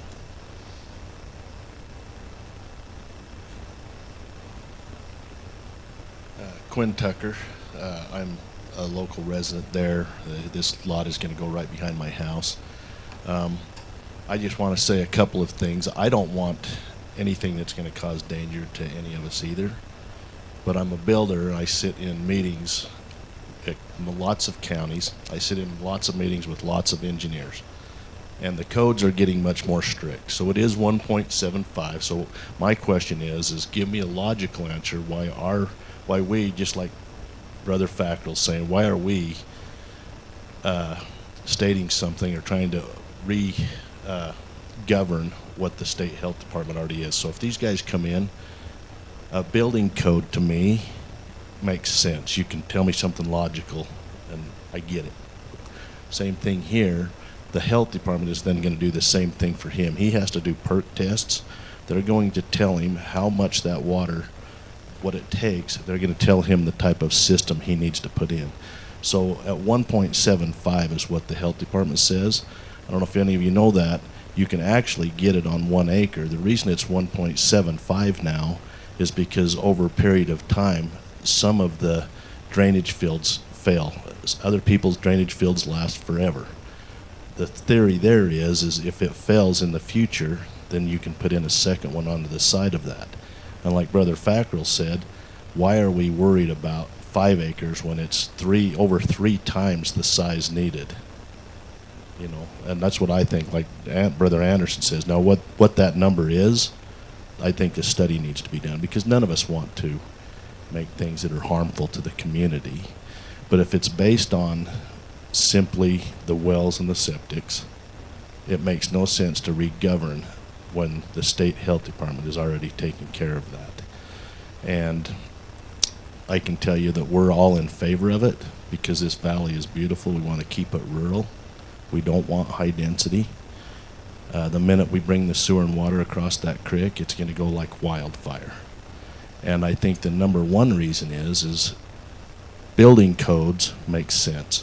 What you guys are saying is here it's a county code. That's great, but really it's a county ordinance. They're very different in nature from codes that make sense to govern something that like a snow load, things like that. And so a county code or a county ordinance can be very easily changed, and you can vote against it. You know, we can change them. We change them all the time. And the number one reason I believe to change that is because you guys are doing a good job, I believe that, and you try and do it to the best of your ability. But it's the people. When the people talk, we the people, that's what you should try and do to the best of the ability to keep it safe and within reasonable boundaries. But I can tell you that the people, not just in Milton, but I've talked to many people, and we've only had since Friday to put this together, the people on that side of the creek, from Hardscrabble to Hines, it would be over 95% that would be an approval for this. And that's what the people want. So I would suggest to do your best to keep it within good boundaries that is safe and make logical decisions and make sense of something. Thank you.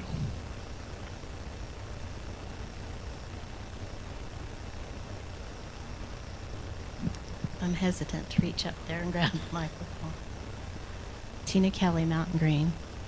I'm saying this tongue-in-cheek because y'all know me. They don't, but take it. Why don't you just throw out the land use ordinance? I'm confused because this is supposed to be about a specific ordinance, not a specific application. So until everybody came in here and started talking about that application, when I heard this in the planning meeting, I didn't have an idea that that's what this was about. And so I didn't have any comment on this item after the planning meeting until I heard new information has been sent to the commission that wasn't available to the public until tonight. It's still not available to the public. I just have Commissioner Anderson's comments. That study that at least one commissioner wants to base changes to the ordinances on.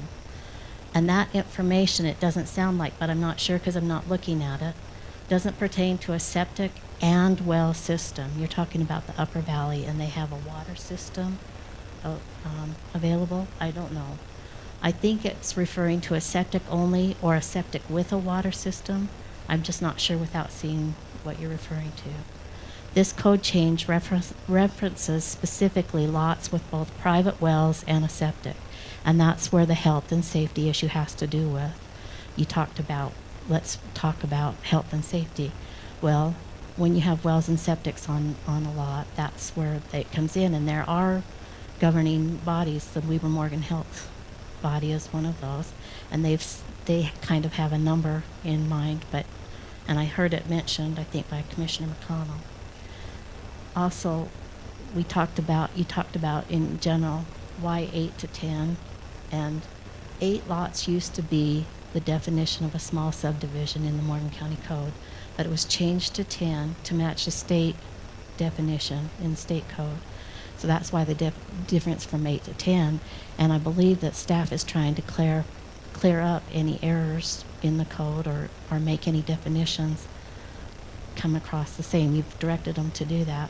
You have a planning commission recommendation, you have staff recommendation, you have a consultant's recommendation. So before you take into account a study that wasn't available to the planning commission at that time, before you make any decisions changing the ordinance or changing it to what I heard discussed, think about it. And I do appreciate all of the effort that you've put into this to try and help make it benefit the public. But again, there might be other things unintended from it. Thank you.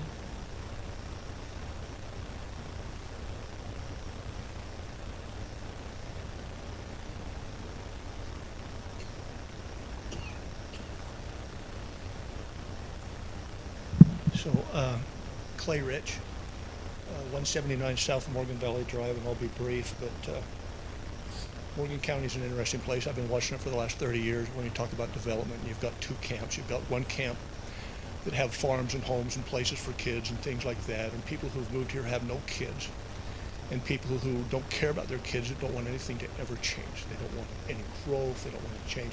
And then you got a whole bunch of other people that have kids they'd like to be able to stick around. Okay, I'm one of the people who have kids who'd like to see them stick around. I'd like to see their friends stick around. I'd like to see their friends' friends stick around. And as I've watched Morgan County's development politics over the last 20 years, it hasn't given us what everybody thinks a rural county. What it's given us is Wasatch Peaks and 20-acre lots with a whole bunch of people that didn't grow up here. Nothing wrong with people who don't grow up here, by the way. But I'd like to see the county be a little more friendly to people who have property and property rights. And I'd like to see the county quit regulating things they don't regulate, like health, like public health, and water and sewer, and see them focus strictly with land use issues and whether the land use issues are in the best interest of the property owners of the community. If I were Mr. Peterson, and this isn't about Mr. Peterson, this is an ordinance change. As I understand, he's requested an ordinance change. I can request one, and so can anybody else. I'd like to see the ordinance change to be a little friendlier, and I'd like the county to get out of trying to regulate septics and water, and rely on the people who are authorities there, and stick strictly with land use issues. I'd like to see them be friendlier. Because I'd rather live in a county with 10,000 homes than my kids, and I'd like to live in a county with 400 or 500 homes with people who don't wave at me when they drive by in their Land Rover. So that's my comment, but I'm in favor of a change of the ordinance. And if I owned the property that Mr. Peterson owns, I'd be tempted to sell it to somebody who wanted to come in here and develop it and annex it and stuff like that. I'd be tempted to do that. So I would encourage the county and the planning commission, and the county commission to be a little friendlier towards land use and not so hostile to people who want to live here. That's my comment.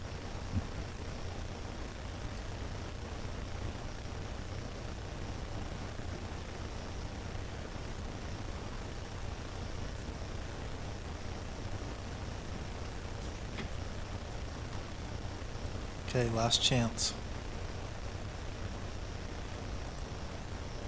All right. We'll look for a motion to adjourn the public hearing and reconvene the public meeting. I'll make the motion. Second. All those in favor? Aye. Aye. Aye. Any opposed? Okay, motion passes. We are now back in the public meeting discussing the text amendment for the well and septic portion of the ordinance, Morgan County Code 155.429. So I guess here's a couple of thoughts I have, and this is why I appreciate the public actually and residents talking with us. There's so many issues we have going on, and I mean, I'll be blunt. Instead of just throwing a referendum at us, come talk to us. I mean, it's very simple, and we have our phones, and all our cell phones are online. It's easy. I appreciate what was mentioned, and thank you, Tina. Also, yes, the report wasn't present. I was merely bringing that up as a representation. That's it. So what we have presented to us is what I like what Quinn said, 1.75, and we know that, and that's what the health department requires. So that's what we have presented to us. What we're recommending is 10 with the 30% rounded down.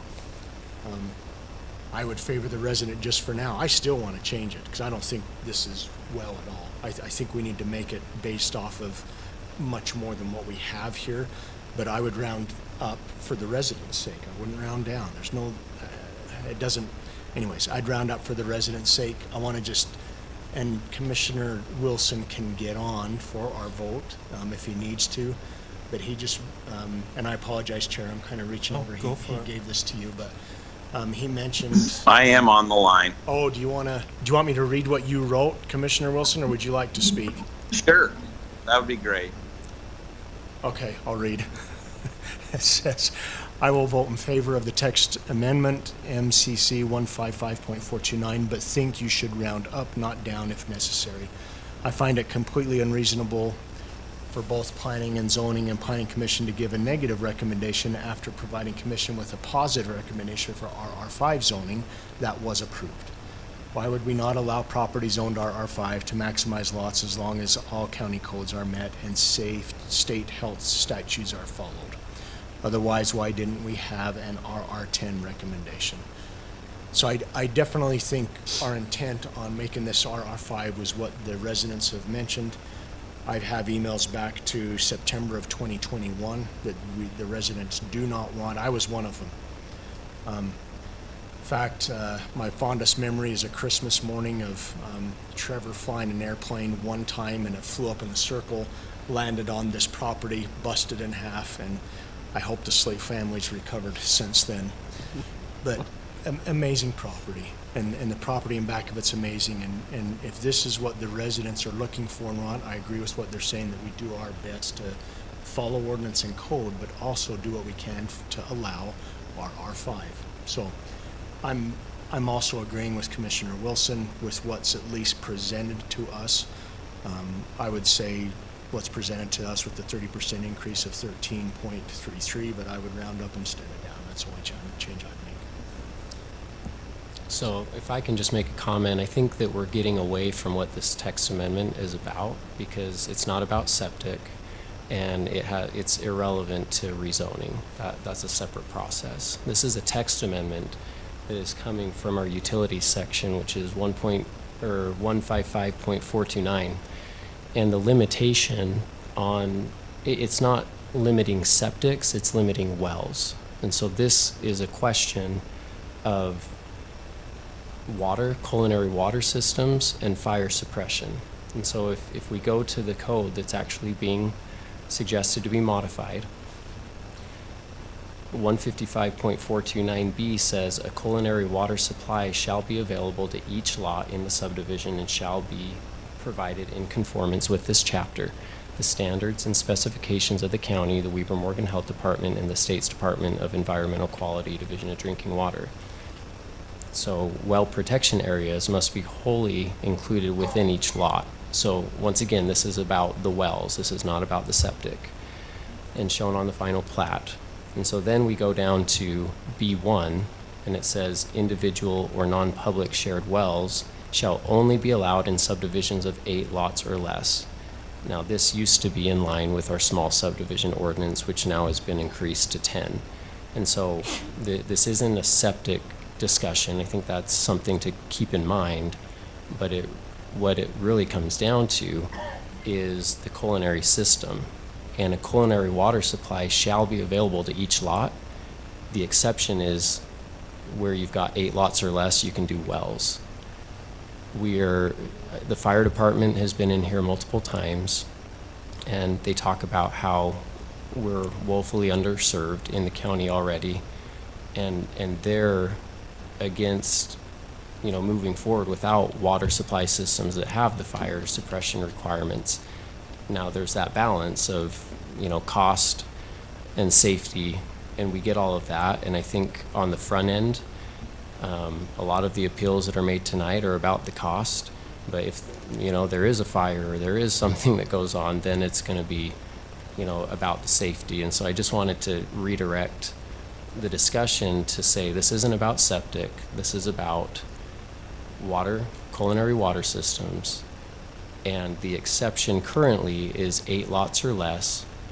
And what we would be changing is going up to 10 and then allowing the multiplier. And as was stated by Commissioner Anderson before, there really is no rational basis for the 30%. Like, where did that come from? It was a number that was thrown out. It helps solve the problem that's being brought to the commission, but when we change our code, it's not to address one problem. It's to say, okay, is this best for the county as a whole? And so I'm just requesting that you look back and kind of refocus on the culinary discussion. And, you saw my recommendation, so. And in defense of my math Can I skills, say one thing? Because a minute ago, Garrett, it was about roads to you. So I'm a little bit confused now that it's suddenly about water, although I live on 3 acres with a well and a septic, and I don't have any problems there. So I think we've covered everything that we need to. 5 acres, a well, the septic, whether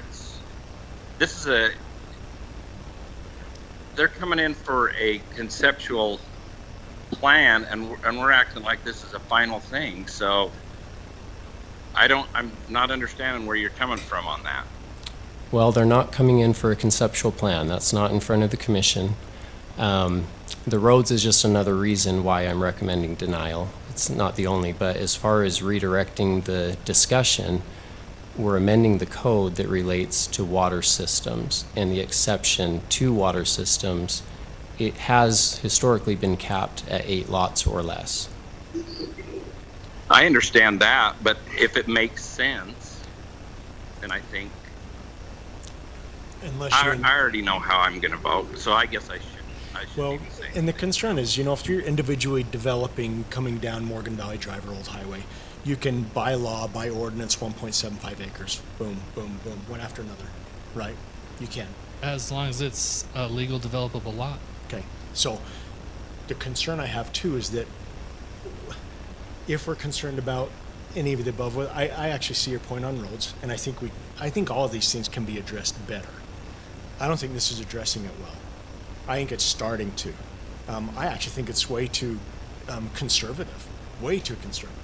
according to 1.75 acre lots, one after another. If we're really concerned, why is the health department allowing that? If we're really concerned. Anyway, yeah, with what's presented before us, I'm kind of standing with Commissioner Wilson, and I actually extremely appreciate Josh and Garrett. And hopefully the residents can see this, but they're doing the best they can to follow what they know with the, apologize, 25 years experience, maybe 10, 12 years experience, but I appreciate you guys because we push back, and hopefully the residents are seeing that we're trying to push back for them, but you guys are giving us sound advice, and it's very appreciated. I don't want to make it sound like that I'm not thinking through this and that I'm ignoring your advice. So appreciate all the work that you guys have done on this. I was just going to mention, I'm glad that you pointed out that it was the water wells, because we listed wells and septic in that text amendment. And I think the septic needs to be removed from that. I would agree. So I was thinking it was both, so I'm glad you pointed that out. So let me ask, Staff and Planning Commission, the maximum amount we can go under state law and allow small lot subdivision review is 10 lots. That's all we can. Under LEDMA, if it's over 10 lots, it has to go through the ordinary. And we're given the option of somewhere between 0 and 10 for our small lot subdivision. So is staff recommending against going from 8 to 10? No. No, because 10 is allowed in the state code and in other counties throughout the state. Okay. And then Commissioner Anderson, you want to round up. Now, I'm sorry, I'm apparently blind. The little ellipsis that says calculated by multiplying the previous zone by 30% rounded down, what is that? What is that tying to? That's tying to the 30% that was proposed. So it's 30% times 10 actually gets you 13 because... So you're just say this is the methodology for coming to the 13 rounded down. Well, so we don't really need that in the text. You could just leave just the numbers zone. there. But in my defense of my math skills, 1.3 times 10 is actually 13.0. So there's no rounding, there's no 0.33. I don't know where that came from. So we'll make it 31% instead of 30. Okay. Well, what I'm suggesting is that if you do a small lot subdivision and you're doing 1 acre lots, then you can only do 2. You can have wells on 10 of them. That's correct. And we just leave it at 10. If you're RR5 and you want to, those are bigger lots, and you want to allow wells, and you're going over 10, you're still going to have to go through our primary subdivision process. But are we willing to allow 13 or 14 lots 15. or 15 with wells? I mean, they're likely going to meet the 1.7 acre requirement for the health department because they may or may not have a sanitary sewer system. But if we're okay with them not having a public water system, and remind me, Garrett, I know we can't change the code with respect to the water or the fire suppression requirement. Depending on the size of the homes, they may have to go with a fire suppression system if they're on a well. Yes. That's what we passed. So right. For 4,000 square feet. Okay. 3,600 square feet. That's the exception to the fire code requirement of a water system. Okay. That we passed. So if we were to use this number of 13 or make it 14, because ultimately 31%, that's just a number a recommendation. Then they come in, they do a 15 lot subdivision. If we set that number at 15, they could have 15 separate wells, but depending on the size of the home, they may have to put fire suppression systems in. Correct? Right. So we've kind of addressed if this that was fire changed, issue. Yeah. Yeah. Okay. But still, the exception to the IFC, the International Fire Code, is a less beneficial. I mean, it's an exception to allow growth, even though the gold standard would be to have a water system that has fire hydrants, because you're much more likely to put out a fire with hydrants and a water system than a fire suppression sprinkler system. So I'm tending to divorce the small lot subdivision requirements from the water system and the septic system requirements like you suggested. So what staff is not recommending, though, is that we allow wells on the RR5 above in a subdivision that would require our primary subdivision approval process. That's correct. Okay.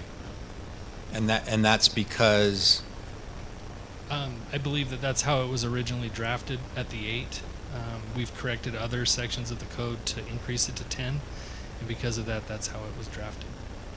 No, I realize it's a departure from what was done before, but I think, and look, nobody should be mistaken about my preference. My preference is to have culinary water systems and sanitary sewer systems. The fact that we don't have nitrate problems presently may be the luck of the draw. It may be a matter of time. I think we should move towards those kinds of systems to the extent we can. I understand if you're out in the middle of nowhere, you're not going to put in a public water system and a sanitary sewer system. And hopefully the technology develops more over time so that somebody that's using something other than a sanitary sewer system doesn't use a leach field, or it's a more affordable option to do different kinds of systems that are a little more protective of the water supply. The reason they are different than the public water supply is because the drawdown on a public supply well is so much larger. It's pulling more water from the aquifer, and it tends to drain down through there more frequently. So, but if the only reason is that we're sticking to, I'm just saying we could potentially divorce the maximum number for a small lot subdivision discussion from, all right, what are we comfortable with in terms of lot size for wells, and we just fill in those blanks, and if they're 5-acre lots and it's over 10, they still have to go through the major subdivision process, but if they're 15 or under, or 14 under, or 13 or under, they can have wells and they don't have to put in a culinary water system. That's a different discussion, and I think you could have a rationale for either of it. I understand. I do think our pattern of development is an expensive pattern of development with respect to road maintenance cost when you do 5, 10, and 20 acres lots, but okay, that's kind of where the county likes to be, and as long as people don't hit us over the head at budget hearings for having to raise property taxes to help pay for the cost of maintaining those roads, fine, that's the decision we made. That's fine with me. And I think we've addressed the fire suppression issue with the last ordinance we passed with respect to the fire department. And so I guess I'm inclined to say we should move with I'm comfortable moving the maximum for small lot subdivision requirements to 10. And I would be comfortable with filling out this chart to say, yeah, if we're talking 5-acre lots, we're comfortable having 15 with wells because it's more spread out and on through the chart, or 13 or 14, whatever.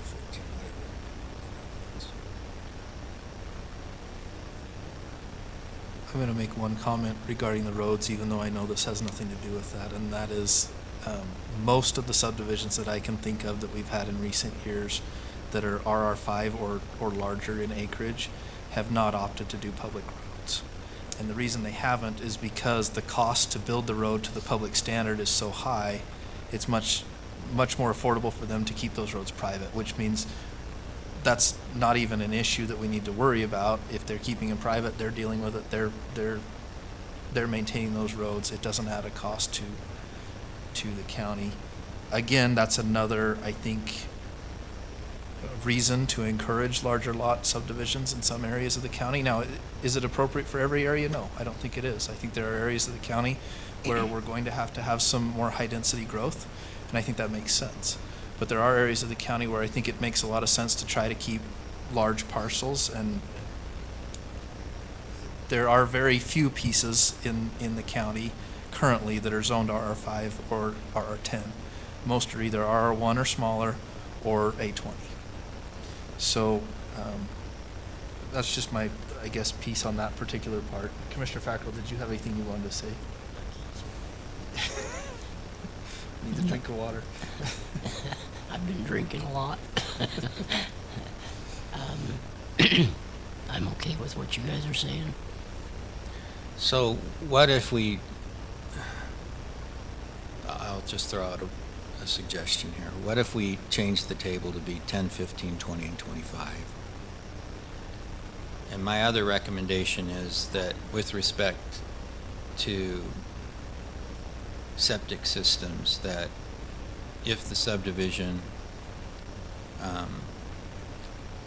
is within a service area for a sanitary sewer system, that they be required to connect to the system.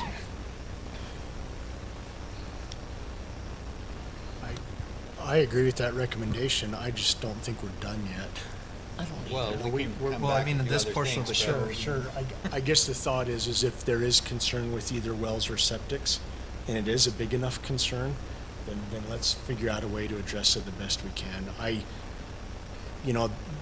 The reality is, we have to generalize this as best as we can, but the reality is this is a subdivision that we're talking about.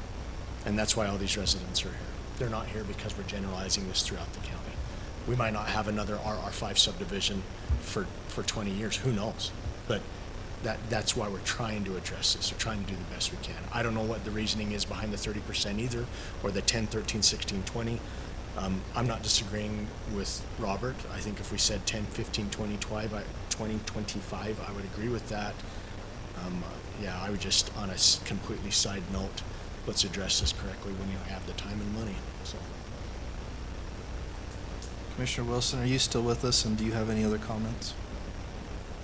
I sure am. Yep, I am. Anything you'd like to say? No, I've appreciated the entire discussion. I think I'm with you. What's just been said, Robert, I agree with that comment. And I think there are certainly other places we probably ought to address sewer and water within the code for sure. But I do agree with the idea of there really is, I mean, this is the utility code. It has really nothing to do with small or large subdivision. I will address the comment. I represent developers. I'm not likely to be anything other than pro-development. So I've got a conflict that way. But I do think that the commission is charged with addressing public health, safety, and welfare. And while the Weber Morgan Health Department addresses sewer issues, and I've consulted with them on the things that I've tried to advance and or recommend, and the Division of Drinking Water as well. I think in that arena, there's some incongruity between the approaches that are being taken. And so I think it is advisable for the county to keep their hand on the pulse and rudder, at least with respect to development within the county in those regards. So I can make that a motion, although I think that the language probably needs to be thought about just a little bit. If we were to change it in that way, and I'm happy to work with you, Josh, on what that language would be. I can try to come up with it here if you want to, or I'll make a motion to postpone till our next meeting and then bring it back with a specific language change.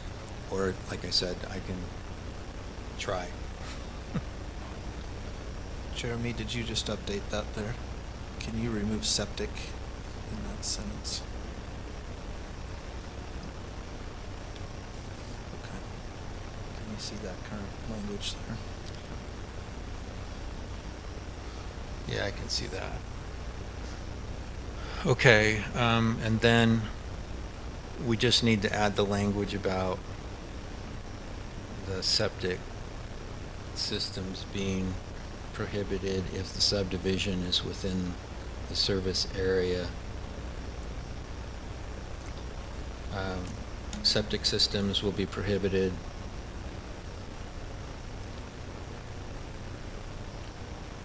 in areas serviced by a sanitary sewer system. And you could say a public or quasi-public sanitary sewer system. I think that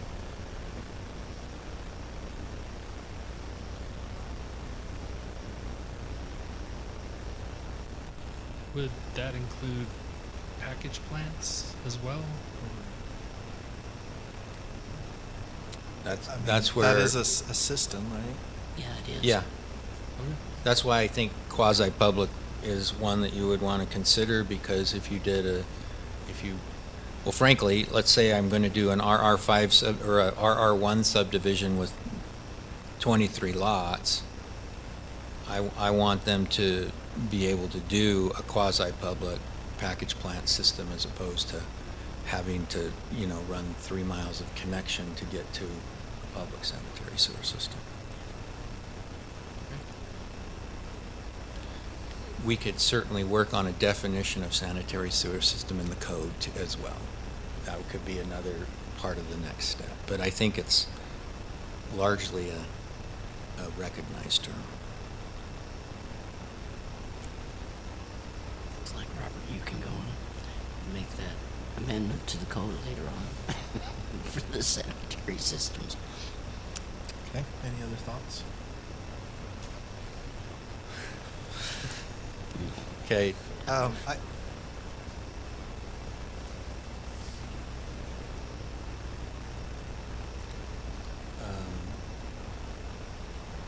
Yeah, I'm okay with what you've got here. If you make that motion, the positive one with the additional changes, you may have to change, where it says within subdivisions on wells and septics. You need to change septics. Or not. No, just wells. Okay, so you need to take that out. So it would be that motion right in front of us, right? Right. So before you make that motion, I want to make just an observation for the benefit of the public, both here and maybe watching online. We've heard two very different opinions, I guess you could say, from the public and from others, through email, through phone calls, through what's been said tonight. And I just want to point out how difficult it can be for a municipality or for our staff to do their jobs. And what I mean is, we've got a group of people who say, we don't want any growth, make it hard, we don't want the growth to happen, and another group that says, we want the growth to happen. And we've got some in between, and we're trying to make it work. The word was used that the county is hostile to people. I don't feel like that's the case. I feel like we're trying our best to make this work and to appease everyone involved. We want to see good development in the county, and we try to work with everybody who comes in. I hear people all the time comment and say, well, the county's trying to develop this and the county's trying to develop that. The county doesn't develop anything. Landowners do, developers do. They come to the county and we try to work with them the best we can to help them accomplish their goals. And that's everybody who's developing from a 1 acre lot, one lot subdivision to a 1,000 lot subdivision. We work the best we can to make it work and to stay within the confines of our code. Sometimes we have to work on our code because we find issues or things that we try to repair and fix. But I just want to recognize that it's a tough job, and any of you that have dealt with Josh in his office, I hope you realize that he does an excellent job and tries to be very fair. So thank you, Josh, and Garrett as well for your guidance on that. Jared, do you mind if I address some of the public comments that were made at the beginning of the meeting too? Because I think it was related to this item. think that would be great. I just wanted to talk a little bit. There was thrown out that, Lee's Market, there was a special exception made for Lee's Market, and we should do the same for this one. Well, Lee's Market was a temporary regulation. That's something that's allowed by state code, but it only lasts for up to 180 days. And so a temporary regulation, it's based upon like a need where the public couldn't tolerate the delay and there has to be a compelling countervailing public interest, and that was found for Lee's because of just the time frame. And so temporary meaning that they just could move forward with certain things that wouldn't become a fire issue if they didn't have that will serve. And so I think that that's a good distinction to be made. The text amendment tonight is making, at least for now, a permanent change to the code that wouldn't expire after 180 days, and so it's apples and oranges. There's also a comment made that the ordinance was not written at the time it was passed, which is simply inaccurate. As you can see tonight, there was a proposed ordinance that was brought before and the commission was put in the packet. But during the course of the discussion, now it's been updated, and so now these updates have to be incorporated into the ordinance that was in the packet. And so it's inaccurate to say that an ordinance is not written because that it was written, it just had to be amended before it could be signed and then recorded and published. And so I think that it's important to just have accurate information and for the public to be aware of the process that, yes, and although this county ordinance won't be signed tonight because it's not prepared in a way that matches the discussion that was had tonight, but that will be done over the course of the next week, and then it'll be recorded and published according to state law. Thank you. So because of that, can we make the recommendation or not? Does it need to go out to public review? No, you can. We do this all the time. This is not uncommon that there's no change to the ordinance that goes into a packet because it comes with a recommendation from the Planning Commission, and they may address all the issues, but maybe not all of them that this body has expertise or knowledge that they can add. And so it's rare that we just pass an ordinance without any modifications, because the discussion brings about those modifications that are then incorporated and then it's signed and published. Okay, are we ready to make a motion on this? Mr. Chair, I make a motion that we approve the revision to Morgan County Code Section 155.429 to adjust the number of lots allowed on wells within subdivisions based on the text listed in Exhibit A of the staff report dated April 16th, 2024, with the following modifications. I don't know that they're corrections. You weren't wrong. This following modifications: that the table listing the number of lots identify 10, 15, 20, and 25 lots in the RR1, RR5, RR10, and A20 zones respectively, and that septic systems will be prohibited in areas serviced by a public or quasi-public sanitary sewer system. We have a motion by Commissioner McConnell, a second by Commissioner Fackrell. All those in favor? Aye. Aye. Aye. Any opposed? Aye. Okay, motion passes. Thank you. Okay, moving to item number 12. We've got one more item and then commissioner comments. If you want to stick around, we'd love to address some of those things said at the beginning of the Thank you for being meeting. here tonight, by the way. Yeah, thank you. You spent a long time here. Okay, Question. Josh, Smith rezone. May I ask a question? So, did we change anything as far as a subdivision is 10 or less, or 10? Are we still at 8? No, It's that- already, we went it's to already 10. been changed to 10 in our. Okay, I just wanted to make sure. Okay. All right, thanks. Okay, go ahead. Commissioner, or Mr. Chair, the final item on tonight's action items is the Smith rezone application 24.012.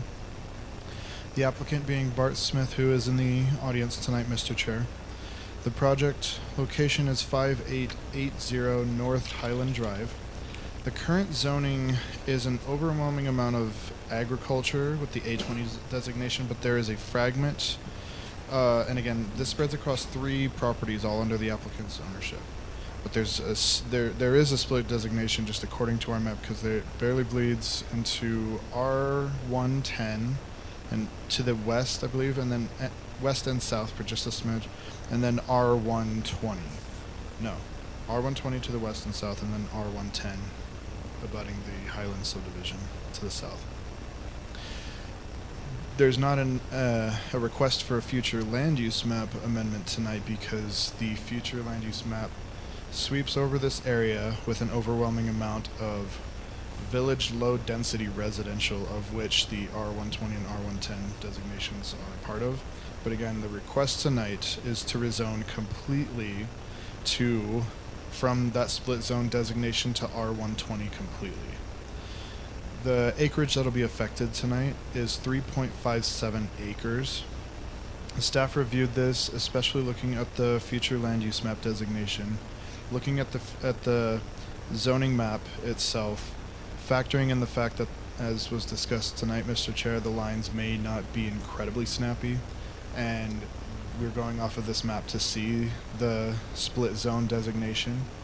The request being, again, from staff's review, reasonable and permissible, and again, the recommendation from staff is a recommendation for approval.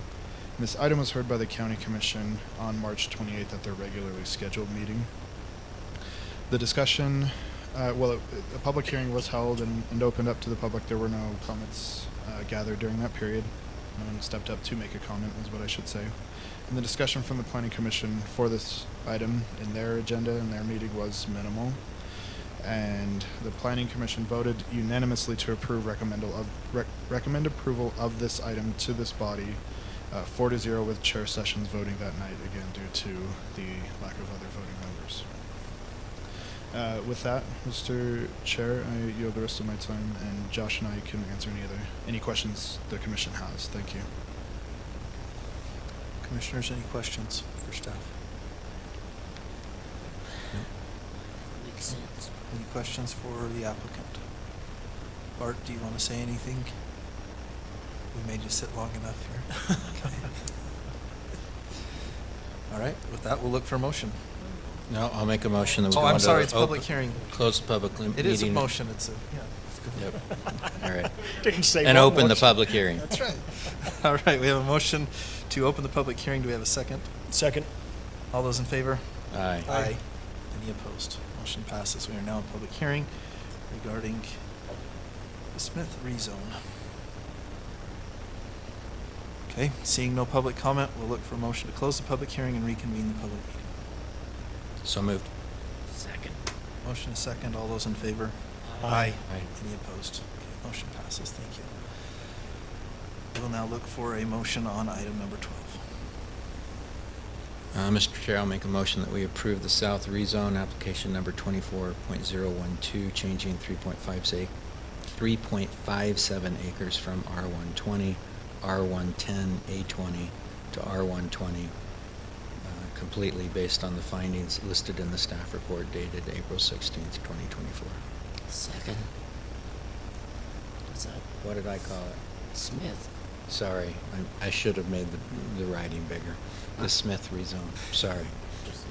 I said South rezone, I think. Okay, does your second still stand? Yeah. Okay, we have a motion and a second.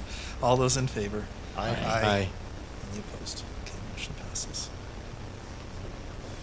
Okay, we are now at our commissioner comments section of the meeting. Commissioner Anderson. So I was asked to make this motion by Commissioner Wilson, and I apologize for this not being in a packet, and I think we're okay with this. We'll just want to verify with Garrett real quick. But it says, I make a motion to waive any Morgan County recreation fees incurred by the children of Brants Brown this year in gratitude and honor of the service to Morgan County and its residents.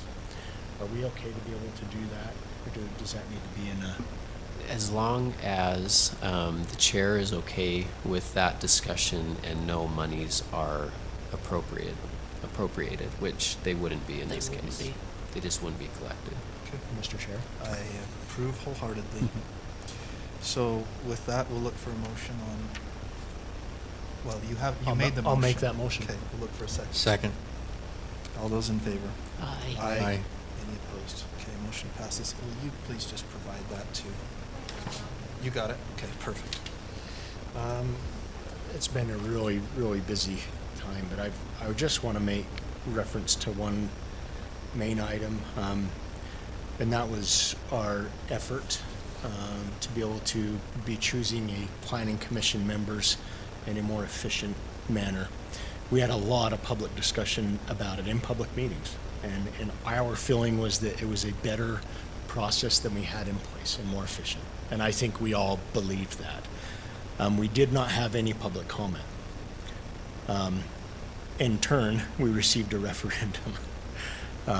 I was not here to make that vote. If I was here, I would have voted yes because there was no public comment. And I wish we would have had some.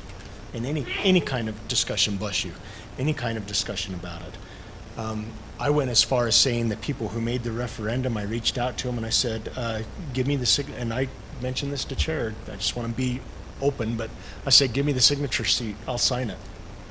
And the reason why I'm saying that is we need interaction. If there's a better method or mechanism to do this, I know 1,000 signatures is not it at all. What would help is for people to come to our meetings and discuss with us what they think any mechanisms and mannerisms would be better. There was a statement of we're taking the say out of the people's hands. There was another statement that was made, we choose to change it to taking the voice away from people. That was not, it will never be our intent as commissioners. Our intent with that would be to be able to choose in a better, more efficient process. So I would hope that we could have discussions on it. I would hope that we could have the referendum pulled and actually have good discussions on it and come to a better conclusion than apparently we did. I don't know what that is. I plan to reach out to each of the people that signed on the referendum. I hope I can get their numbers, and I hope I can reach out and say, okay, apparently you have an issue with this that you've never discussed with us. Let's hear it. Let's figure this out. I mean, I think a good chunk of residents tonight saw what we do and what we try and do as we discuss things. So a little bit frustrating, but hopefully we can get through it in a better manner and way and have open discussions like we have tonight. So that's all I've got. And I'll just add, it was a mischaracterization of what the text amendment does, because that's not what it does. It doesn't take the voice away from the people. It's an intent to increase the communication between the Planning Commission and Commission. And might I add that the current text that was being amended set up these different areas where people would be appointed from. And Mountain Green, for example, if we just say that there's 4,000 residents and let's use 250 in Milton or Stoddard or wherever that other voting area is, if we go with those numbers, then technically the votes in certain areas count exponentially more than votes in other areas. And so it was, I mean, I think it was very mischaracterized. And once again, if all of these records are in the packet, and if the people of the county want to be more informed, they can look at the packet and see what the text amendment was actually about. Garrett, I appreciate that you said that. I would add to that the Planning Commission is not an elected body. So to say that they represent the people, I think is very disingenuous. I tend to agree typically with the Planning Commission member that lives near me, but there's times when I don't. And I don't believe that he represents me because I never voted for him. Actually, I'll take that back. I personally did because I voted to put him in that position. And he replaced me on the Planning Commission, actually. But for the general public does not vote for Planning Commission members. So to say that they represent the people, I think is not correct. It's a false statement. Now, the intent of the commission was never to take representation away. In fact, the commission, I think, intended to continue to have every bit as much representation, if not better representation from the people by doing that change. I'll also note that not a single signer of that referendum ever reached out to a single member of this commission to discuss that before they filed the referendum. I think that if we want to talk about a waste of tax dollars, Mrs. Carter mentioned the $21,000. Well, the cost of that is calculated by what it costs to run an election. Add it to the ballot. To add it to the ballot. We have to run an election for that should it pass, or should they gather enough signatures. That's why there's a cost to it. But if you want to talk about a waste of taxpayer dollars, they could have picked up the phone. They could have come to the public hearing. They could have sent an email. They could have sent a text. Not one of them did. And I think that that's really, really sad, especially considering a couple of those are running for county council or county commission and know better, or should know better. I'm going to address a couple of items here, and I wish that Mrs. Carter would have stayed here through the meeting. She came and blew her stack and left, and I think that's unfortunate. Most of what she said was mischaracterization, and I'd be happy to talk to anybody in the community about that and set the record straight. Our contact information is available on the county website, our phone numbers, our email addresses, and I would hope that people would not just take the rantings of someone publicly and would call us and talk to us personally about it. I get very few phone calls about certain items, and then we hear people rant about how the commission doesn't listen. That's completely false. And if anybody sat through tonight's meeting, through the entire meeting, you would see that we do listen. We try our damnedest to listen. And it angers me that someone would come in and characterize us as clowns. And I think we're owed an apology for that. I'll move on from that. You can tell that I'm heated about it. I do want to mention that I appreciate all of you and your composure in that. So thank you for the work you do. This is a thankless job, and you know, I'll point out that not many people run for this office because it's a thankless job. And it is a mischaracterization that they solved the prior referendum. They did not solve that. That is also a mischaracterization. So. Correct. And, no, and for them to say that they're doing your job is also a mischaracterization. It's just inaccurate. And I've got hours and hours of conversations that show that. So, I mean, once again, people can say all they want, but at the end of the day, you know, they had an opportunity to be in this position and they didn't get in. So it is what it is. You know, hopefully we can at least correct the misinformation, because everything that was said was either inaccurate or incomplete. Agreed. I'll move on to some more, some happy news. The Croydon Bridge officially opened to two-way traffic on Friday afternoon. It's a miracle. I still have to be careful because every time I pull up there, I try to stop for the stoplight and realize it's not there anymore. But we are so thrilled that it's done. It's a beautiful bridge. If you want to take a drive and see what $8 million looks like, go check out that bridge. That project was supposed to be 4.5 months, and it took over 18 months. So the people of Croydon could not be happier that it's done, and all those who work at the cement plant also are very happy that it's done, and we no longer have to wait at a light or take a very, very long detour. So that's great news, and I just want to thank all those involved in that. Brett put in an awful lot of time, Commissioner Anderson as well, UDOT, even the contractor spent a lot of time working on that. We are still in need of a county fair board chair. I will be sending an email to the commission regarding that. We reached out to other counties within the state, quite a number of them. Julie reached out to them and asked them how they're handling their fair. There was only one that does not pay someone to do that job. And that one is a very, very small county. All other counties, even counties much smaller than us, pay an individual to do that job. So we will likely go that direction, and I will send an email about that information. Is there much of a pay that they get now? Did you get that information? Yep, we got the pay rates from all the counties. Okay. And I will indicate that in the email. I've got all the documentation that Julie sent of each county and the response from them. If you want to see that, we can forward that on too.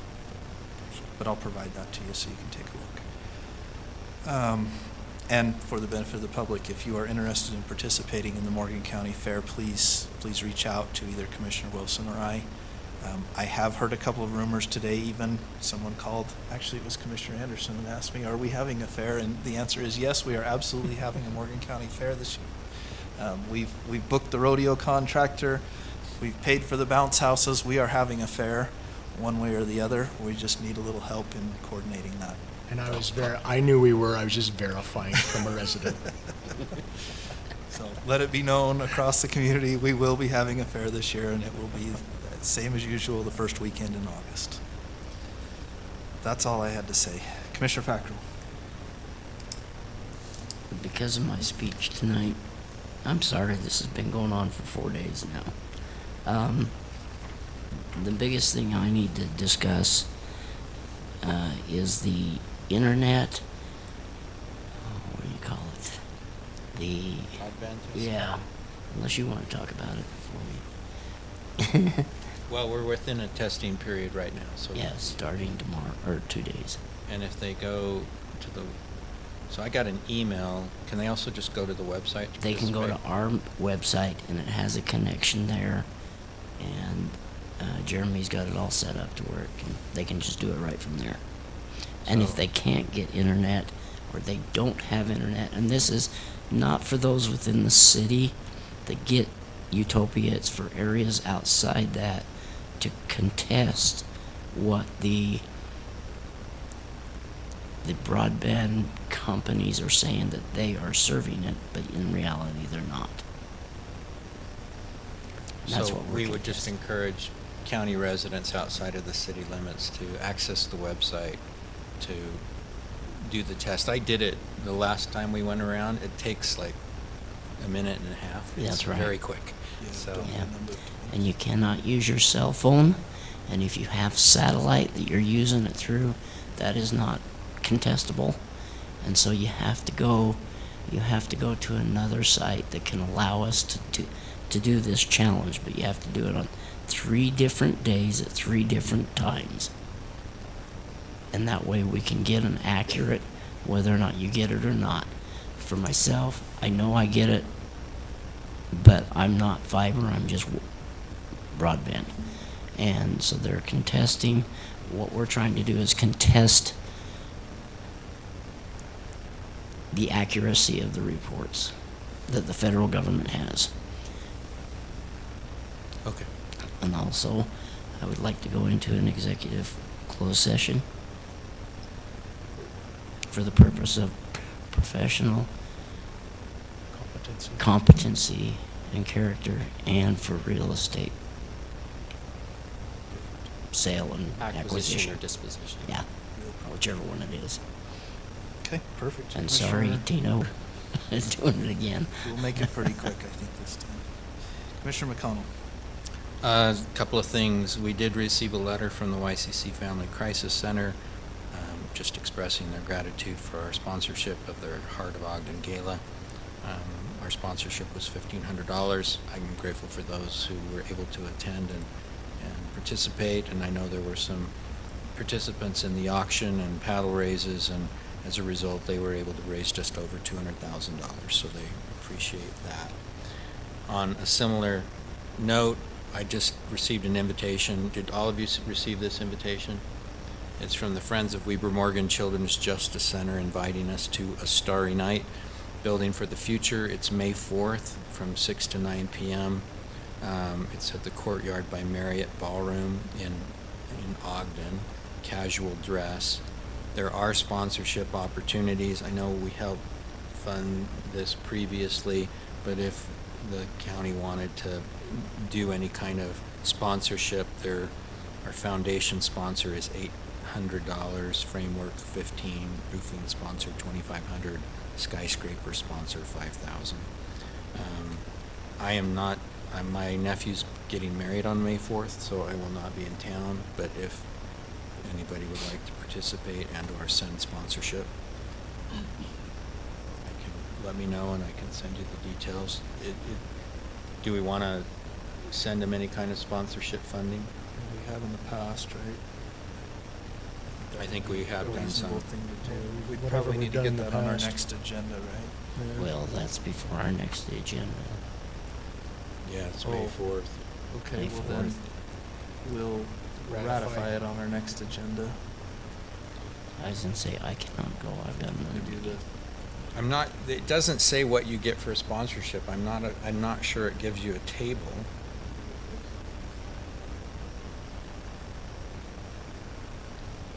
So if we did the framework sponsor the same amount we did for YCC, it would be 1,500. We may get a table, and then if, are you thinking you're gonna I be in cannot town? go. You're not gonna be here? Can't I mean, I sent an email last time to get, and we had some employees it's accept. a Saturday, May the 4th. Yeah. I may be able to go. Mm-hmm. Well, I know I'll, you're big I'll in- get the details on that from you, Okay. but let's do the sponsor. Will you let them know you can do the sponsorship and then we'll just ratify it at the next meeting? Okay. And I'll work with Kate to get a check. I think I had 3 things and I've only talked about 2.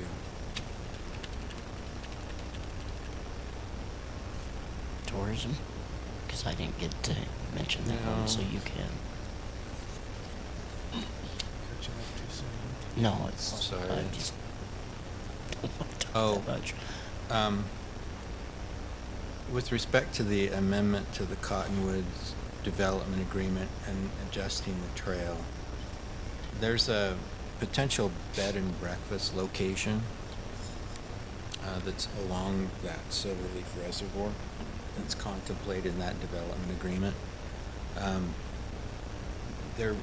I think they're wondering if they could change that from a bed and breakfast to, I don't know what our definition would be, even just resort building. They would like to do a restaurant, but our bed and breakfast definition limits the patrons to the people who are staying overnight. And I think they would like to do something that would be open to the public generally.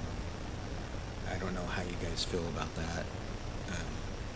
I love the idea of more restaurants in the county, I really regardless do. of location. Okay, so I'll explore that with them and maybe we can just include that in the same amendment. Excellent.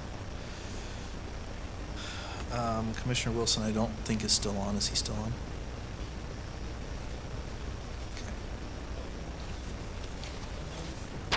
Oh, All right, Commissioner Wilson, anything? Going once, twice? Okay. All right. Sorry. National Day of the American Cowboy nomination form. Yes. Oh, So this is here.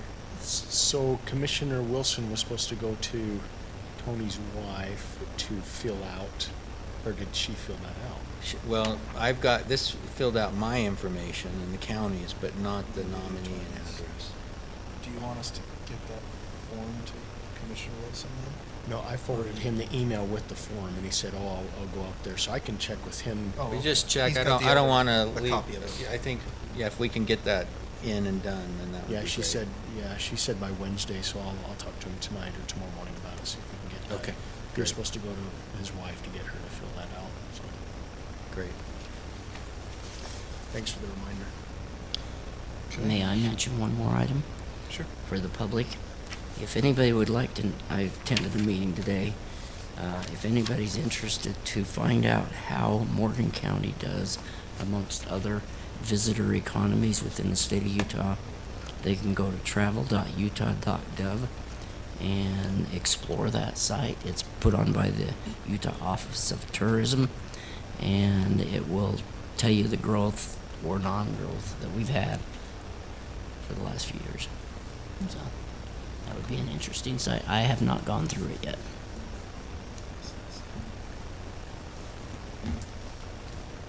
Okay, is that it? That's it. All right, we have a motion to move into a closed session for the purpose of discussing the character and professional competency of an individual and the purchase or disposition of real property. Is there a second on that motion? Second.